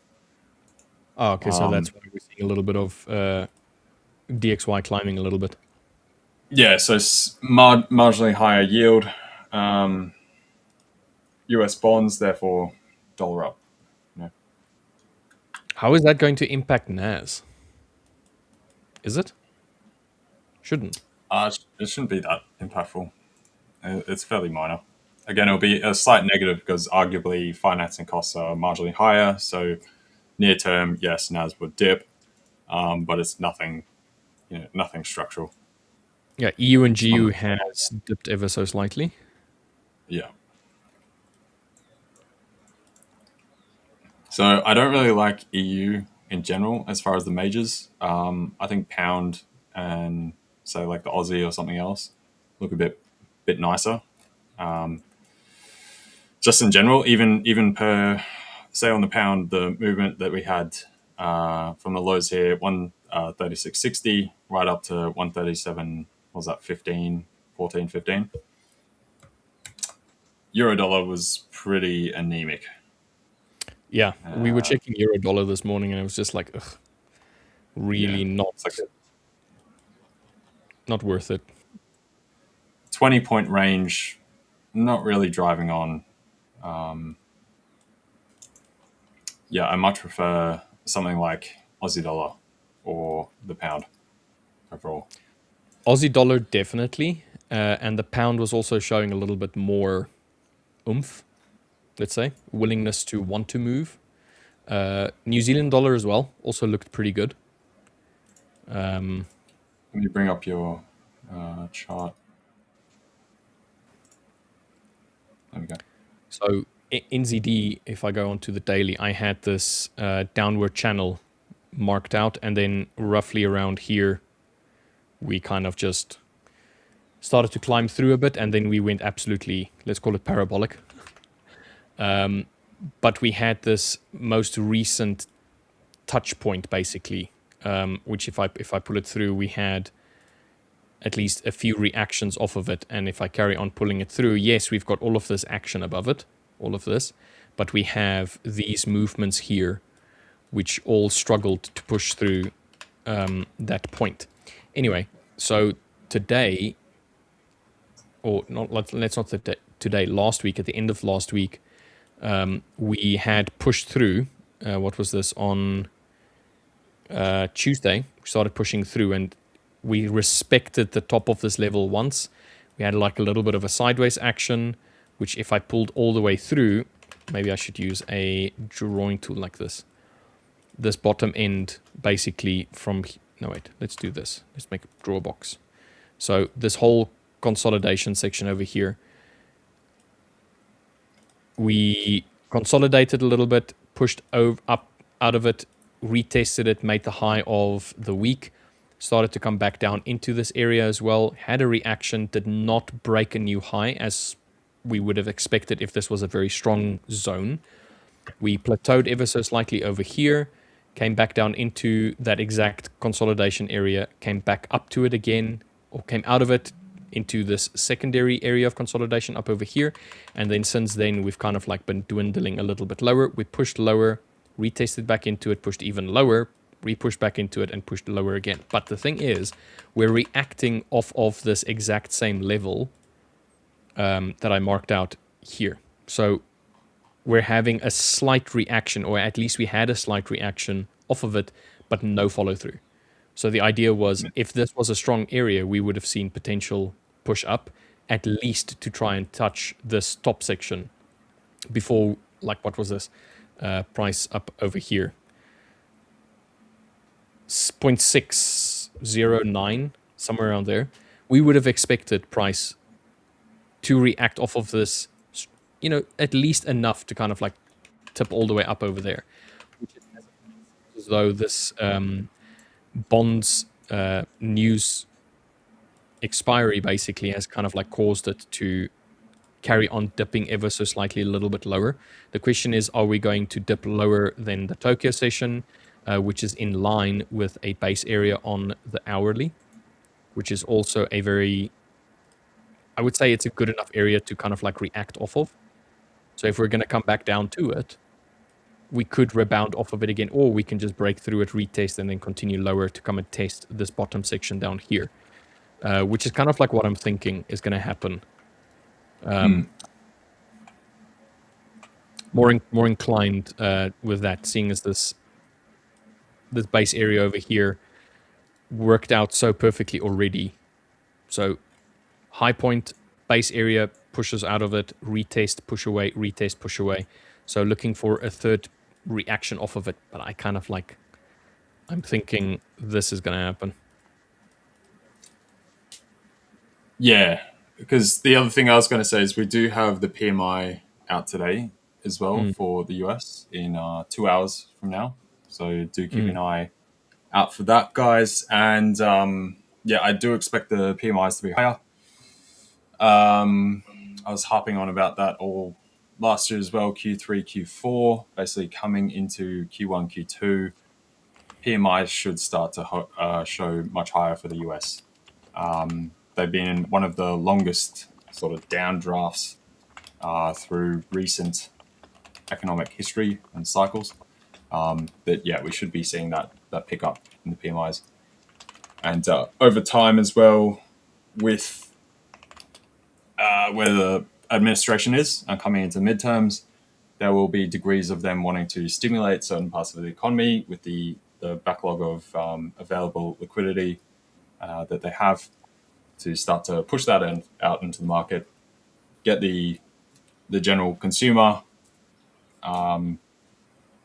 feeling better about things, see some of these numbers come up, and then obviously that's going to help them for the midterms. So that will be what they'll be trying to do.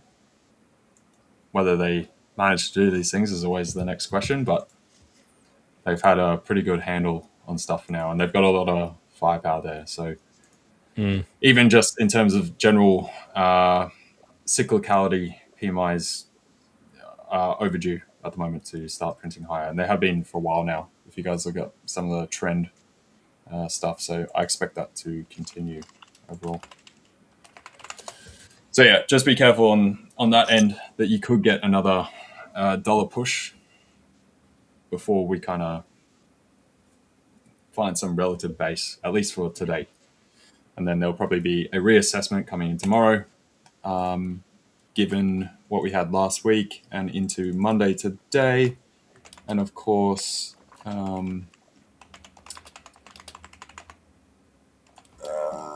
am I looking for here? Where is it? Friday, non-farm payroll as well. There's also ISMs on Wednesday night, week-on-week unemployment claims. We got the ECB on Thursday as well. Wednesday during the day, we've got New Zealand employment data. A couple CPI prints for Europe. We got ADP. Tuesday, factory orders and jolts as well for the US. And tomorrow, yeah, we've got building approvals for Australia and, of course, the RBA, which will be interesting if you guys are trading any kind of Aussie dollar or New Zealand dollar related stuff. New Zealand dollar by proxy of the Aussie moving around.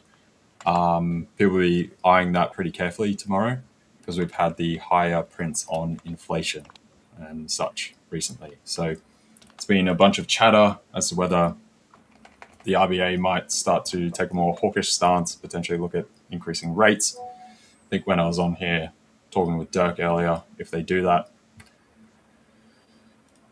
I think that's a grand mistake.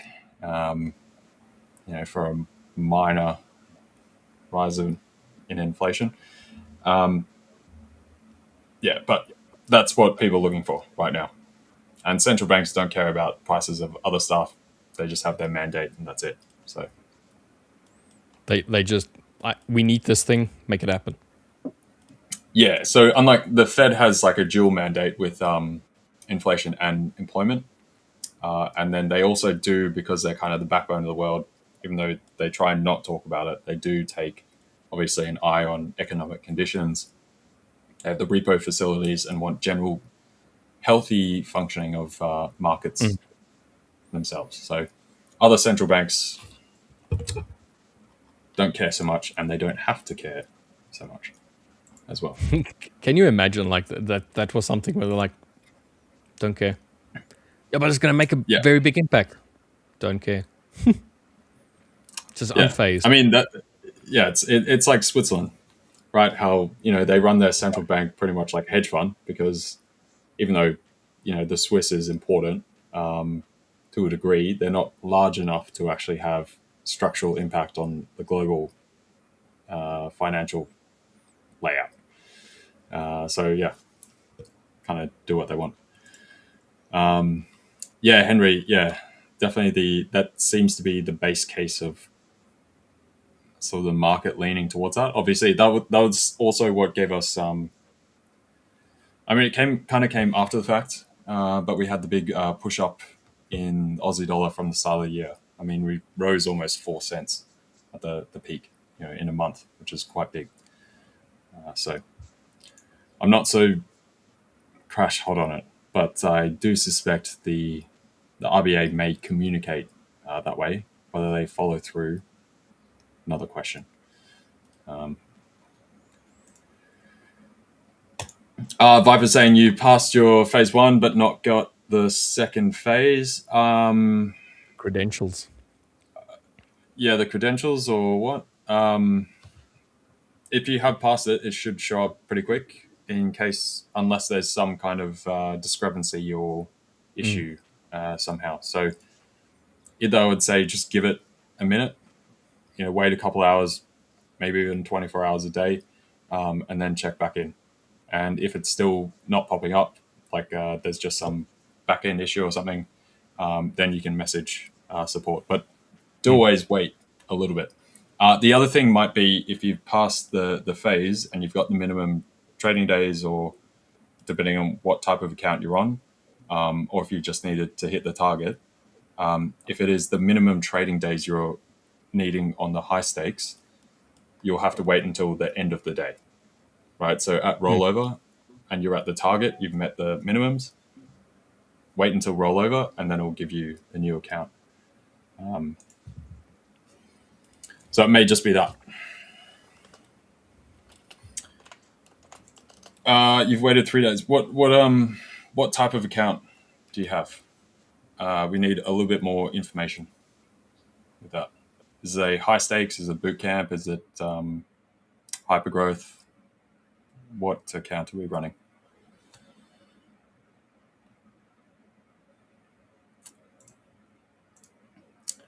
How are we doing, David?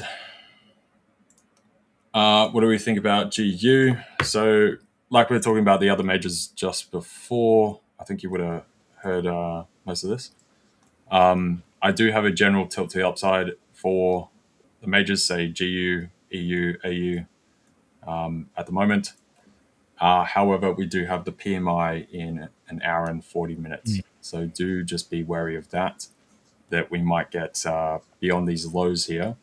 You might get like a blow off bottom and then we retrace, something like that. So, don't get stuck on that move. So I'd probably be waiting closer to the data at this point, unless you've got the time to sit here for the next hour and a half and try and find some kind of base, some kind of bottom here, and look for like a short-term move. But in that case, I'd be going for something like that, just like a small retrace. I don't think your screen is up. My bad. Hang on. Sorry, I thought it was up. So yeah, with the pound, so the larger trade I was looking for is some kind of move back up to here. So basically the underside of this higher trading range that we had that we've broken down from, with stops decently below today's lows from Asia from early in the morning. But I would say just keep an eye out, like I was saying, for the US data in a little bit. So I prefer to wait until after that and then see if we do get some, sort of blowout bottom, only for it to retrace and create kind of a bear trap and then come back up. So if you want to play it near term, I'd be looking for a shorter term trade, something like that. So you could keep it like neat and tidy just before the data, so you've got enough time for the market to move and get out. And that's still good, risk reward 2.4, and that's basically just a retracement to the top of the candle through here on the 15.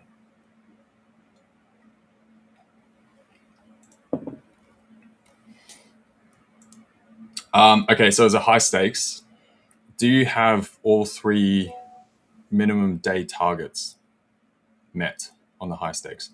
So that's going to mean you've got to produce at least 0.5% on 3 days throughout whatever trading period you took to get to the target. So you do. So you've got all three. Okay. And you said you've been waiting 3 days, so I assume you got all 3 days 3 days ago. If that's the case, then at this point, potentially, this is when you should message support. So either jump in the Discord, find the live chat support, that, or else you can also, there's an email as well. Just go through there and they'll sort you out.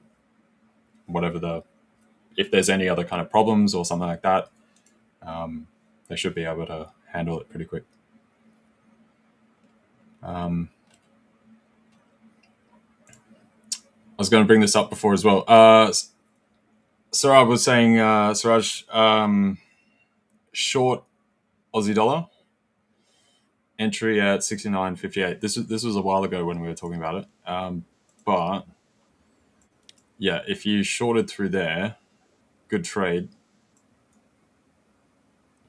I would be most cautious out of the majors on the Aussie in terms of a reprieve and us moving higher.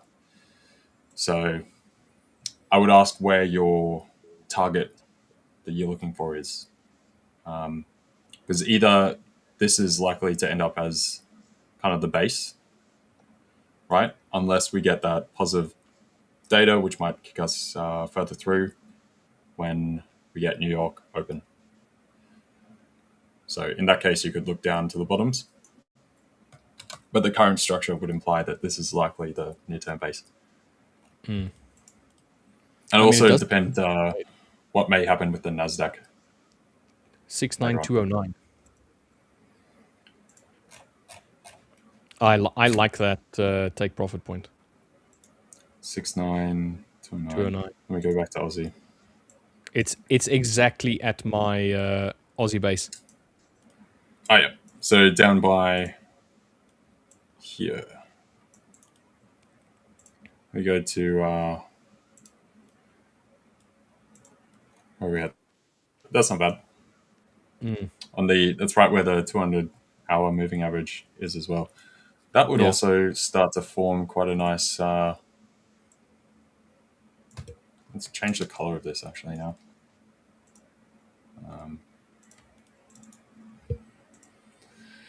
What color do we want? Let's go.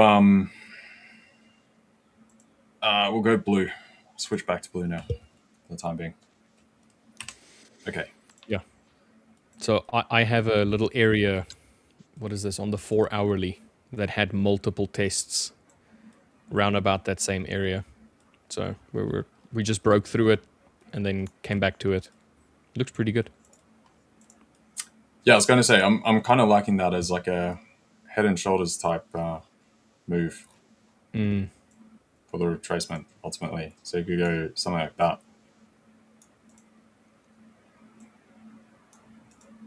I don't mind it.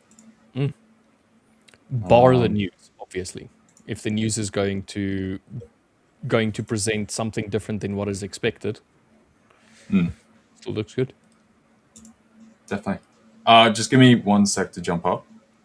I've just got the cat meowing over there, so I'll just have to deal with it. No problem, mate. So this is something that I marked up a while ago already on AUD USD. So basically, let's just minimize this so we can see it properly. So we had this bullish movement, and then eventually we started breaking these recent lows over here. Just kind of wicked them. When we had another opportunity to kind of try and push higher, we started pushing lower, creating this base over here. So it's a drop, a base, and then another drop. And then it was followed up by this slightly sideways, but a little bit bearish action. We came back to that same base. We had a nice reaction off of it, retested that base, so effectively a double top, and then we just volumetrically pushed lower as well. So this is also that M structure that I talk about as well. Since then, we attempted to come back to it again, but we just missed it. Bear in mind that this downward structure that we had over here eventually slowed down, and then we started to push bullishly from there. And then eventually we came back to it yet again, just wicked above it, and then volumetrically pushed down lower. And now we came back to it here, where we are now in the most recent time frame. We pushed through it strongly, like very strongly bullishly, from this area all the way down here, which is 0.6709 to 0.6671. All the way from this area, we started pushing very bullishly, pushed straight through on the daily, and then came back down and just wicked back into it. So if I go over to the 4 hour, you can see it as well. Same area, we did test, started pushing bearishly. If you consider this whole segment over here as one continuous leg, this is a potential pullback in preparation for a continuation to push up higher yet again. Maybe just extra few days. So that was Friday, that was Thursday. So Thursday's highs, and all the way down to Monday. So we had this little gap, which was almost filled here, which could potentially still be tested down here and then reacted off of. Doesn't look bad. But the downward movement is predominantly this. So in this case, from last week Friday, or from Thursday, we've had slightly bearish structure as well. It's short term.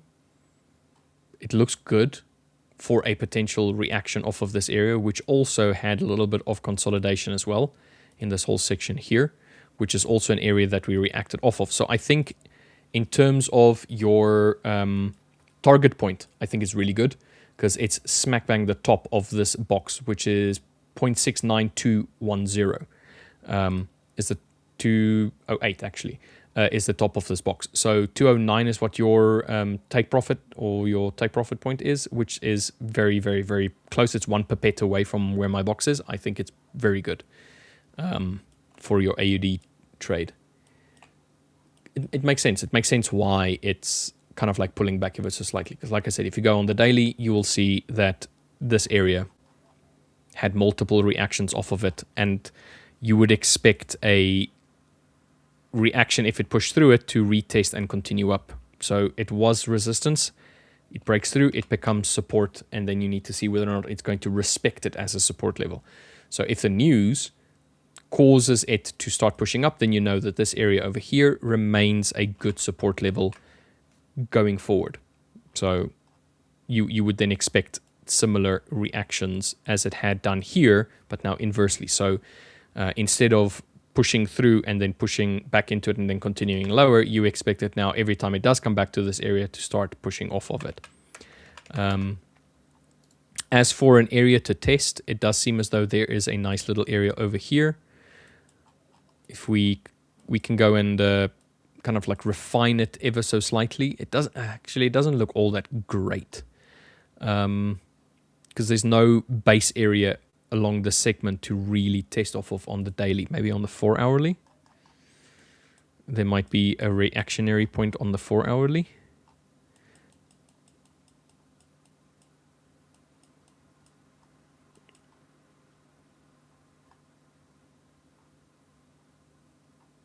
What if we take this one over here? Let's see.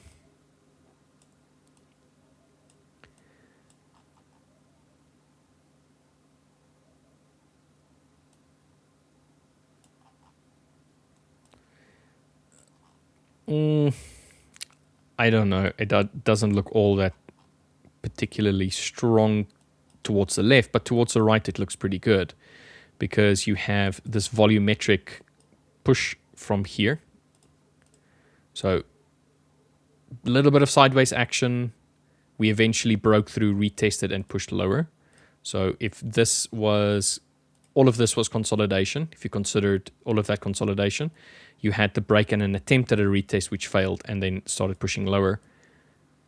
And then if we go forward, we had consolidation within this area and then a reaction off of it. And then eventually when price did come back to it again, once, twice reacted, and then secondly, volumetrically reacted off of that. So this could be a potential area to test. Yeah, it hasn't been tested since. So I'm inclined to think that this area, it's been tested once.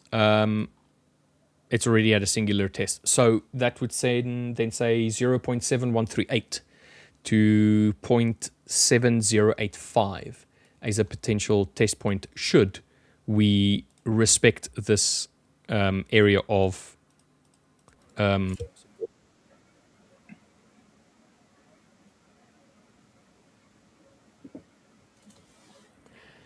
It's Vinny saying, have a look at NZD USD. Rich, what do you think? I was looking at NZD USD earlier. If I just go on to the daily, we had this downward trending channel, which eventually broke the downward trend and started pushing bullishly from there. I expected price to at least have a singular reaction off of this test area over here.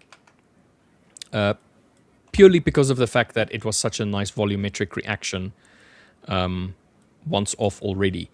And then you kind of can always go back to the higher points. So that the last time, the highest point that price reacted off of over there, and then draw it all the way through, and then you'll see that that is exactly where we reacted once off. But I didn't have that one marked up previously.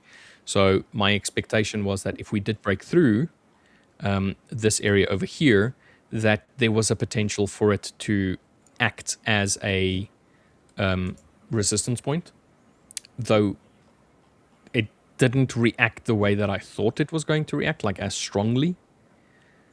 So as of right now, it is a little bit more bearish on this segment over here, which is very much the same as AUD USD, but the only difference is the support, this whole support section here is not nearly as strong, in my opinion, as AUD USD's is. Because like LJ, you're back now, but like this support level where we are now on AUD USD has had multiple like strong reactions off of it, where NZD, not really so much. So very, very little a reaction not particularly strong, secondary reaction was a bit stronger, and then the third reaction that we had was a breakthrough. So I don't know.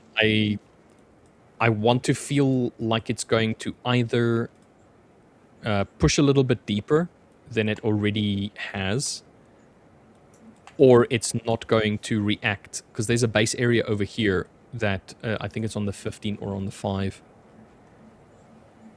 Yeah, it's on the 5, which was the high point over here, and then a base over here in line with it, which we've had a singular and a secondary reaction off of, and neither one of these two reactions really create...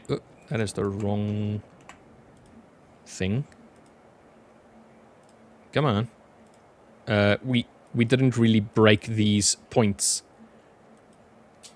with every reaction that we've had. It pushed up, didn't take this local high, came back down again, made a lower low, tried to push up, did not take this local high, and it's pushing down yet again. So it's not giving me a lot of confidence for it to have a nice volumetric reaction off of here, even with the news. But then again, I think Australian dollar has a stronger chance on that same area. Yeah, the Aussie dollar has a bit of a different sort of fundamental backdrop to it at the moment. So obviously they move very much in sync, but you've got the commodities thing going on. You've got inflation being a bit higher. We're coming up with the RBA tomorrow. There's the specter of potential further hawkish rhetoric from the Reserve Bank of Australia. So people are still, traders very much on edge for that hawkish outcome to actually play through. So yeah, it will have a much stronger base to lean on from that aspect than the New Zealand dollar. So yeah, definitely agree. Don't you just like it when people just agree? It's so fun. I have an idea. I concur. Excellent. I was just going to bring up some of this because I saw another. So I can see a couple of you guys having some of these problems. Maybe there's like a dashboard issue. I'd also say Viper from before. If you've been asked to wait 2 days, either it's being worked out, like we were saying, like sometimes it takes a little bit longer to look through everything. Bunch of you guys asking. With various issues or something, it might just be that it's going through the pipeline right now. That or else the 2 days is the 2 trading days that you need. I'm not sure. You said before that you've completed them. So obviously Artie here said that his hasn't gone through just yet. So maybe there's just a breakdown in the dashboard.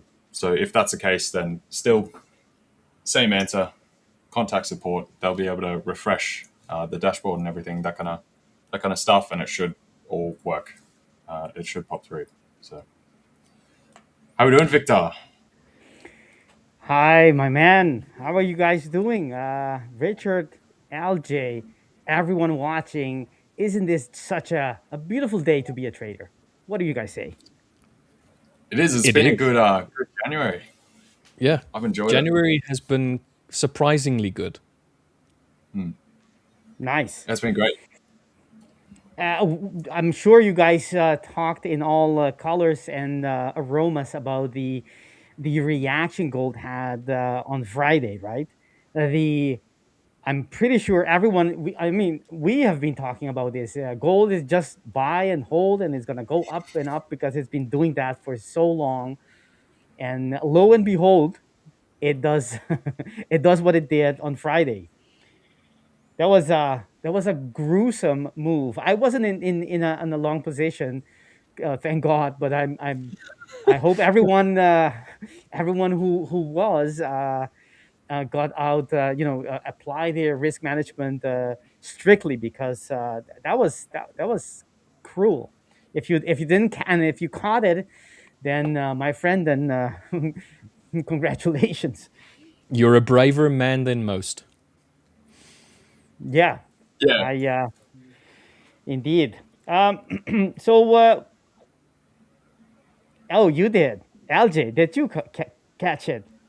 I caught partitions of it, right? Ooh, So I nice, mean, nice. as we've often been chatting in the background, like I have very much a propensity to kind of short these massive rallies slash Mm-hmm. kind of mania type things, just like last year when we had gold peaking. So I did through part of last week and then into the Friday. Then I had a nap, and then when I Nice. woke up from the nap, it had gone down even further. But I was very happy to capture those portions, and I did go in with a bit of extra size on them as well. So I was plenty happy with that. But the also good to see, yeah, the 5,500, 5,600 marker. Again, Mm-hmm. talking about from last year and then going into the start of the year, right on the money. So we'll see if that ends up being the peak top. Um, like we were just getting to such a massive market cap, and so like this fall, like Mm-hmm. I was talking to Dirk earlier, it's the largest fall in Mm. market cap terms for any asset ever. So yeah, big wipeout, big wipeout. Yeah, it Yeah. is. It sure is. But what do I see there? I see you are in a winning streak. The LJ is printing money. It's been a good month. I will say I've been like I started the month out right Don't be saying to you guys modest, LJ. I want to take it nice and slow, easing in because I had a feeling we're going to get some chaos because how the end of last year played out, it was a little bit odd per what we should have got, and that ended up being the perfect way to go about it because then once these things did come through, I just jumped right on it. So yeah. Now it's it it. also happened to be out of I've been busy with other stuff this month, so it worked perfectly to help me do both. So Mhm. I'm happy with it. I'm smiling. Nice, nice. Oh, it's a lot of things is I mean, just like in real life, it's about balance, right? Not being Mm, too greedy, not being too passive. You gotta be there, but then again, you gotta hold yourself back, not taking every signals, but only the better ones. And finding that balance is being in sync with the market is when you're in sync, you feel it, things are flowing, but that's not easy all the time, especially if you're discretionary. I mean, for me, rule based, then it's much easier because I'm mm, just follow the plan, and I sit back and wait for whatever happens because that's the plan. But if you're discretionary, it relies on your discretion a lot more. So it's very interesting to think about it, or to ponder on that being in sync with the market. And the market changes as well, so you need to be able to switch with the market, right? There are faster market, there are slower market, they're more volatile, more trickier, and mm. that sync is not easy to be in. We have someone in the chat, Guakisa, saying they have some MT5 lagging, and we have a live update this morning. If you guys notice when you open your MT5 this morning, unless you had it open, but I think even if you had it open from last week, you will see a pop-up crash window that will ask you for permission to update now. And since that moment, we've had some more complaints, not us only, but I mean, it's a MT5 wide thing. Sure. So it may have something to do with that, my friend Guakisa, most likely. And one of the things you can do if you have is changing the server. If you go to the lower corner, lower left corner, you can change. Probably Guakisa knows this very well, but this is for everyone out there. If you switch the server, if you're finding that the execution or the price something is lagging, sometimes it helps you just to switch server to another one, even if it's further away. Sometimes you can come back a couple of minutes later, or you just keep that. I mean, for most people, a few dozens of milliseconds will not change anything, unless you are, you know, dependent on every millisecond, which most of you guys aren't, me included. So yes, that's Guaquiza, Louise in the house as well. Um, let's see. We've got some love for Victor from my wife. Oh, oh. Well, Watch out, Richard. say She's there. It's Alex Butler, 1071, saying Victor's good vibes are so Right infectious. here. Yeah.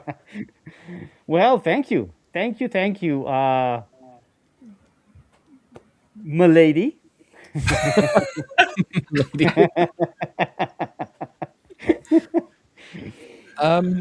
Gentlemen, I'm gonna have to love and leave you. I have to jump out. I have an important meeting. Let's just put it like that. That I need to jump in on in 8 minutes or so. So I am going to bid the au revoir and arrivederci. I'll see you all tomorrow, same time, same place. Tomorrow morning, again, we're starting the stream 1 hour earlier than we did last week. So it's going to be 8:30 GMT.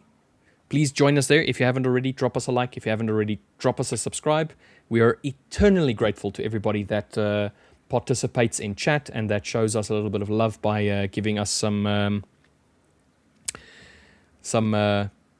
likes and subscribes. We will repay the favor, so to say, very soon with that 100K milestone. Is that the right word? Yeah, Let's say milestone. milestone. Sure, Yes. sure. It is. It is a milestone. It's a very nice one. It's a lighthouse of a milestone. Oh, very, very, very much. All right, gentlemen. I will see you all bright and early tomorrow morning, same time, same place. Yeah. Victor, you should be joined very soon by the very lovely and very, very talented Anastasia. She'll be joining you this afternoon for to keep you busy, keep you company. All right, everybody. There you go. Cheers. Thank See you, you, Rich. thank you, Richard. And I send a hug to you so you don't get jealous. To me as well. Yes, yes. Well, that was expected. I was like, Well, the fact that you have to mention it makes me now wonder, why are you mentioning it? It was expected. I get a hug every day. Anyway, take cheers, care. guys. Beautiful. See you, man. Bye, bye. Unfortunately, Victor, I will have to say bye as well myself. No I need to problem, get my some friend. food into me. I gotta try and take hold of the kitchen before my housemate takes over and starts cooking himself when he gets home. So I'm gonna go do some cooking for now, and I'll catch you guys tomorrow. So, yeah. Sounds Ciao for now. sounds lovely, LJ. I too bad we couldn't. Because I'm sure the audience were enjoying your company for the whole duration, but I couldn't enjoy more since you got other. You can't be everywhere all the time. Yeah, we'll get some more later. Don't worry. Promise. Perfect. Alrighty. All right, take See you care, guys for man. now. Go Ciao. feed that monster. See you guys. All right, bye bye. All right, there you go. That was LJ and Richard with us. Let's take a look at the chat before we take some questions, perhaps, or we go straight to the charts. We have it is my screen, so yes. Let's. This is the move that we talked about on gold, right? That is the move. It's actually you don't see it. That it looks impressive, but if you look at from the daily time frame, you can see that is the massive 1 day move on gold. I'm pretty sure that could have been not could that has been very impactful for some people in a good way and a bad way, but in any case impactful. If you're trading this pair, you're probably, and many people are, because it's been on the headlines for ages, it seems. Everyone talking about it, even mainstream, even not coincidentally, last week, you could see it on mainstream news, talking about gold all the time, and that's a pretty good sign. You need to, perhaps get out or reverse, right? I didn't trade it, but that's usually what comes to mind when you see things on mainstream news. All right, so let's take a look at the chat. We have we're very close at 100K subscribers, so you're all invited to and requested to subscribe to our channel. If you're not a subscriber yet, join our family of subscribers and like this this video, or this stream, I should say, not video. Well, it is a video technically, but you call this a stream. All right, let's take a look at perhaps EU, see where we are in the grand scheme of things, and then I'll check Guakiza. I saw Guakiza responding to our question or comment. Let's take a look at in the chat. I saw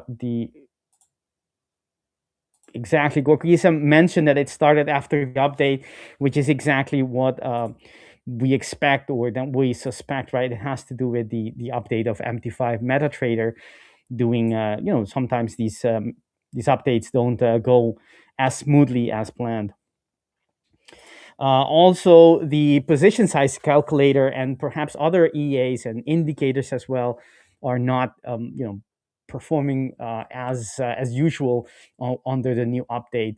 So if you're wondering what's happening, if something is freezing, it might be best to to take off the EA or indicator that you're using on the MT5 while MetaTrader fixes this issue. I suppose they will probably come out with a new update very, very soon to correct whatever happened here. All right, let's take a look at let's take a look on the chat. We have it's very, very soon. All the time, almost every day, I get a question like this. If it's not here on YouTube, it is on the Discord session. When is the futures? When is the Fivers launching the futures? We don't have a date yet, and I'm not at liberty to discuss any further details with you guys, but it's going to be very, very soon. Remember, this year it's our 10th anniversary, so there's going to be a lot of great stuff coming out. I can't detail what exactly is coming out, but a lot of nice surprises for all of you, giveaway events, many things, good surprises for all of you, all of our fans, all of the members in our community. It's going to be an awesome year. All right, let's take a look at gold. I'm pretty sure you guys are all into gold. Who isn't, right? At least that's what it looks.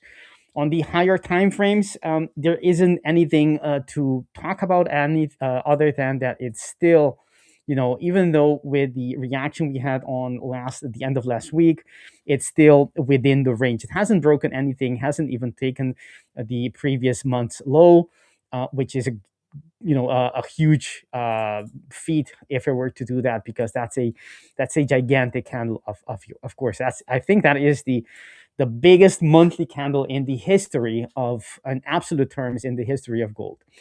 All right, so but it is an inside bar, inside candle so far. Nothing else to be said. On the weekly time frame, what do we see?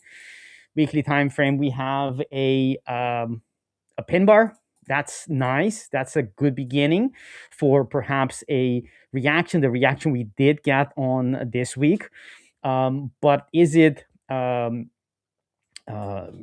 have to go to lower timeframes to catch more information whether or not that's going to be a follow through. There isn't a trade for me on the weekly time frame. This would be the structure that I would be watching. It is quite much lower than where we are currently, about $500, which is like what, 9%. So it's not going to be, and that's after we had a reaction so far today.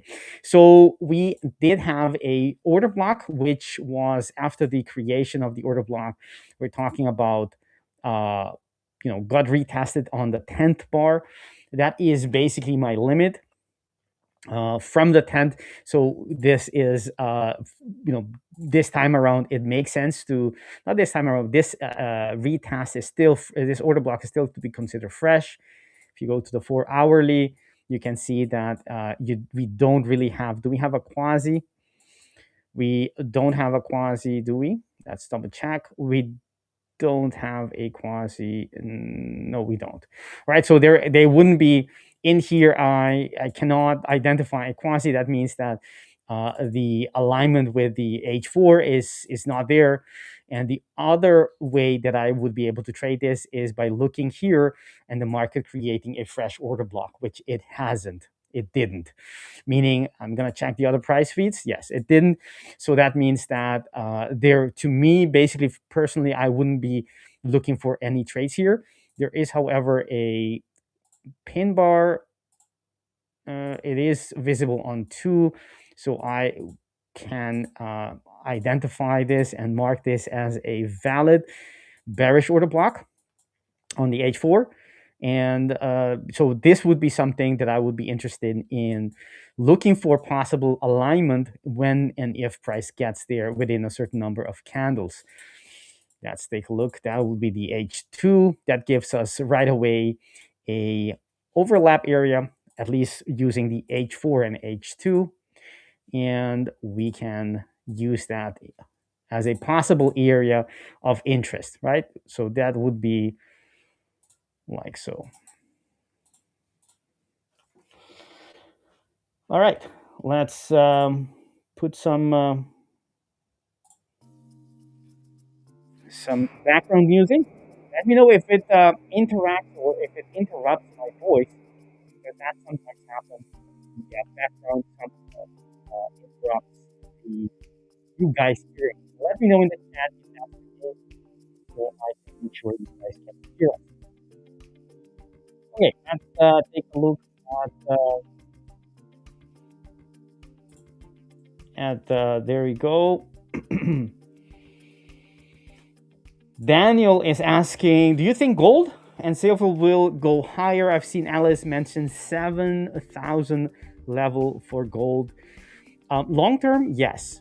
The world is, I mean, this is not technical analysis. This is just a bit more fundamental. I mean, the world is in a very particular, crossroad or in a trajectory with, Trump being Trump and, many things happening around the world.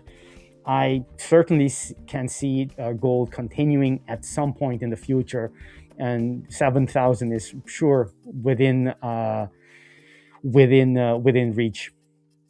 But let's look for the technicals to see where that would be. If I look for the higher time frames, I know I'm looking for possible area here for you guys to talk about. If you look on the higher time frames, I mean, has it broken a structure? Actually, the neckline for me on the daily time frame is all the way down here, right? So anything it does above this level, to me, is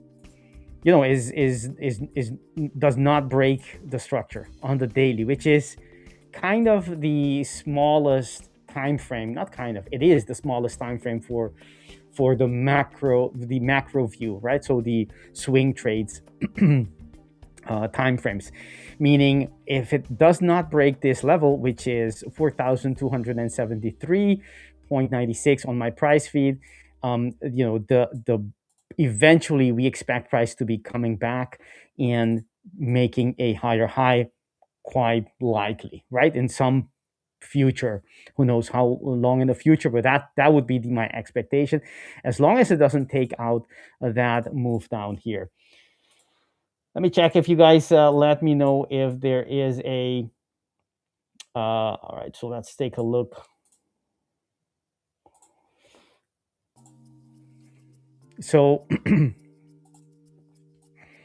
so that's one thing. Let's go to the H4. We were identifying a possible area there.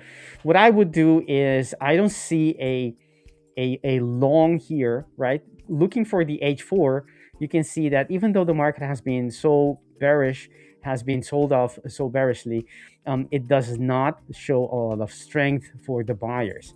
So that means that if anything, I know it's been already a long way down, but it's still the market is not showing an appetite for recovery. So looking for sells is still a good trade, I think. And one idea would be this, to look for something overlap, some indications using that H4 order block, which we just talked about here. If you go to the 1 minute, 1 hour, I don't see anything that I can use, not yet. So we will have to wait for how many candles since the creation. We have 6, so there's still some time, a couple of bars left for this area to be touched. And when it does get there, we can start looking for possible indication of reversals. And that could be, the possible target could be this area. If it hasn't been taken out yet, it hasn't. That would be a nice area to look for. And that would be on, yes, I would say that would be, right? So I'm not expecting necessarily a complete continuation and follow through motion, but at least to the next logical area.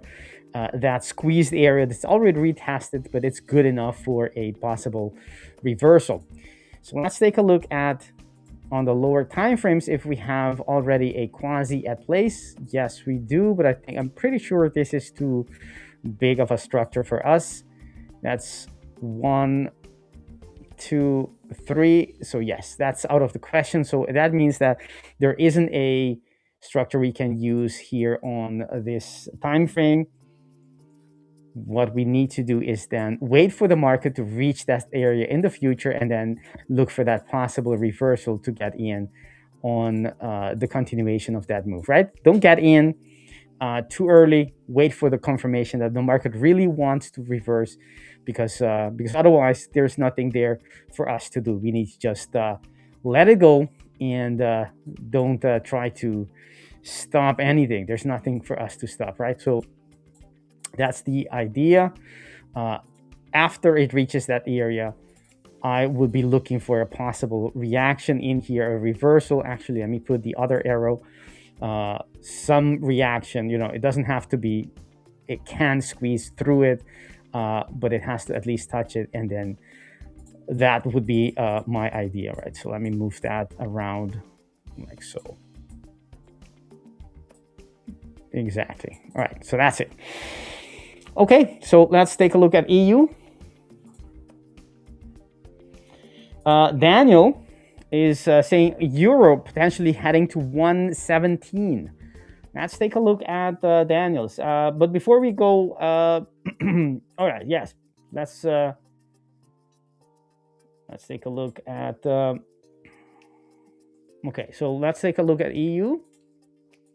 If you guys want us to, check any chart in particular, any asset, any pair, let me know, and I'm your man. I will, do my best to. I can't do all of them, but I'll do my best to analyze as many as possible. All right, so let's take a look here. So on the higher time frames, we have the area we talked about. These two areas are part of a bigger structure. They're not visible here on the screen, but maybe I should squeeze in, right? A bigger structure from the left, head, left shoulder, neckline breaks it, creates the first right shoulder, and then comes back for a second right shoulder. And you can see, even though it did not, we talked about this, it does not seem like it did not. When it was going up, it did not seem like it's going to reverse. It was uber bullish euro, right? Very, very bullish going up.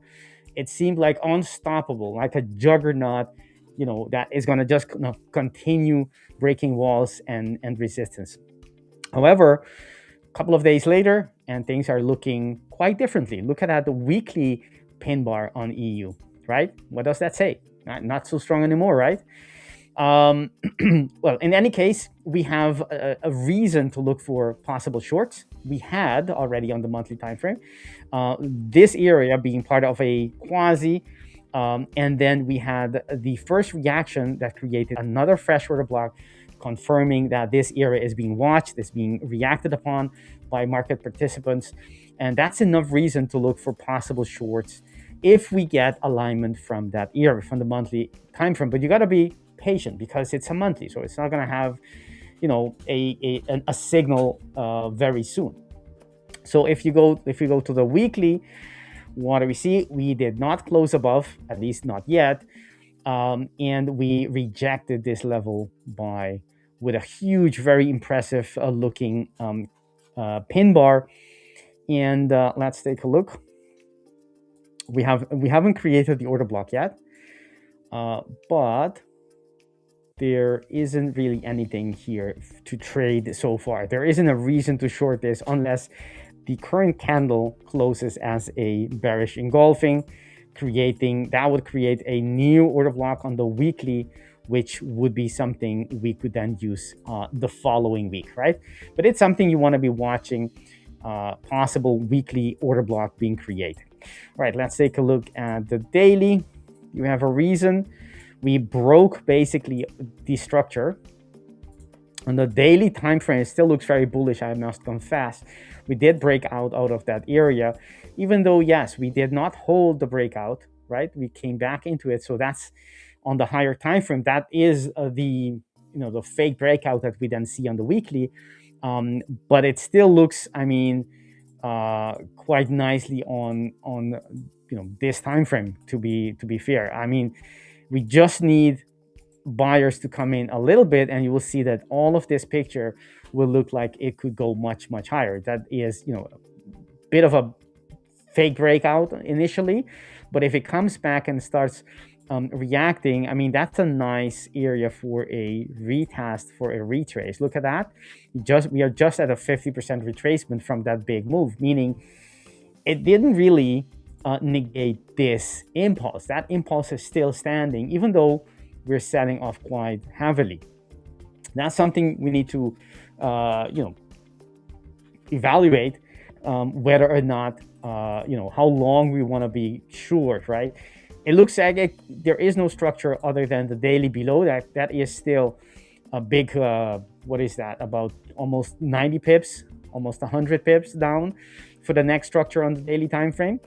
But I mean, it depends on what the market will do, right? What price action will do. If it starts creating new structure here, then you will see that automatically the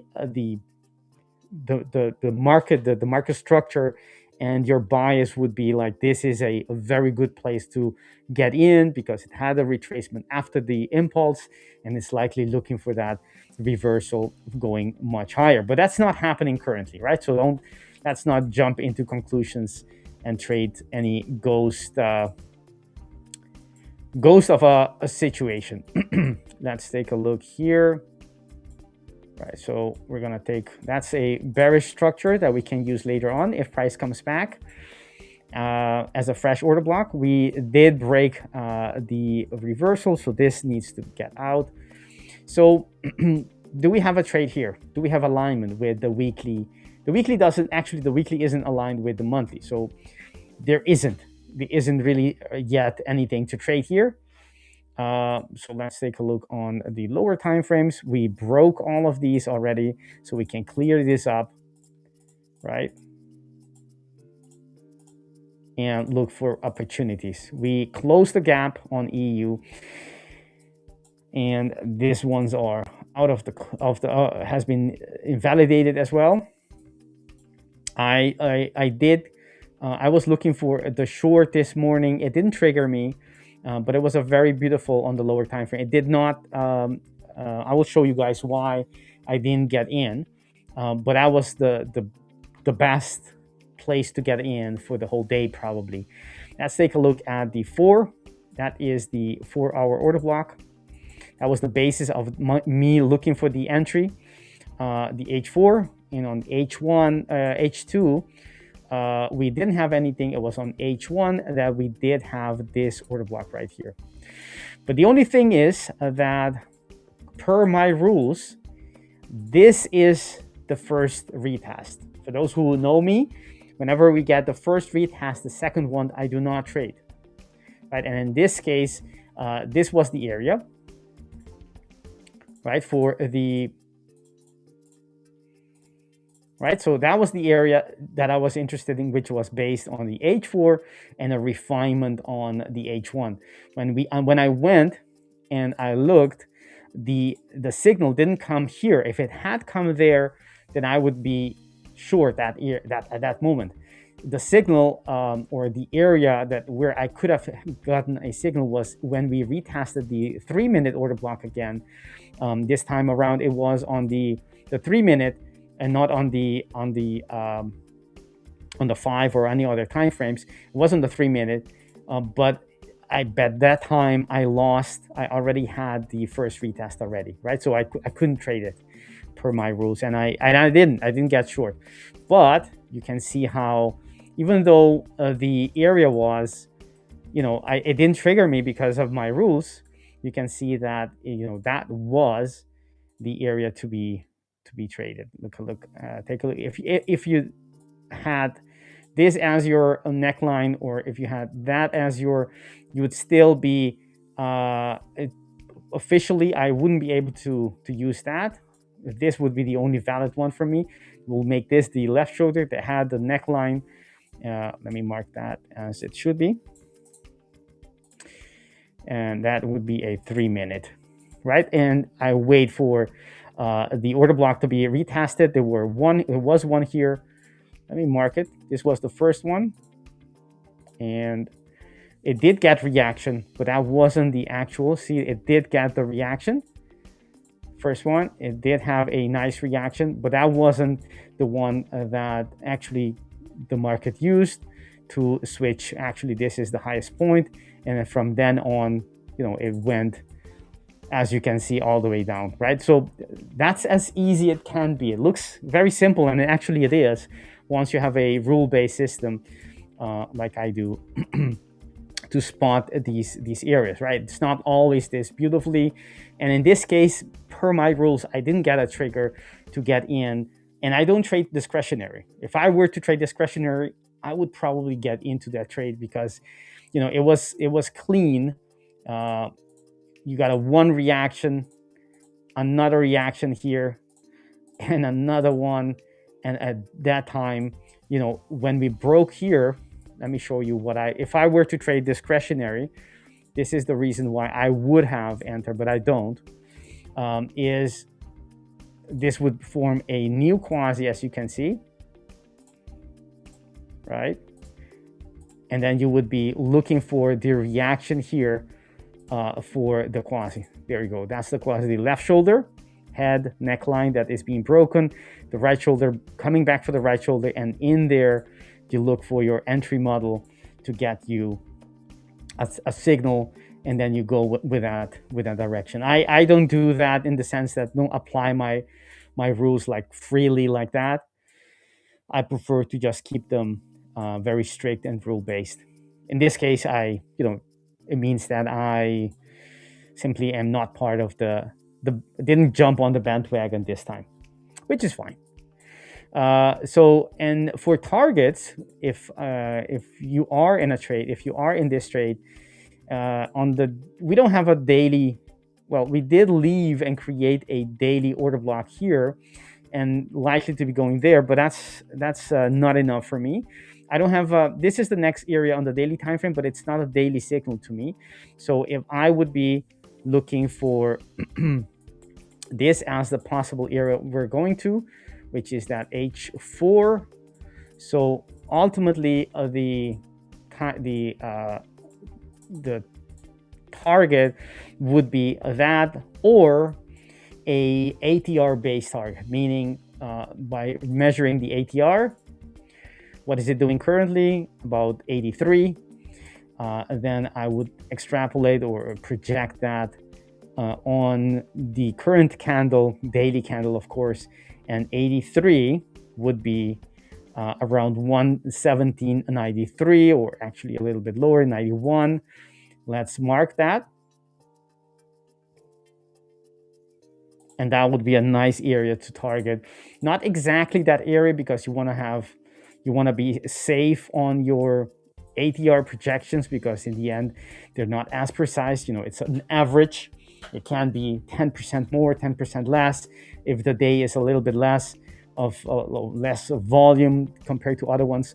So you want to keep it, let's say 10% would be 8 pips. So you want to keep it 8 pips above that. That would make it 1.8, which is a round number. It's a great area to front run that with, let's say, 800.1 pip or 2. And that would have been a great place to put my my target if I had actually gotten the trade where I just explained, right? And it's like that, right? It's not getting too excited is a big thing in trading for me, because I used to get very excited. Like I would see how a beautiful trade this was, and see that, even though it didn't fit my plan, even though it didn't trigger me, I should have entered, right? Many years ago I would think like that, and that's very to me in any case, but I think for a lot of people that's a detrimental way of thinking. You shouldn't be thinking that way. You should have a plan, and you should execute the plan, and if it didn't trigger, then it wasn't your trade. That's it. Let it go. You see it, you appreciate it, but you don't do anything with it, and you don't regret it, because it was never the plan for you to take that trade, right? You're only supposed to be taking your trades, and that's it. And that wasn't my trade. So I see it with admiration, but with no FOMO, right? So we're getting very near to that target. Maybe I can put an alert there. I would say, well, it's not actually on TP because I'm not in that trade, but let's put the quote unquote TP. All right, that's that's EU, right, on the lower time frames, or actually that's a day trade. That would have been actually, if let's say you got in something like that, I would put my stop number of pips above the head, or a couple of pips above the structure that I'm trading, which is that little structure there. So that's 7 pips. And depending on where you got in, maybe you did get in there, maybe you got in a little later, or maybe you front run that order block after seeing what I just mentioned. And that would be the trade. Basically, something like that. As you can see, you'd still be in the trade, right? After you see the market behaving like it did. Let me move this around like that. Something like that could be, let me measure it. This is a couple of pips above that, right? 4, 3, whatever you feel comfortable with. All right, so that would be a possible, trade for many. If you're looking for quasis and you want to learn more about them, then come to our stream. But before you do so, like the stream, come to the stream more often and ask me questions. I know it's me saying it, but I've been trading the quasis for a very long time, and it's a very popular and very effective chart pattern to reversal pattern to catch these reversals at the best area, where it doesn't always work like that. It has since you're trading reversals, it doesn't have a very high win rate, but the risk reward ratio compensates for the not so high risk win rate. Let's take a look on the chat here.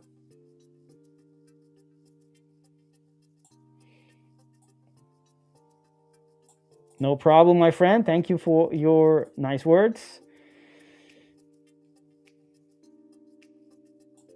Hi there, unbiased trader. Nice to see you. Who else is in the chat? Let's take a look. Wakisa, we know, Louis, and many others. We have, after this stream, after YouTube, we are going to have another session later on the Discord community, right? Workshops that are being organized on every weekday for your benefit, so you can learn from others, you can ask questions, you can share your experience, and others can learn from you, and vice versa. let's take a look. Pali says, tell me your rules, please. Pali or P. Ali, I could give you all the rules, because since it's rule based, I could give you all the rules. However, it's a process, and in my case, in order for me to get here and to trade the way that I trade, that I can follow these rules, I had to learn and go through the experience, failing and losing, before I can appreciate each rule. And if you don't go through that process yourself, I think you will not be able to execute the plan like you should. I know it sounds a bit of an excuse, but I don't think it is. I really think that going through the process will cement your compliance to the plan. So that's the reason I do not, I keep it a little bit vague when it comes to the actual rules that I use for the fresh order block, for many other things, like how I define the quasi. I give you the general idea behind it, but it's not about the rule in reality. It's about the journey as a trader, of you finding out a certain set of rules, a combination of rules, right, that goes with your personality as a trader, your personal life, because it also has to do with trade frequency, with risk reward ratio, your risk aversion, your risk appetite, how you sleep, and if you're able to hold winners, and depending on what kind of traders and what kind of experience level you have, my rules may not be the best ones for you. It doesn't matter if they're, to me, optimal and they produce well. If you can't execute them, then it's no good for you.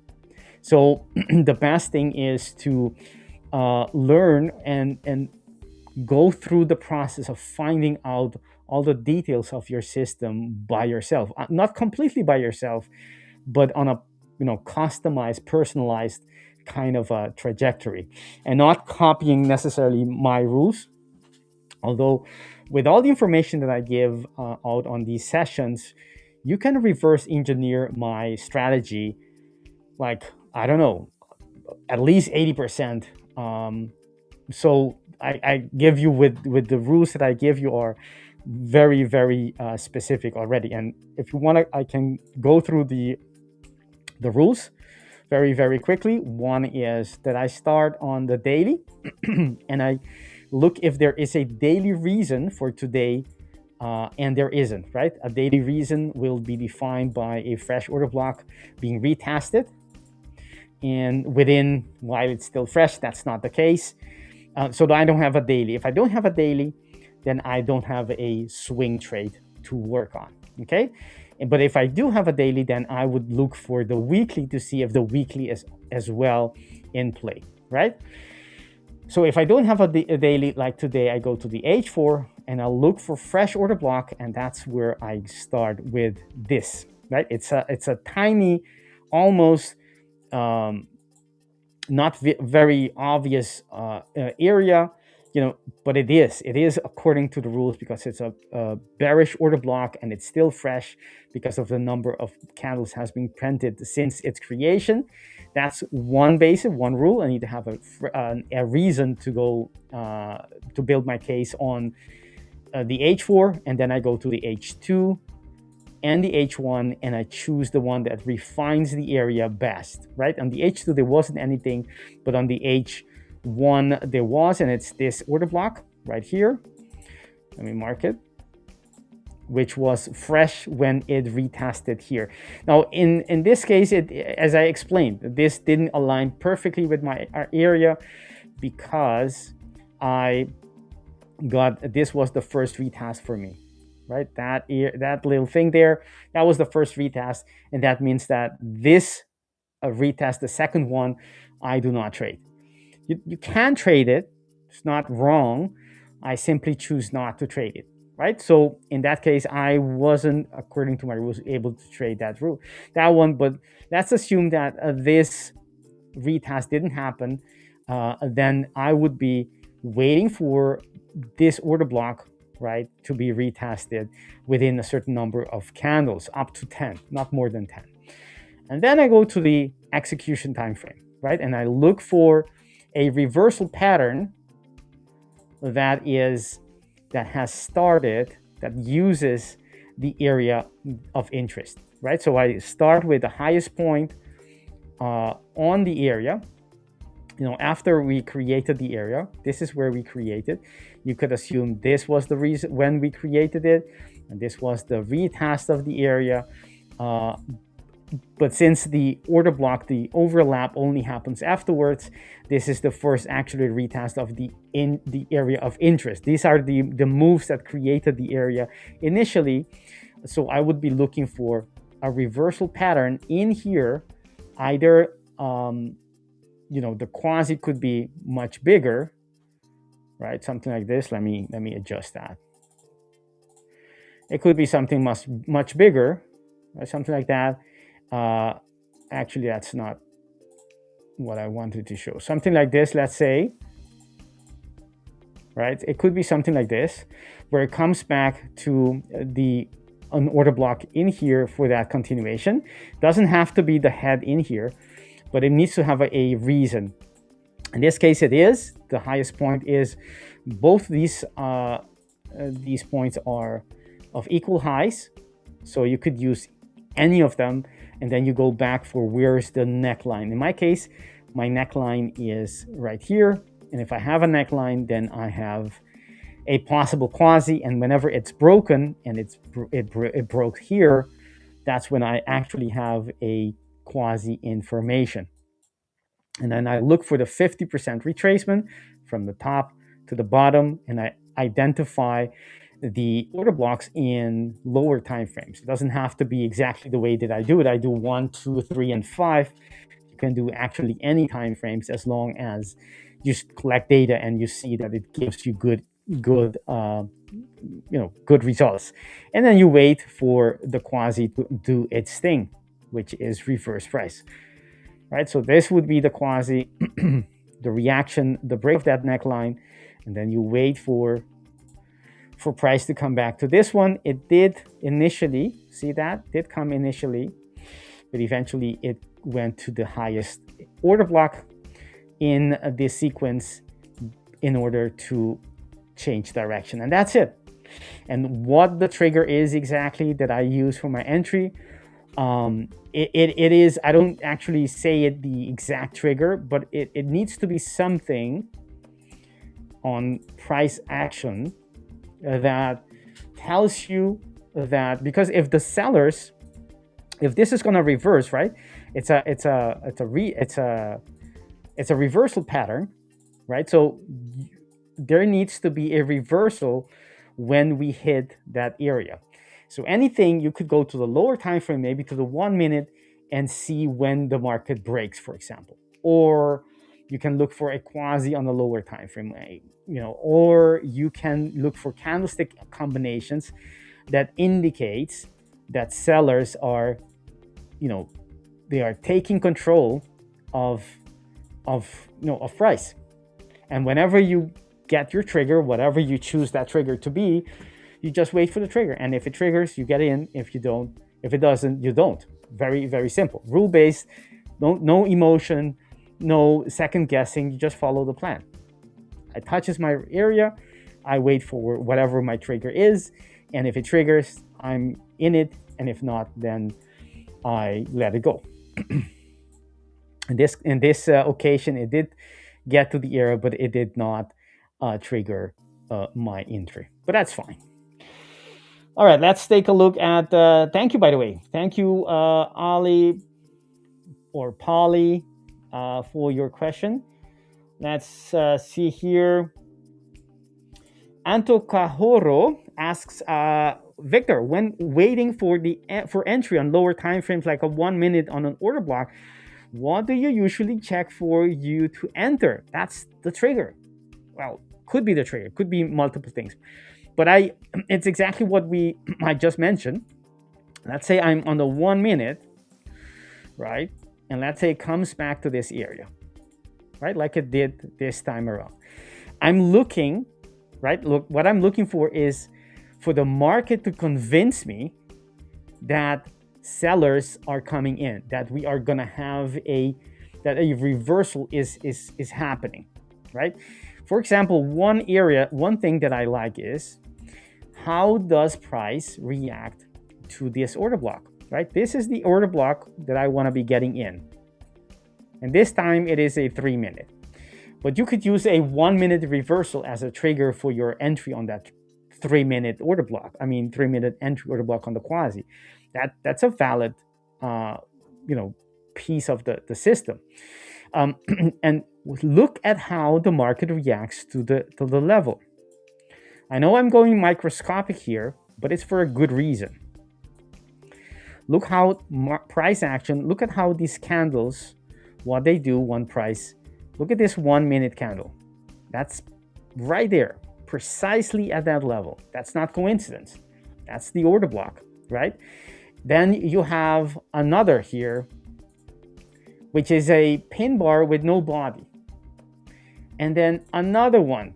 All these pins, they indicate that the market is unable to penetrate and stay in the supply zone, which is what it is, right? And you see this big reaction here, right? That's a very good indication already. Look at that outside bar.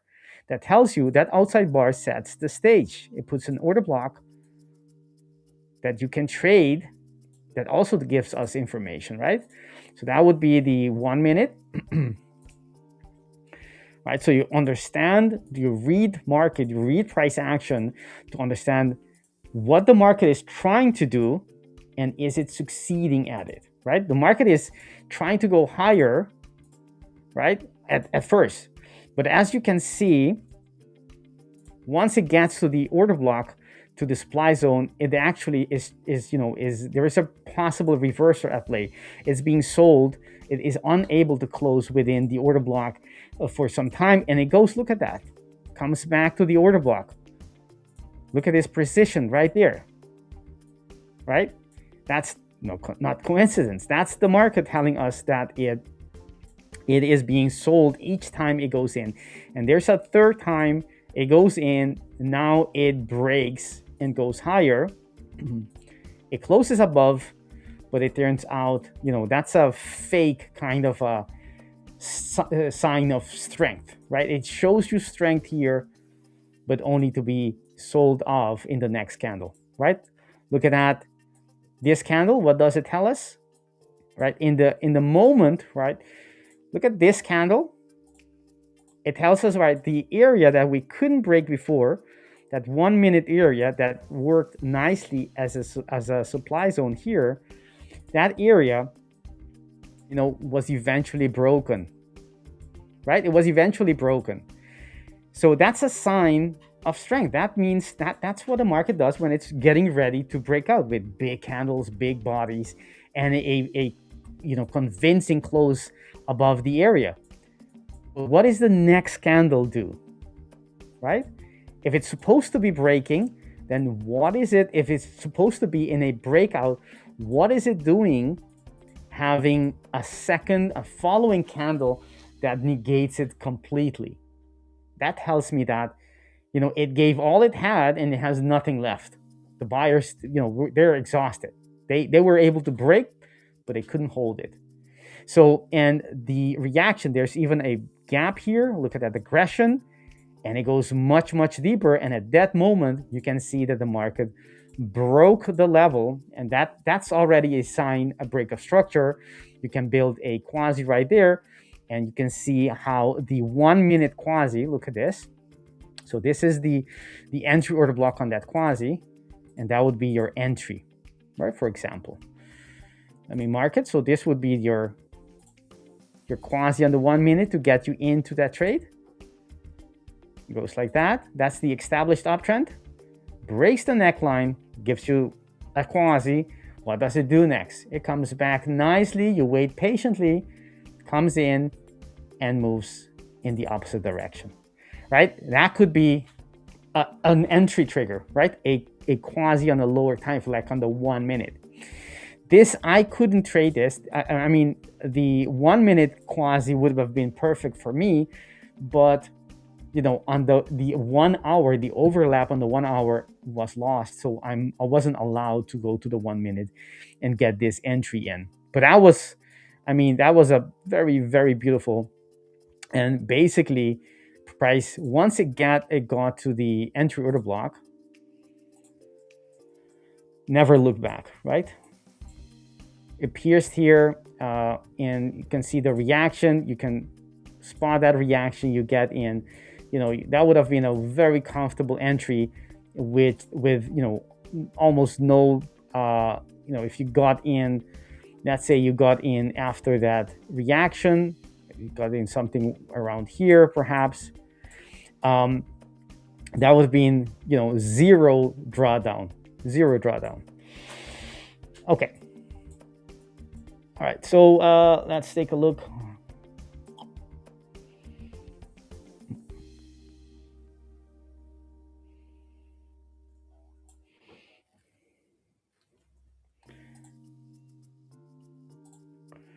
All right, let's see. Yes, As Bangled asks, is Wanda the closest data feed to the Fivers MT5? I don't check it all the time, but in the past I've checked it numerous times, and at that time, and I've checked it afterwards a couple of times, Wanda has a good data feed to do your analysis compared to the MT5. Although I must say, with Forex, the differences are very, very small, but still, it is something you wanna have, the one that is the closest to your execution platform's price feed, and this one is. So it's a great. You can use Oanda. I do use Pepperstone as well, and sometimes IC Markets. But Oanda is a solid choice for doing your analysis with if you're trading with the Fivers. Let's see Theola. Theola is with us. Nice. Discord community is amazing. Yes, it is, Theola. Theola knows because she's with us just about every day. We have a nice group coming in, and we sit around the virtual bonfire that Discord is, and we talk about our passion and how to progress, what we learned, lessons, good, bad, that we learned while on this journey that is trading. So you're all invited to join us. It's free. It's completely free. You only have to have an account with the Fivers. Go to the dashboard, upper left area. You will see the Discord icon. You get it. That's your entrance. You get in, and we have coffee with trader sessions every weekday, and you can enjoy us, spending time together and learn, being part of the community, a very, very helpful community. I mean, that's really something I wish I had at the beginning of my trading career, but now I do, and I'm very appreciative of it. We soon will have another esteemed colleague joining us, all the way from the south, and I'm happy and an honor. There you go. All right, so we have, who would have thought, we have the legendary Anastasia with us, joining us. Here you are. How are you doing, Anastasia? Come on, legendary. You are overdoing that. How are you? I think it's a fit introduction. What I'm pretty sure many in the audience they agree. So Anastasia, how are you? I'm good. How are you doing? How's your week starting? After Great, very busy. Crash last week. Yes, that would be my follow-up question to you. How was that to you? Were you in a trade? Did you catch that move down on gold? I completely did not. Nothing of it. And I'm still staying away from it because I can't quite grasp where it's gonna go. And I was for the whole day today because I was unsure of the movement. So I was waiting for the New York opening. So I Hmm. want to see how the New York is going to get developed before I'm going to jump into this trade. I was considering buying gold after the small pullback, but I wasn't sure after the huge drop. I prefer to be more careful a little bit and wait a little Hmm. bit longer before I'm going to decide, because we crashed quite a lot. But we all know that there is always more for the drop. At the same time, we crashed quite a lot, so it's maybe a time for the pullback. So as long as I'm not 100% sure, or at least more sure than unsure, I've decided to stay away from that. It's always a good thing, right? When you're unsure, sit on your hands, wait for better, more clarity before you do anything. And it's difficult. I think it's quite difficult because exactly what you said. It's a huge move, but that huge move tells you it could go both ways. I mean, it could be the beginning of some more moves because that was very powerful. Sellers really kicked in, came in and swept the floor basically. But at the same time, it could have been an exaggerated move that is now being bought back up because there are so many people who are they're not gonna believe that that was it for gold. They're gonna be ready to see this as a buying opportunity, and maybe it is.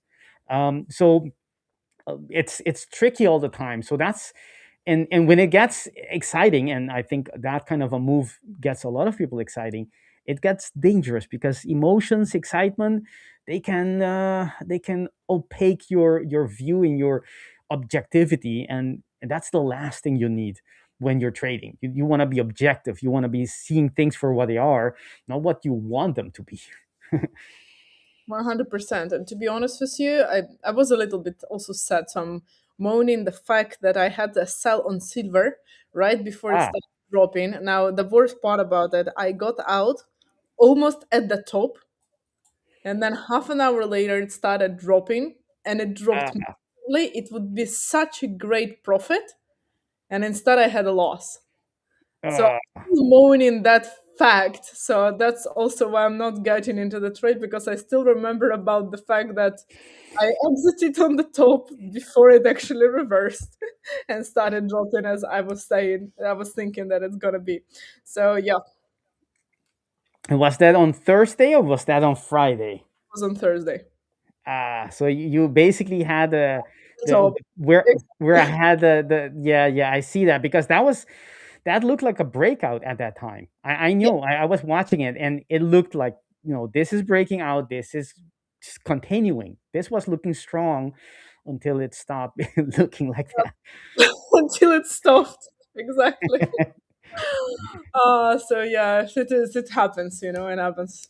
So it is what it And is. very wise of you to say because that happened to you, you need to be extra careful not to trade it because you have emotional baggage, so to speak, a little bit. Because you want to get back, and if you start trading it, you might get tempted to say, "Well, I'm gonna push it a little harder because I'm gonna get back at silver." And that's when we start that slippery slope, and things going may go south. So it's very wise of you to recognize that. And not giving in to those impulses. I've just lost too much money on that previous impulses, on like that, to just jump Hmm. back and think that, yeah, it's probably over and now I can, whatever. It doesn't even matter if I decide to continue selling it or if I say, okay, it's time for reversal, because at this moment I'm not really thinking clearly. And Hmm. I prefer when it's a direct trend, it's safer for me than when it's like reversing, these moments are usually the most difficult to obviously grasp if it's already ended the correction or not. Hmm. So I'm more careful with that indeed in the beginning of the week for sure. Sure. No, very good, very good. So what are you thinking this week? I mean, a lot of people who are, I know you have a huge fan base. Let's not kid ourselves. They've been watching you, they've been watching your analysis.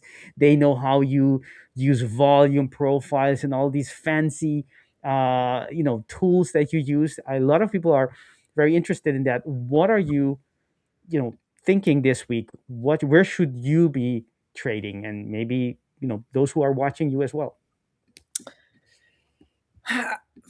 First of all, a lot of people are afraid, I think, of the fact that the gold dropped so much, and people again started thinking and talking about recession, and because not only gold collapsed but also crypto collapsed and several other markets. But we need, like, if you take the percentage of what the recession is and how big of a drop it was on throughout the history, then the current drop is not actually such a, it's the current drop is not such a massive at the current moment, so it can be much bigger, technically, than this. On the other hand, I think I can share my screen. Yes, please do. Whenever you're ready. Where I cannot, here, I couldn't find my studio for some reason. So I technically I could have bought here, realistically, after the price started to go up. But again, I was quite unsure, and I decided to stay away. So I am expecting a little bit of a correction from now on, I would say. So this zone is usually, like, it's normally somewhere where I'm expecting the price to go back up from. I was also carefully watching because I was saying if we're gonna break through this, I might continue. Like, I might sell it for the last couple of, I don't know, points or something.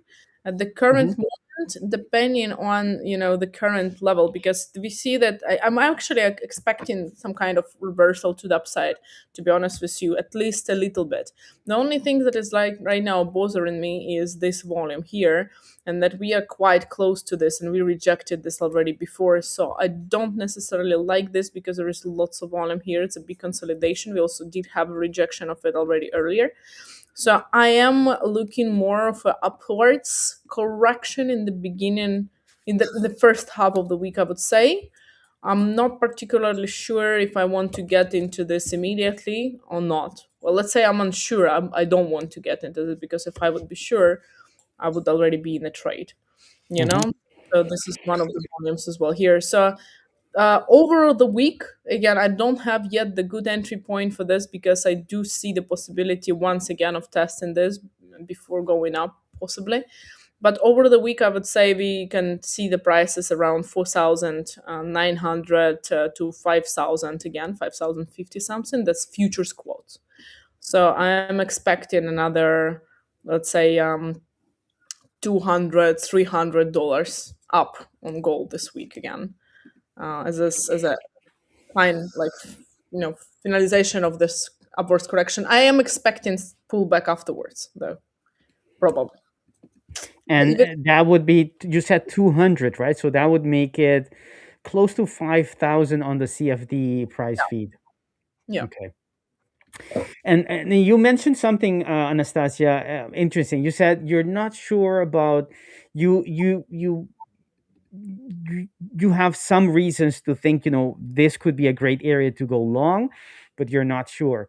What are you waiting? What should you see before for you to get that confidence, saying, right, now is the moment, let's get in? I don't necessarily wait for anything. I want big volume normally on, like, other platform that I'm using. I want to see the big volume coming in, the bullish volume, and I want to see the price responding into this, because when I was watching this drop on this area, there was such a big amount of buying volume. There was so many people entering buys. It was incredible.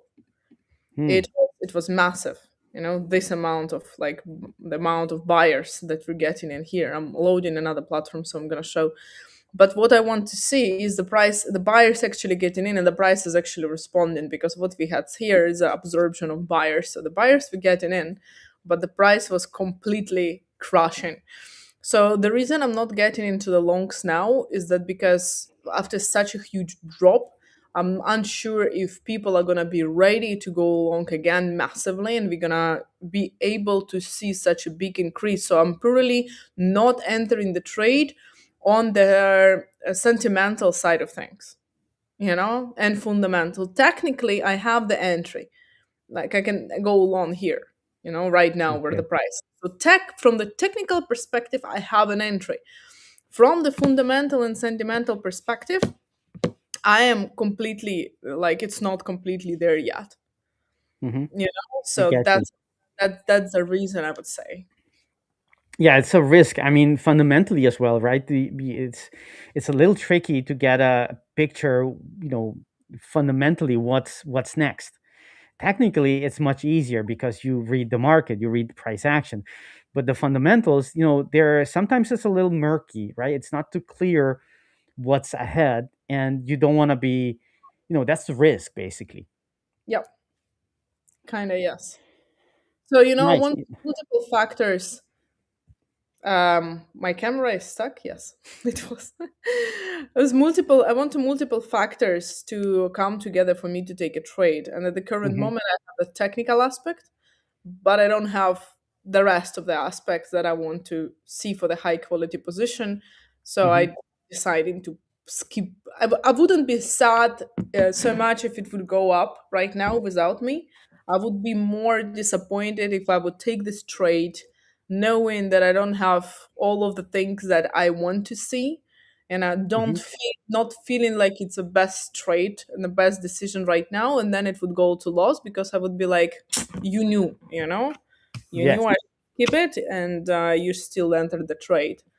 So I prefer And the pain of missing it rather than of pain of losing it when I knew it's not the best decision. yeah, yeah, I totally get you. And I think you probably know better, right? You have done it so many times, quite likely, where you get in while not having everything lined up. And afterwards, you get that feeling. Actually, I had a pretty good idea that I shouldn't be entering this trade, but I couldn't withhold. I couldn't stand. I couldn't, the FOMO, whatever. The greed. I couldn't not take the trade. But it's that's the maturity of a trader, right? Understanding when is your moment to trade, and when is it. Even though it looks good, like I had a trade today that was very very close to perfect to me, but it was missing one fundamental thing for my trigger, for my trade plan, and I didn't take it. And I'm at peace with it, but there was a past me that would be totally regretting and resenting almost the fact that I didn't enter, because I was, there was a lot of profit. It was like 8R, um and it was there for me to take, but it wasn't, there was one little piece that didn't fit, and I didn't take it. But I know, and in the long run, that's one time that I missed a big winner. But if I keep on taking trades that I'm missing one thing, Yeah. in the long run I will have many more losses.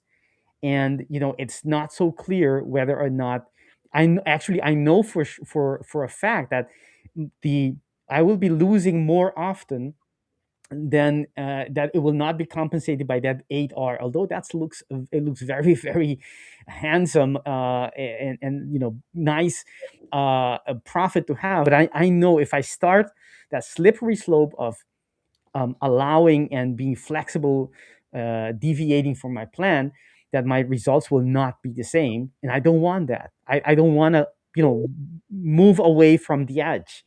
And the more that I start taking trades that are not perfectly according to the plan, the further away I will start getting from my edge. I know that for a fact because I've been there, I've done it so many times, where I start thinking, I convince myself that this trade is good because of that, and I look for excuses to get into the trade, but they're just mind tricks of me wanting to be in the trade for whatever reason.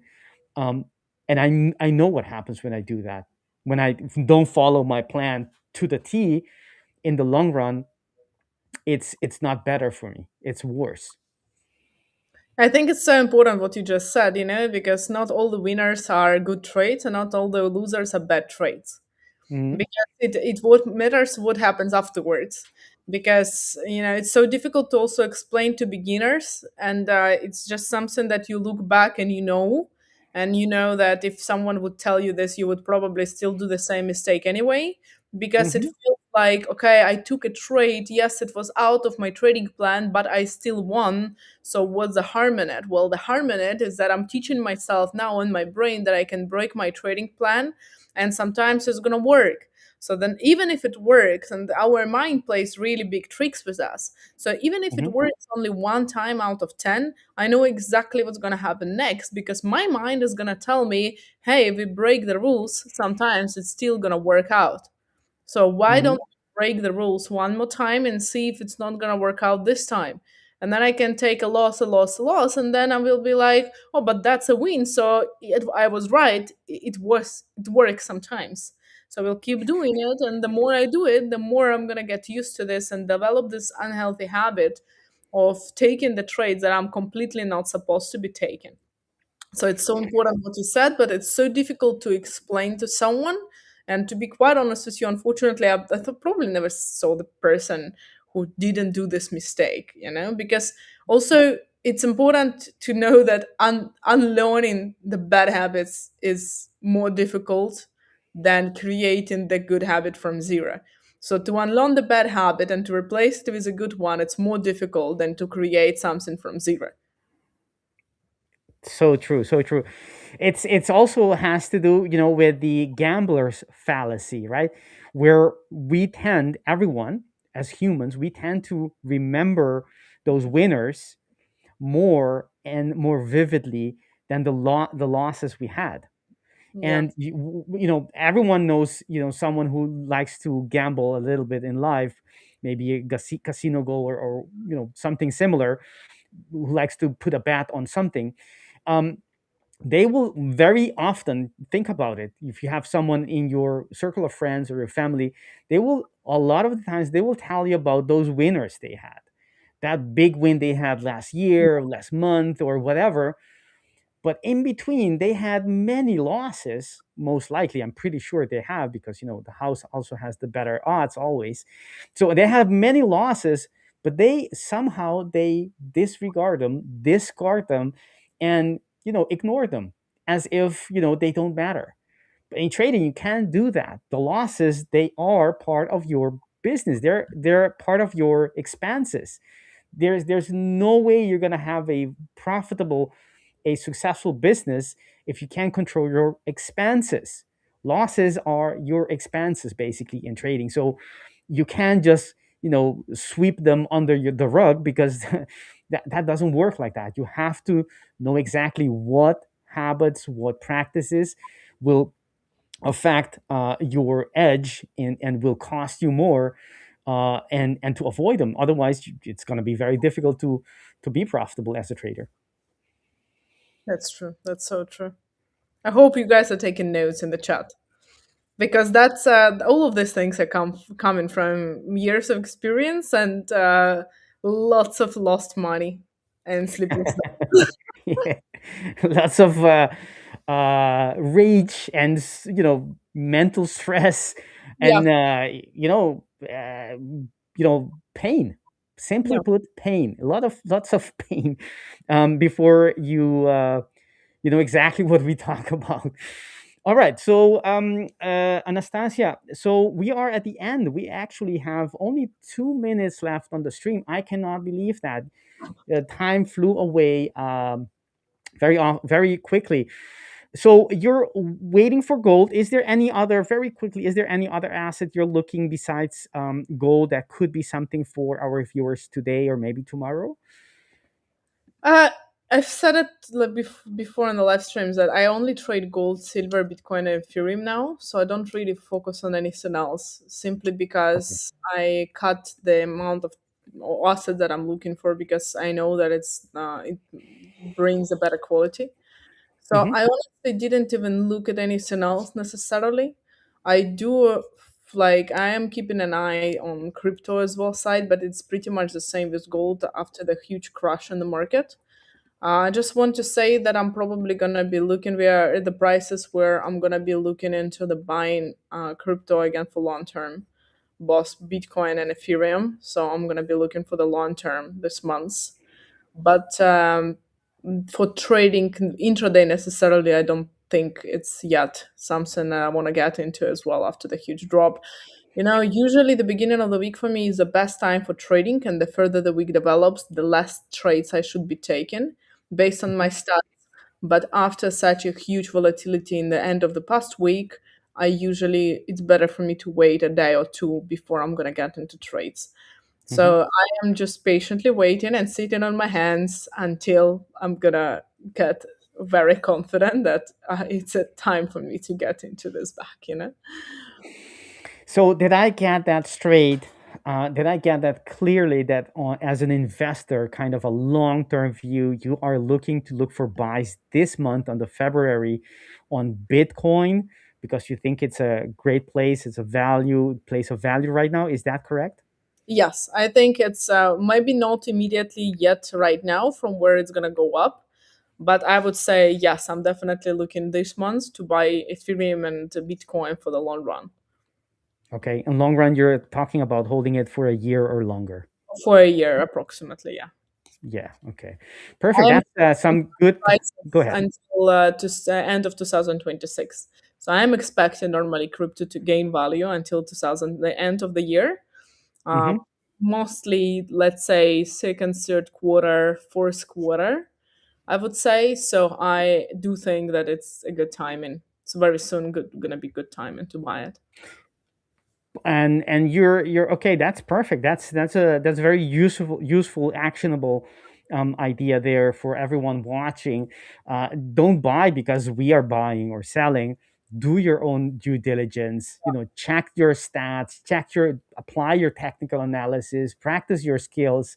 But you get a hint there, right? Look to see if you're also agreeing if Bitcoin is in a favorable on the monthly time frame, maybe on the weekly time frame, if you think this is a good area that could be looking for buys, just as a little suggestion to look.